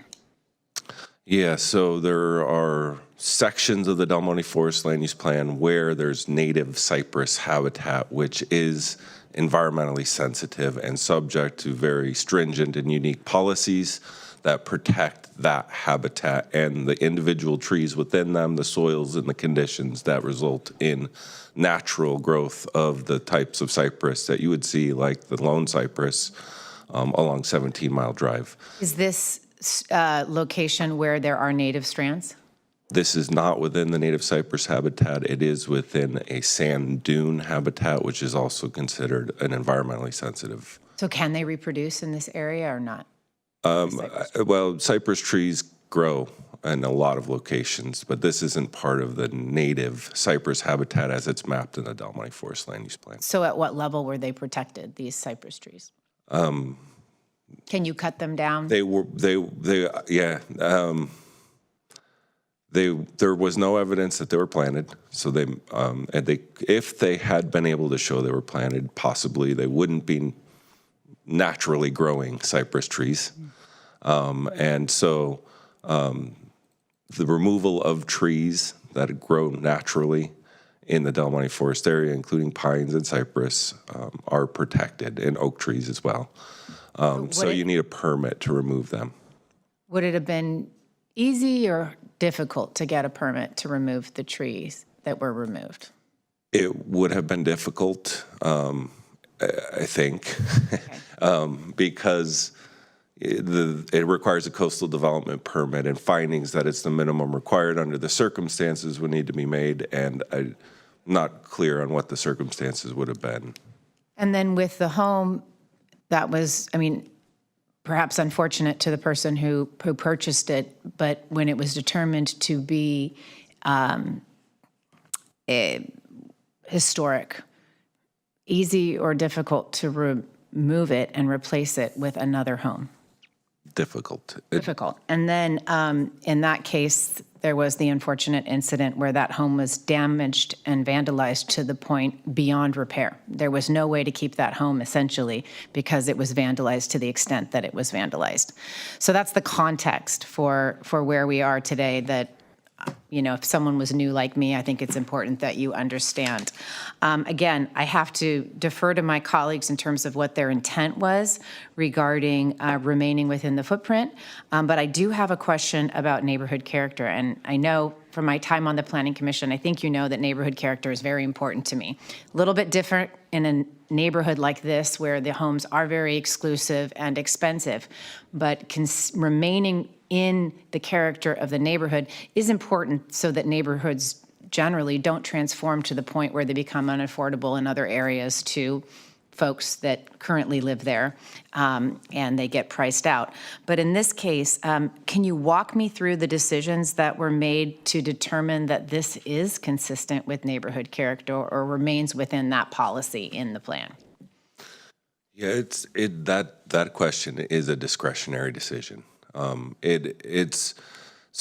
There's lots of different things that happen in determining neighborhood character and whether or not a development is consistent with it. So neighborhood character, you'd look at what the developed and natural setting is in a general vicinity. In this case, mostly Signal Hill, 17 Mile Drive, Fan Shell Beach.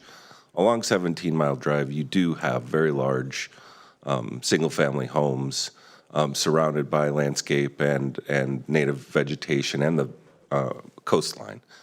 In Signal Hill, you have kind of a dune habitat with a lot of ice plant and a lot of cypress trees, and you have several larger homes. Mm-hmm. We have recognized that this is a large home. It's larger than some of the other homes in the area, and we're not saying it isn't. It is a large home.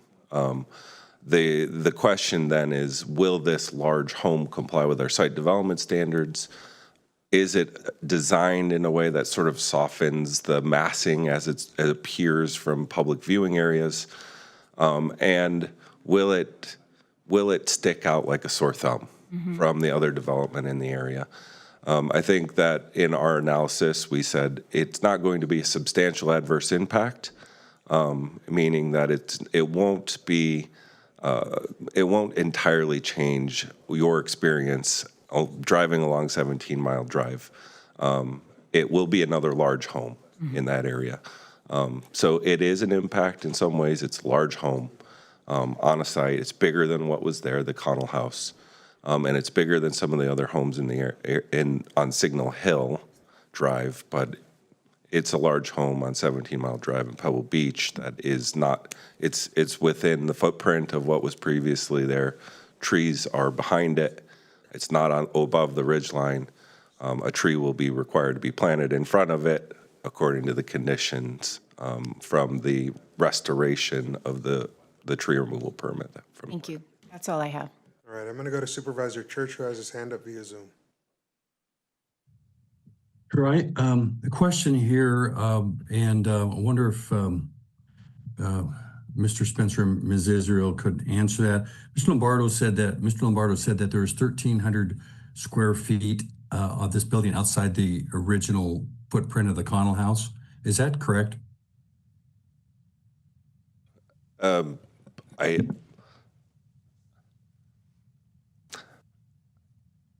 that's a difficult question for me to answer.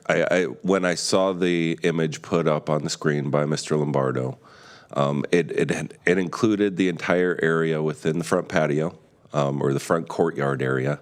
There is a question here. I think maybe this is a better way to answer your question if I could. There are cross-hatched areas shown on the plans submitted by the applicant.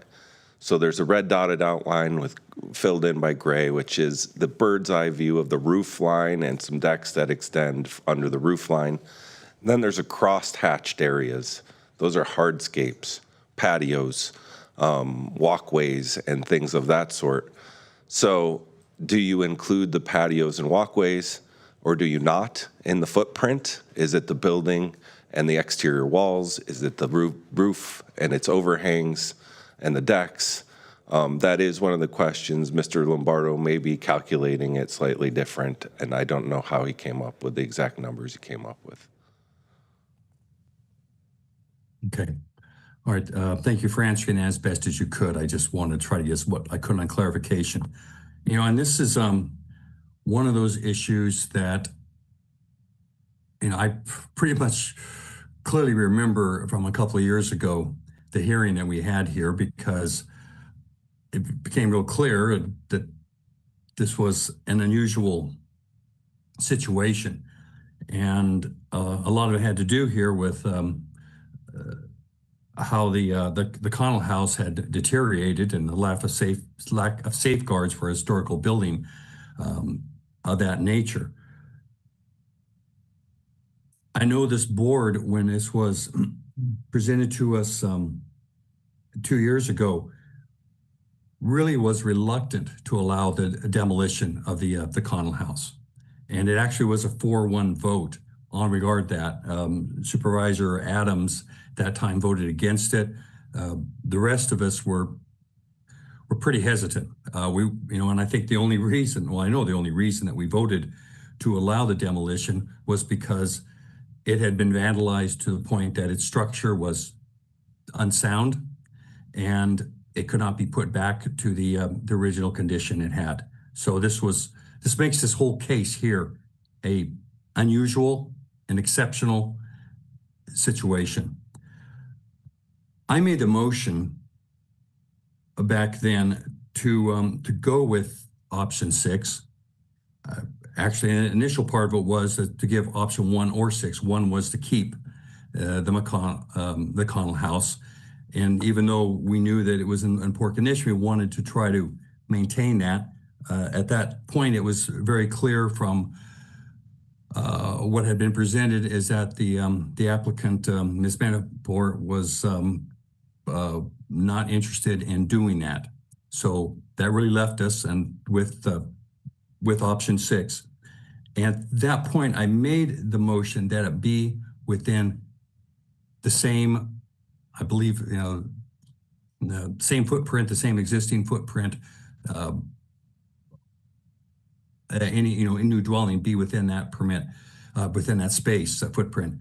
And I know that was mentioned by others during the hearings. I went back and listened to the tape about the same footprint, So I know that's the real issue we're facing out of here, but I I feel there was some real clarity from the direction that this board gave regarding that. That's all I have to say at this point. This side of the dais, I'm going to go Supervisor Askew.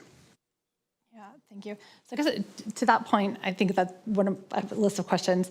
And I am trying to understand exactly what extent the original indoor-outdoor disturbed living space footprint, disturbed landscaped area of the original property, the original home, is within the disturbed property line of the existing design. So indoor, outdoor, whatever we want to call it, but sort of disturbed home print.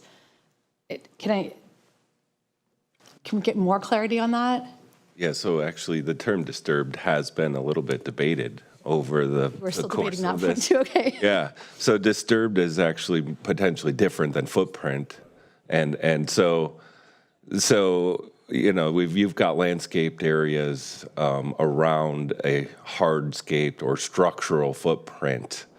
And so I guess for clarity, if I could, we looked at it from a bird's eye view. We compared historical aerial imagery and verified that the red dotted outline is essentially what you would see from a bird's eye view of what the house coverage included, the roof line. Red dotted line. Yeah, under the roof line, the walls were, you know, the roof line projected out fairly far beyond the exterior walls because it's a modern design.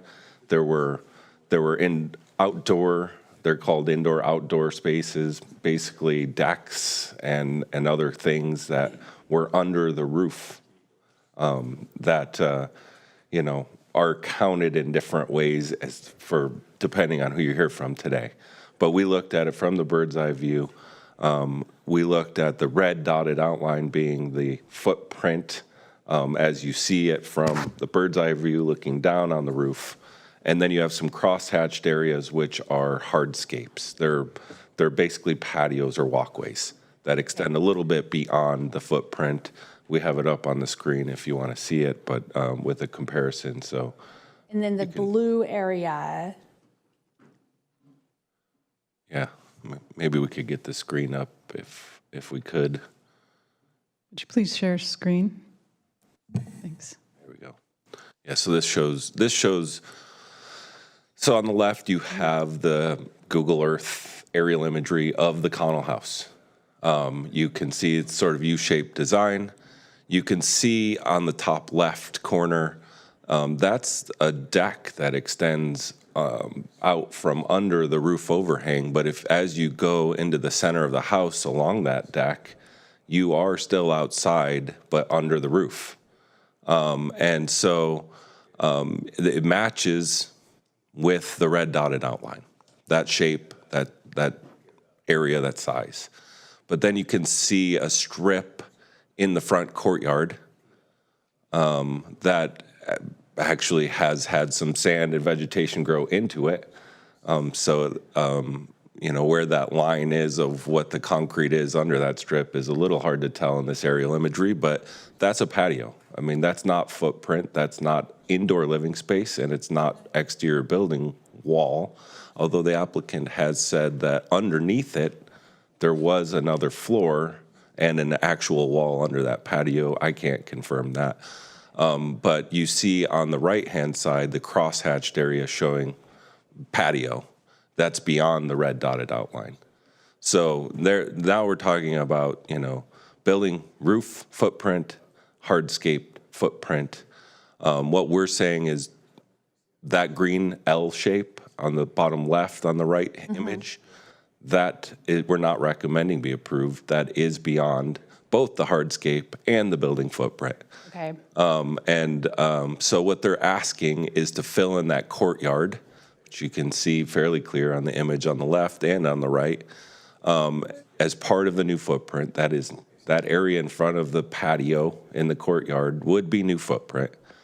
But in exchange, they're not going to develop that top left corner, which is kind of the deck on the left image that you see underneath the roof overhang. It's a different shape on the proposed design. The black solid line is the exterior of the wall, and then there's kind of a diagonal line that shows the deck protruding out from that, the second floor deck protruding out. The green L is an extension of that second floor deck. So we're, that would tilt the equation between what's being left undeveloped and what's left developed. But the concept of swapping is something that wasn't addressed by the board. It is something that's in your discretion. Okay, thank you. So that, I do recall, but I think we were very clear on that point. So that I wanted to make sure I understood that clearly. And then my last question at this point is in regards to the scenic easement or the conservation easement issue. And is there any reason why we wouldn't have, I think the Planning Commission, did I understand, had recommended the inclusion of a conservation easement for the remainder of the property? Is there a reason why that isn't included as part of the staff recommendation? Sure, and that gives me an opportunity to respond to a comment that was made earlier about the footpad going through the Coastal Commission, getting an appeal, and coming back for an amendment for the neighboring house that's come up both in a letter to you as well as comment from the public. So under Appeal in 210066, down at the corner of Signal Hill and 17 Mile Drive, it was proposed to have a demolition of a non-historic structure and a rebuild of a larger house. And the argument was made that this was going to be in the footpad, the relative area of the previous house. And they proposed to have some far off areas away from the house go into a scenic easement. But that was appealed by the Coastal Commission, and they worked it out with their agent, which actually was Lombardo and Associates, and came back to county with the footprint argument being set aside. And they did allow, the Coastal Commission did allow through negotiations with the applicant, some landscaping, a fire pit area, some, residential use area, and the conservation scenic easement coming up to the outer edge of the structure. So in that context, staff was discussing the appeal to the Coastal Commission, to the Planning Commission's decision with our applicant and appellant, Massey Metapor. She offered to put 1.67 acres into conservation scenic easement, and that is the same as if it was the original project in the EIR. A 13,000 square foot house going much farther beyond the footprint that's proposed right now in every way. And staff did find that could be supported because it's a lot of 2.2 acres. That leaves some native landscape area for residential use close to the structure, and it is akin to the treatment of the house down at the corner of Signal Hill and 17 Mile Drive. Does that make sense? Yeah,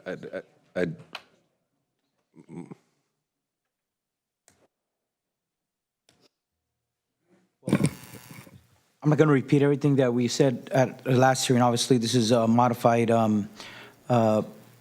proposal here. But I think I agree with my colleague Church about I thought we gave clear direction last time when we're talking about a footprint that is 4,124 feet to now. Back then, the proposal, I think, was over 12,000 square feet. This one is smaller than that, but it's still not the original footprint of the building itself. And that has me somewhat taken aback. And that the applicant was expressing why is she coming back and forth.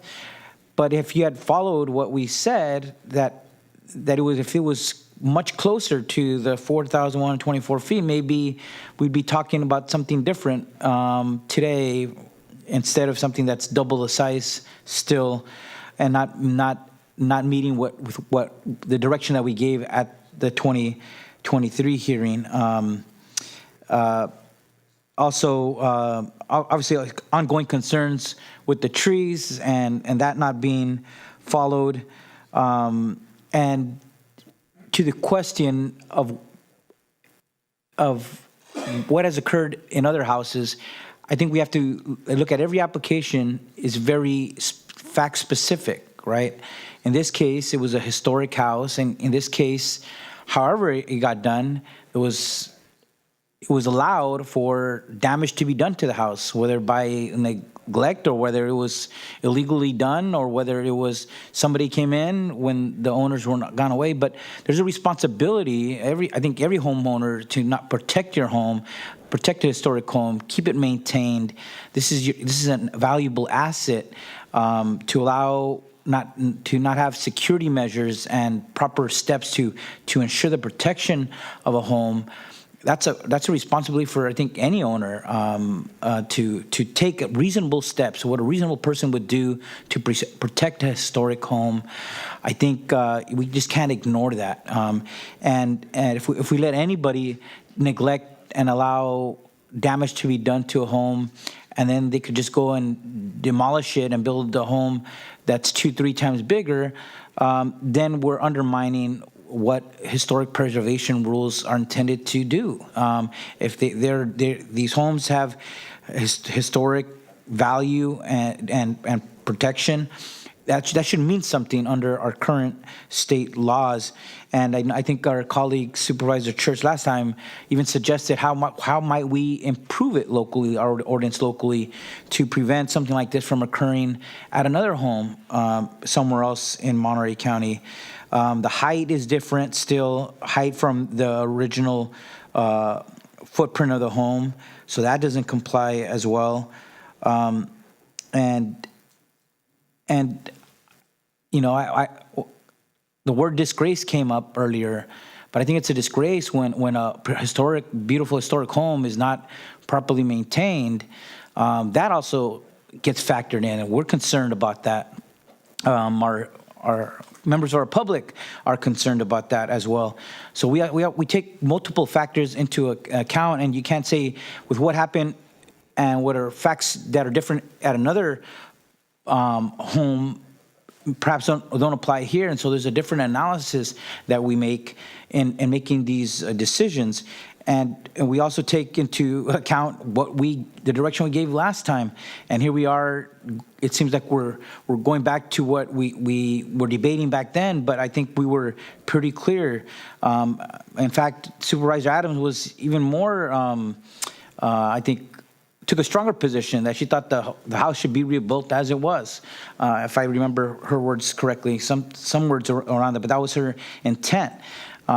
And I think when you got all the supervisors expressing similar concern and disbelief of how this could happen to this historic home, and also a sense of not just allowing somebody to allow damage to happen in a home, and then in a way rewarding that by being able then to demolish it and build the home two or three times the size. I think that just doesn't conform to what we expressed at our last hearing. And that's why I don't want to repeat everything, but I think we kind of gave some clear directions, and had we been much closer to what we expressed then, I think with some slight adjustments, we probably could have made some minor modifications here, but this is a very drastic modification to what we expressed wanting to see when this came back to us, if it came back on appeal beyond the Planning Commission. So anyways, that's where I stand. I expressed that last time. It's not a surprise, but I think this is pretty clear. It doesn't conform to what we said and expressed last time. So timing-wise, just want to acknowledge we're sitting at 5:41. I do have to leave by 6 for a town hall in Gonzales, so just want to let everybody know that it's on county business on the tax issue. So if we reach that point, I will slide out and let you handle us from there, Supervisor Askew. But back on this issue, just want to express, I too was surprised by the size of the project. And for me, I think the key question was it conversion of basement space into living space? I'm struggling with the fact that we gave, in my opinion, pretty clear direction, right? And what came back in terms of sheer square footage is substantially bigger. And so I'm trying to understand how we get there, but I live in a home that's 2,300 square feet but I've got an 1,800 square foot unfinished basement, right? So I'm imagining if I finish that, then someone would say, you're in a 5,000 square foot house, right? So I'm just curious, in terms of what we're dealing with here, how did we get there to this large number, given the direction given from the dais at the last meeting? I'm struggling with that sheer number difference.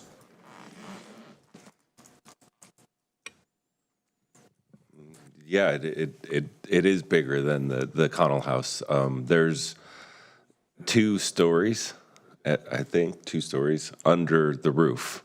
So the roof footprint's over 4,000 square feet. It was estimated to be around 4,200. The survey provided by the applicant says it's 4,600. That could be explained by how you calculate, I guess, the coverage and the estimate versus a survey. But then you have 2 stories stacked under that. So you get to 8,600 total. The original Connell house had the footprint of 4,000 something with partial 2 stories, but not the entire thing. Not the entire footprint was 2 stories high. So then going back to that image that you put up on the right-hand side with the proposed blue block that was in the photo, that blue block is now living space with a courtyard still remaining in the center, just for my clarification. There's no courtyard anymore. So the whole What thing it is filled in? Yeah. The hatch I thought was courtyard, but you're saying no, all of that is filled in? It's the former courtyard of the Connell house. It's proposed to be entirely the front of the building now. Everything shown in brown right now is the proposed footprint. And then there's a second floor terrace shown in the beige. So, And the beige is not included previously. and the terrace was not included also in this measurement. The beige was it crosses over the red dotted line onto a sliver of the hardscaped area. Yeah, right there. Yeah. There's a red dotted line you can see right in the center there. Yeah, there you go. Okay. So that part we did actually have quite struggle with a little bit. It's beyond the red dotted line, which is the roof line of the building, but over a patio or walkway that was in the back of the house. Okay. So, yeah, I guess I'm struggling with the direction we gave and where we ended up. And that's the piece that I was part of that reluctant crowd in the last meeting. And so to be here, again, looking at something that's a lot different than what we propose is hard for me, given the history. Given that, I think we've all shared our comments. We know where we stand. I want to see if there is direction from this board at this time and leave it up to my colleagues to see if we can come to some sort of an agreement on this, given all the opinions expressed.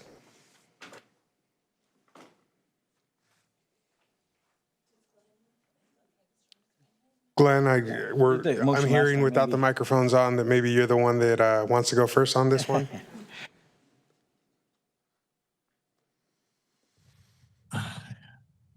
That wasn't, must have been a mouse you heard or something. I'm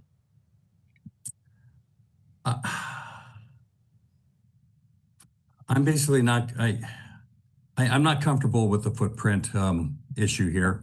And so I'm going to, I want to make sure I get the right language we have here. We have 3 appellants onto here, so I'm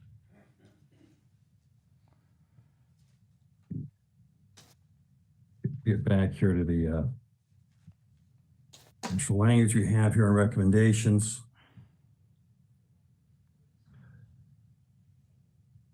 And so I would Please share the screen. Excuse me. Sorry. I would move to deny the project here, and I know there's a lot of conditions onto it. There we go. And I would just entertain like a similar motion to last time where it wasn't an outright denial, but it was direction to have it conform to direction we gave last time, which was to keep within the same footprint of 4,124 square feet and the same height of 22 feet high as the original Connell home. And I think that's being consistent to the previous intent, and it doesn't outright deny it, but it says if she comes back and the applicant comes back and brings specs that are to the direction we're giving now, then we could consider it in that form. Yeah, that would be the intent of what I'm would be supporting. That would be along the line of what we made the motion on last time with option 6. And Not at this point. Sorry. I just don't, the direction the board gave is not being fulfilled is the way I'm seeing this. And I would go back to that, to the language of that original motion and intent of that original motion and restate that this needs to be within the footprint of the Connell house. I would second that, and maybe our county council could help us finesse that motion. And if Robert Brer could come up, I think we need to address the easement issue as well. Is that correct? Or Craig, or? Deputy County Counsel. So the original board condition for the scenic easement was smaller than what the Planning Commission approved. So if the board's going to give direction, I think it should probably address that issue too, that it was the sole basis for Ms. Metapor's appeal. That way, this question can be put to rest. Recommendation given the direction? Yes, so the motion would just add the similar direction we gave at our last hearing on this matter on the scenic easement portion. Well, that's the board's decision. The Planning Commission expanded the board's. Right. So it's just a question. We're not talking about the Planning Commission. We're trying to restate a motion that is in conformity to that original motion this board made the last time we heard this matter. And I understand that, but part of the appeal is to the Planning Commission's, that part of the Commission's decision, and therefore it's before the board properly today and needs to be addressed. That's the only reason I'm bringing it up. So I'm sorry, I was having a little trouble hearing right there, but as I'm understanding, I understand what you're saying. The Planning Commission went beyond what the board's intent was. And so I would go include a motion, I think is what Supervisor Alejo, if I'm reading right, would support, is that we, go back to our original, we stick with our original intention here on the easement. Correct. And I appreciate the specificity with the mention of the square foot and the height. I would ask that you have to come back with a resolution to make those findings. Yeah. So I would direct staff to come back a date certain with the proper resolution, making those findings, given the board direction. Okay, that was it properly formatted for future. Do we need to pick a date today? We said date certain, so how soon do you think you could have that back to us, Mr. Spencer, Ms. Israel? August End of 25th? August. Yeah. And just, August 26th is the last Tuesday of August. and so to clarify, so we're not looking at, so you're saying stick with the scenic easement, but don't consider the condition 10 that the Planning Commission had considered, which was the conservation easement over the remainder of the property? I think Supervisor Alejo's motion is to stick with the original direction from the board, which did not modify the scenic easement the way the Planning Commission did. That's correct. Just for clarity's sake, are we addressing in this motion the 3 appeals at all, or are you saying the way that this motion is being written, you don't need to address the 3 appeals? I think by giving that direction, you are addressing the 3 appeals. Okay. Just want to be clear. Thank you.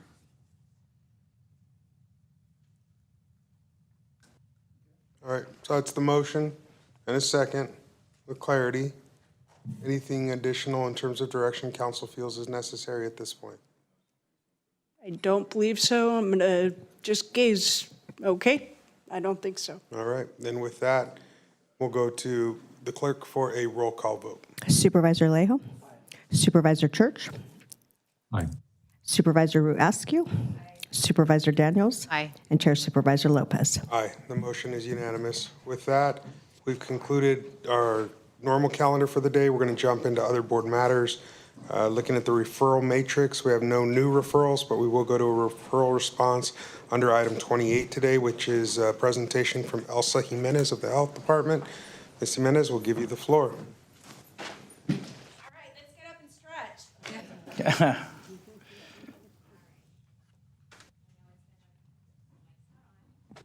I know it's been a very long day, and I appreciate our community partners from CBDIO and others still hanging in here with us to hear this update.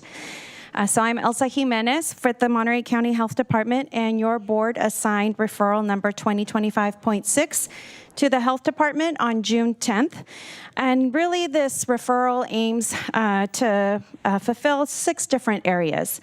One of them is increasing interpretation services, preferably in person, to our Indigenous identifying patients at our Alisal Health Center, exploring a process to be able to hire Indigenous language speaking interpreters, support for completing the forms, updating our electronic health record to ensure that we're capturing demographic information correctly regarding language preference, ensuring that we're providing cultural humility training for our clinic service staff, and then making sure that we have documents produced in other languages, not just Spanish and English, in formats that are specific to be able to be understandable by our patients who I have identified as speaking an Indigenous language as their primary language. You know, I want to express that the Health Department is committed to health equity, linguistic justice, and culturally responsive care, and that we strive to make sure that we are meeting our patients' needs when they present to us in our clinic. Over the last few months, we've had several meetings with our partners at Natividad regarding their ability to be able to expand their current services to the Health Department related to interpretation. We currently have a memorandum of understanding where we are able to access their staff interpretation services unit. Secondly, we've been having other conversations with staff from CBDIO in terms of what they're hearing from the community regarding improvements that we should be exploring, and also what opportunities there may exist in terms of us expanding our contractual relationship for expanding some of these services. We definitely recognize the unique challenges that are faced by our Indigenous speaking patients, and so I wanted to give you a little bit of a preview of some of the things that we have already started to work on to help better meet their unique needs. In terms of the demographic information, we did look that we are not consistent in terms of how we're tracking primary language identified by our patients. And so we've worked to clean up the system to be able to clearly delineate English, Spanish, et cetera, and not have an other blank box. This will help us to capture a better data so that we have a better representation. And secondly, we wanted to hear from our patients directly. So we sent out, let me get to that in a second. Then we looked at our existing data. So we serve about 11,000 patients at our Alisal Health Center, and based on our current recording system, we only had 25 individuals that identified as Mixteco being their primary language, 4 as Chatino, and we know that that is far underrepresentative of the actual members. In conversations with Natividad, it's about 5% of their total patients speak an Indigenous language, and so that would equate to about, a little over 500 of our Alisal Health Center patients probably identifying an Indigenous language as their primary language. So in order to kind of hear directly from our patients, we developed a patient survey and released it. We sent it out to a little over 3,000 unique cell phone numbers. Again, we strive to serve the whole family. So even though we have 11,000 unique members that we serve at LSL Health Center, there's only about 3,000 cell phones associated with them. We got only about 120 survey responses, but this is a little bit more telling, again, hearing directly from our patients. And so of those that responded, 17% said they speak an indigenous language, whether it was Mixteco Alto, Mixteco Bajo, Zapotec, Triqui, Mam, or Chatino. 67% speak Spanish and 13% speak English. 16% of the respondents indicated that they have difficulty understanding the medical staff due to their primary language being an indigenous one. And 4% reported difficulty to understanding based on other issues, not their indigenous language. 39% of the respondents indicated that they have difficulties in completing the clinic forms because of the language barrier. And 44% of them that they indicated they would love to have Indigenous interpretation services, and half of those would prefer them to be in person.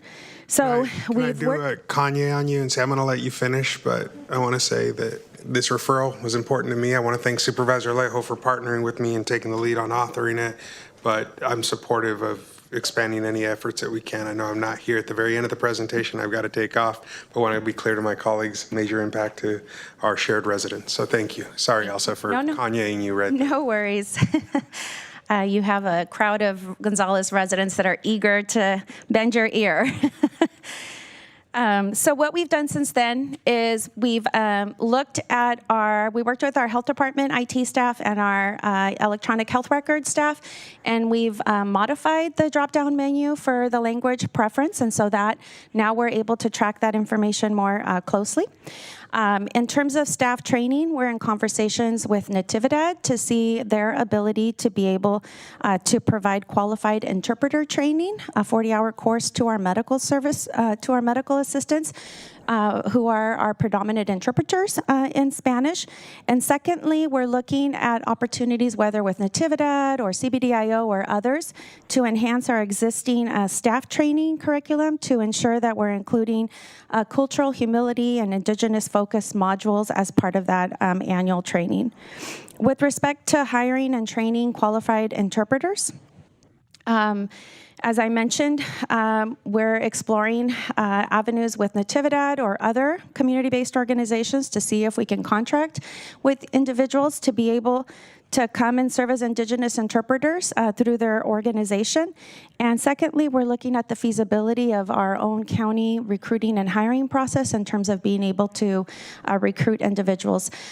With that, we'd probably be looking for qualified trilingual speakers, English, Spanish, and an Indigenous language. Because we know that, individuals have to be able to speak English to be able to understand all the county rules. So those are two separate pathways that we're exploring to be able to increase the availability of interpreters at our clinic site.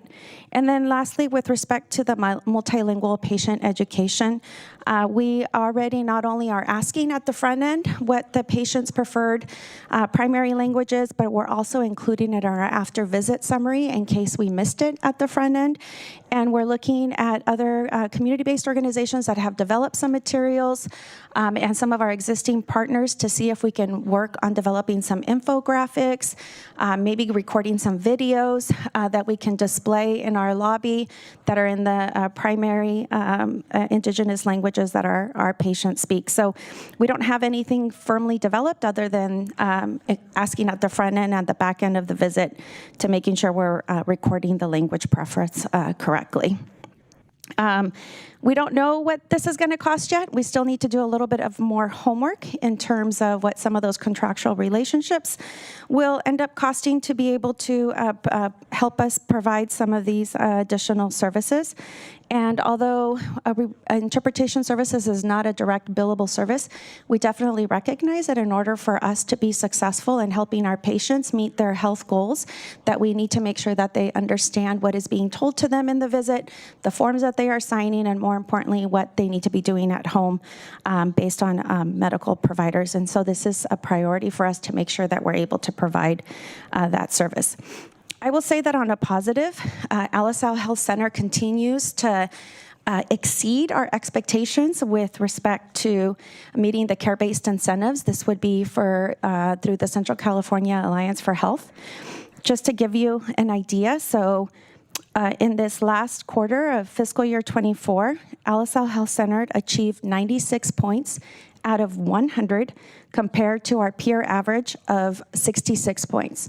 So our patients are following the directives of their providers. Somehow we're getting the message across, but I also recognize that there's a lot of improvements we need to make. And then in terms of the care-based incentives, we have exceeded 90th percentile for all of the metrics regarding screening for breast cancer, colorectal cancer, depression, diabetes mellitus, the child and adolescent well exams, the child and adolescent immunizations. So all of the care-based incentives that we are scored against to ensure that we're providing quality services, Alisal is at the top of all of our clinics in the health department and are at the 90th percentile for all of those. So kudos to the staff because we are doing something right over at Alisal Health Center with respect to helping our patients maintain a healthier life. And with that, as I said, our plan is to continue to work with our partners, identifying and implementing some of these strategies that I've outlined, and we hope to be able to come back to you with an update sometime in September of this year. Fantastic. Thank you so much, Elsa. I'll pass it over to our referral maker for comments, and then we'll go to the public. Yes, and I want to thank Supervisor Lopez for doing this referral with me, and thank you to Director Jimenez for your openness. I know this is something that you care about deeply as well, but I wanted to acknowledge Centro Binacional because they brought this, I think, to several supervisors, and I think as a community advocacy organization for our indigenous communities, I think they did something very important, which is try to uplift those voices that don't often get heard. And I met with some of their families, and they came with something that seemed so reasonable, and they know funding is hard these days, but they said, can we just start at one clinic, and can we improve our technology so that it could flag when a patient comes in that they're going to need interpretation. And we know that a lot of our residents in our indigenous community have very limited writing and reading abilities, and it's easy for maybe many others when they give you a couple forms to fill out at the front desk at a hospital visit. It might be easy to some, but to some who don't have those skills, it becomes a big challenge, So, and then also just how people feel when they come in, right? And people see other people come in and they feel like they're getting treated maybe a little bit different than others. That's where all the trainings could really make a difference. So they were all very reasonable asks, but they just wanted some way to have the process move here, and we're doing that now. And thank you, Elsa, for meeting with them as well, and just taking this as a challenge of how could we improve access to justice in healthcare for our indigenous communities. And for me, that was something I think we all could agree on, that we could always do better in delivering our services, but especially when we know that our indigenous communities have grown in terms of the visits that we're seeing actually at one of our health clinics. So thank you very much. I'll keep it there. And I know they are here because they want to express some support for this proposal as also. Great. We'd love to hear public comment. If there's any public comment on this item, now would be the time. And thank you for sitting through the entire afternoon. Yes. It's been a long evening. It's a civic learning opportunity to hear all of our items this afternoon.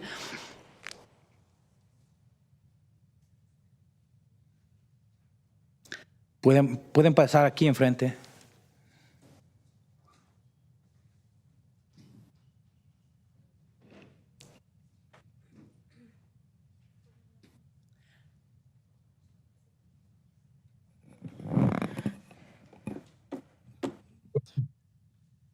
Buenas tardes, supervisores.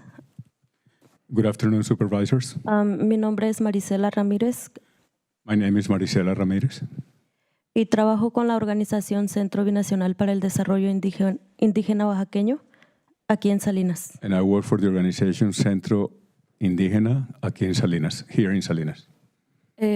Nosotros trabajamos con diversas comunidades indígenas We work with diverse indigenous communities, y mediante reuniones comunitarias que hemos hecho, And through community meetings that we have taken place, hemos escuchado testimonios de discriminación hacia la comunidad indígena, we've heard discrimination testimonies against the indigenous community sobre sus idiomas, because of their language, vestimentas, way of dressing, saliendo del trabajo, llegando a sus citas, coming out of work and going to their appointments, y sobre su cultura en la clínica de Alisal. as well as to their culture at the Alisal Clinic. Por eso hoy estamos aquí para exigir That's the reason why we're here to demand que aprueben las 5 prioridades que vinimos a presentar hoy, that you approve the priorities that we're presenting to you here today, para que la clínica sea más inclusiva y So that pueda mejorar sus servicios hacia nuestras comunidades. so that the clinic is more inclusive and can better their services to our communities. Y traemos más de 500 firmas de la comunidad que está a favor de que se implementen estas prioridades. We have brought in front of you 500 signatures from the community stating that they want these 6 points of improvement be taken En el Centro de Salud del Condado de Monterey. in the health center of the County of Monterey. Gracias. Thank you. Thank you. Buenas tardes, mi nombre es Araceli Merino. Good afternoon. My name is Araceli Merino. Queremos que en las clínicas se eduquen sobre comunidades indígenas, We want the clinics to be educated on the indigenous communities, que el personal de las clínicas se eduquen sobre las comunidades indígenas y se aseguren que el espacio y el ambiente de las clínicas sean that the seguros. clinics ensure that the staff understand the culture of the indigenous communities, Sean seguros sin racismo, that we're treated without racism, sin discriminación without discrimination hacia las comunidades. towards the communities. Hemos escuchado de la comunidad We have listened to the community, testimonios muy fuertes. very strong testimonies.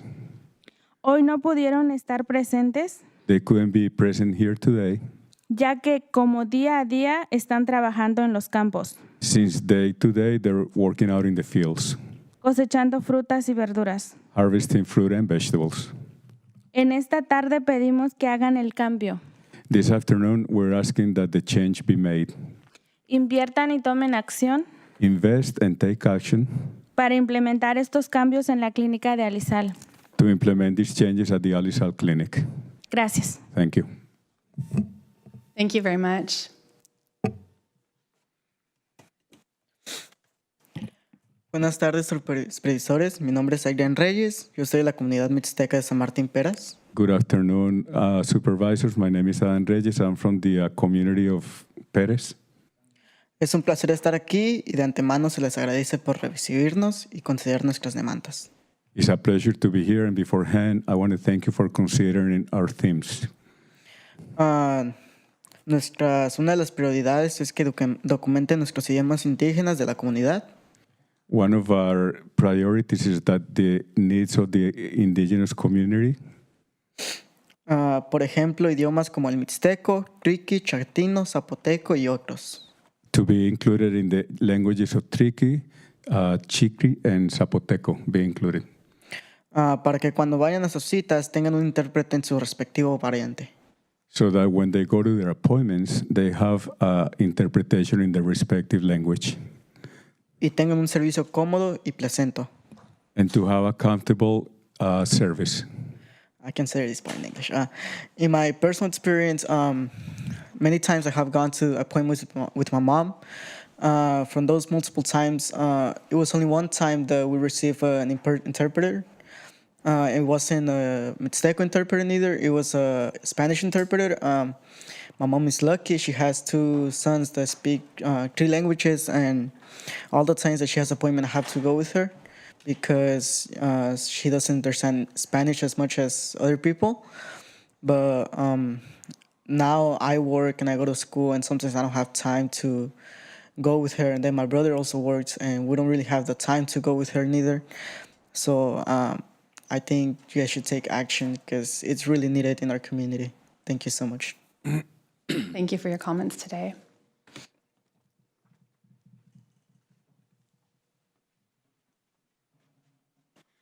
Buenas tardes, supervisores, y a cada uno de los presentes. Good afternoon, supervisors, and each one of you present.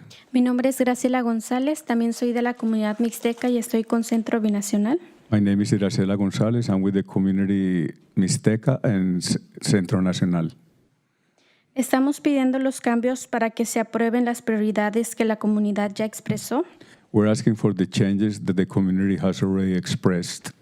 A los supervisores y antes mencionados por la comunidad. To the supervisors and those mentioned before by the community. Y uno de las prioridades es que los documentos e información sean compartidos en idiomas indígenas. One of the requests is that the documents to be filled out be presented in indigenous languages. Que toda la información de acceso a servicios y beneficios That all the information for benefits access and benefits que tienen se comuniquen en idiomas indígenas that you have is communicated in indigenous languages. y asegurarse de que los intérpretes hablen la variante correcta de la comunidad. And to ensure that the interpreters stick to the language variant of the community. Esto incluye cobros a servicios y beneficios This includes costs for the services and the benefits para cubrir gastos médicos. to cover medical cost. Y algo también que queremos que estos no sean como programas que sean temporales, porque la necesidad está todo el tiempo y la comunidad, sabemos que ellos son esenciales aquí en este condado. We don't want this to be temporary fixes because we understand that the community is here for the long term. Entonces, por esa razón queremos que sea algo permanente y que no solamente unos meses o un año. For that reason, we want this to be a permanent, not something that's temporary for a few months or maybe a year. Y también una de las prioridades es que se contraten trabajadores comunitarios. Another one is that community workers be contracted. Ya que sabemos que intérpretes tienen limitaciones solo para interpretar. Because we're aware that interpreters have the limitation of interpreting only. Entonces, las personas que trabajen como trabajadores comunitarios pudieran ayudar en llenar los documentos, así como había mencionado Elsa.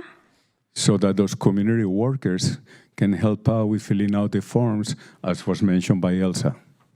Por esa razón es que pedimos que se implementen esos cambios. For that reason is that we're asking that those changes be implemented. Y estamos muy conscientes de que va a ser una inversión, pero hay que ser realistas y ver la necesidad. We're very conscious that this is going to be an investment, but we have to be realistic that there is a need. No es un lujo, es necesario para un cambio para la comunidad. It is not a luxury, but it is a change for the community. Gracias. Thank you. Thank you so much for your comments. Is there anyone else for public comment? Oh, good. Thank you for taking the first step. I'm here to ask for the third priority that the community has been asking. I'm asking everyone to take this seriously and consider to create like a committee where this community can decide whether what the step that you guys are taking is something reasonable to be inclusive with the ALSA clinic. The idea for this committee is to meet quarterly and provide thoughtful, informed recommendation directly to the clinic administrator or staff. This regular communication will help build a stronger partnership between the community and service providers and ensuring that any concerns or cultural consideration are addressed in timely and effective manner. It is crucial that Indigenous voices are not only heard but given a formal platform in the decision-making processes related to community health and service. By creating this committee, the board and the health department will be taking a mindful step toward fostering inclusive and transparency, and also in addition, such as committee can serve as a bridge to build trust and improve the quality of service, which ultimately leads to a better health outcome for Indigenous people. So support this and really take action for what is the community is asking for. Thank you. Thank you for your comments. And I know you're all tired, so this is the last comment. Hello everyone, Saraid Martinez. I'm the Executive Director with Centro Binacional para el Desarrollo Indígena Oaxaqueño. Definitely, before I start, definitely appreciate Supervisor Alejo and also Supervisor Lopez for bringing this forward. I know all of you probably heard from our community and the needs that they have. So the 5 priorities that were presented here is what the community wants and what we're asking the board to really hold and move towards the adoption as we work with the public health department to do it. Definitely also appreciate the effort of the public health department and the assessment that they're doing. We do find some limitations, and I think our director Elsa mentioned some of those limitations on the phone numbers. We know text messages for our community does not work. Our community felt like it was like maybe a link that was a fraud, so they didn't respond. So there's some limitations there. But I do want to just point out some of the data that included to 17% were English speakers, and in the clinic, we have a large community of Indigenous community. 17% was, they said they spoke an Indigenous language, and 13 English, and yet all the staff speaks English and none of them speak an Indigenous language. So that's a discrepancy there. And we're here really to ask the board to set a timeline for when we can start having this pilot program. Right now, the report doesn't have any concrete steps other than another report in September. And right now, with everything happening in the nation, I think Monterey County is really leading in this effort, and we want to make sure the community feels safe, they feel welcome. So we urge you to really give more direction and for the public health department to come with some concrete steps on when can this be possible, and to bring us a timeline and a budget, since we don't have it in the current report. So we don't know where we're going after here, and we would like to get some direction to give to our community. But with that, thank you for listening to us today. Thank you so much. And thank you again for your patience waiting for this item to get to us today. So the way our agenda works, this is where we receive the information and the initial referral. Our staff will be coming back with more detail on what happens next. I did want to thank my colleagues for bringing this forward and thank CBDIO for sharing this information with each of the board offices. I know some of the initial suggestions that we also had spoken about was the idea of having a member of CBDIO apply for the clinic board. Our health clinic board includes representatives of the clinic membership, so I wanted to make sure we made that connection directly. And also suggest that the 4-H committee, the Health, Human Services, and Housing Committee could be another location where we continue to follow up and engage in more discussion. So we look forward to having our staff bring this forward. But thank you again for the comment, for the presentation, and for all of the work that you've done to research not just the problem, but to bring the solutions forward, because that really does make a difference. So thank you. Madam Chair, I just want to let the members of CBDIO know that I had let them know that this was the first readout. Just process-wise, This is the first readout. There will be a subsequent report where we have more information from the health department, and then we're able to kind of give more direction or take a vote on it. And so that will be September, which is not too far from now. That's actually pretty quick. So we look forward to that.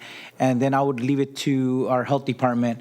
I think they're looking like to have a liaison, an advisory committee, at least until some of this could be worked out. But maybe you could report and bring that back in September, because I think they want to have a quarterly meeting, at least I think for a while until things get implemented.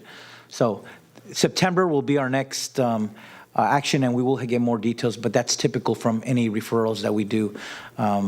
But I am very sensitive to what's going on with our immigrant communities right now, and we certainly want to be able to implement this at a reasonable timeline. And I want to thank Elsa for willing to lead on this and see how we could do better at our Alosal Health Clinic. Thank you for what you've done now. Just the 17% alone is pretty significant. And just for those who did respond, it shows that the number is at a significant number of needing these services. And I got to go too. Yep. All right. So just looking for my final set of items. Before we adjourn, we'll quickly do any board comments. Supervisor Alejo, any board comments? Supervisor Daniels, any board comments? Board comments, I'm going to just be super quick. My board comments are going to be limited to two construction projects that I just want to make sure folks are aware of.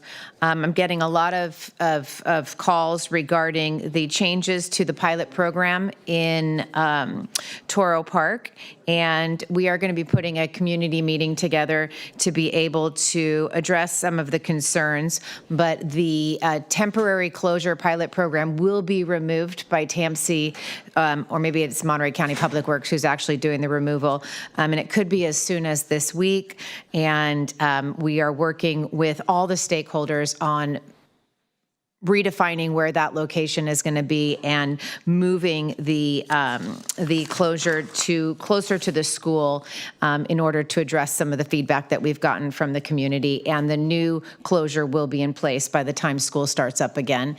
And then in terms of Lorella's grade, we are hearing from folks that they are experiencing the construction project. It has started. And so my office will be working on ways to make sure that we are as accessible as possible for any concerns or delays that may not be planned for, so we can help make this time as easy as possible for everyone who will be impacted by the construction. And I'll add one thing I am going to do this week, which is I'm going to head to the Big Sur Fire muster on Saturday. And anyone who's free, it's always such a fun event. It's down at Pfeiffer Park in Big Sur, and it's a great way to be supportive of our all-volunteer firefighting department, Big Sur Fire. Thank you. Supervisor Church, any board comments? Sure, I'll try to be brief here. Just want to take note that there in Castroville on Thursday at 10 a.m.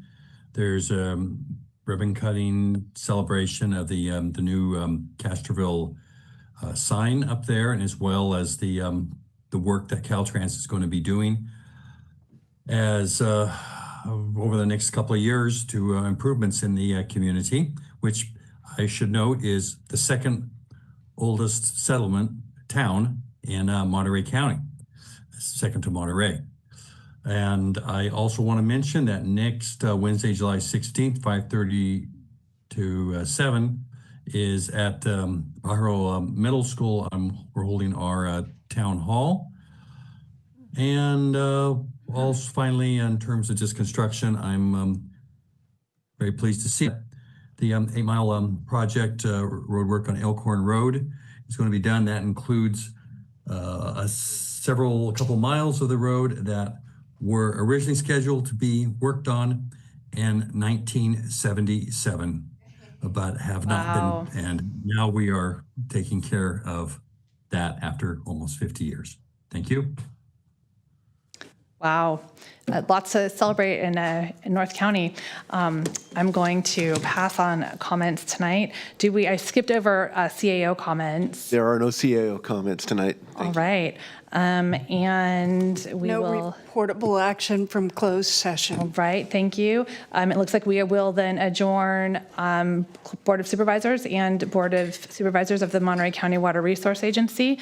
We are headed on break for a few weeks from board meetings. I know a handful of us will be headed out to Philadelphia for the National Association of Counties, as well as travel for, I think there's a few CSAC things happening, as well as other activities happening. So new Supervisors Institute, as well as others. So your Board of Supervisors staff will remain available. So reach out if you need anything, and we will reconvene back here at Chambers for our board meetings in August. Thank you.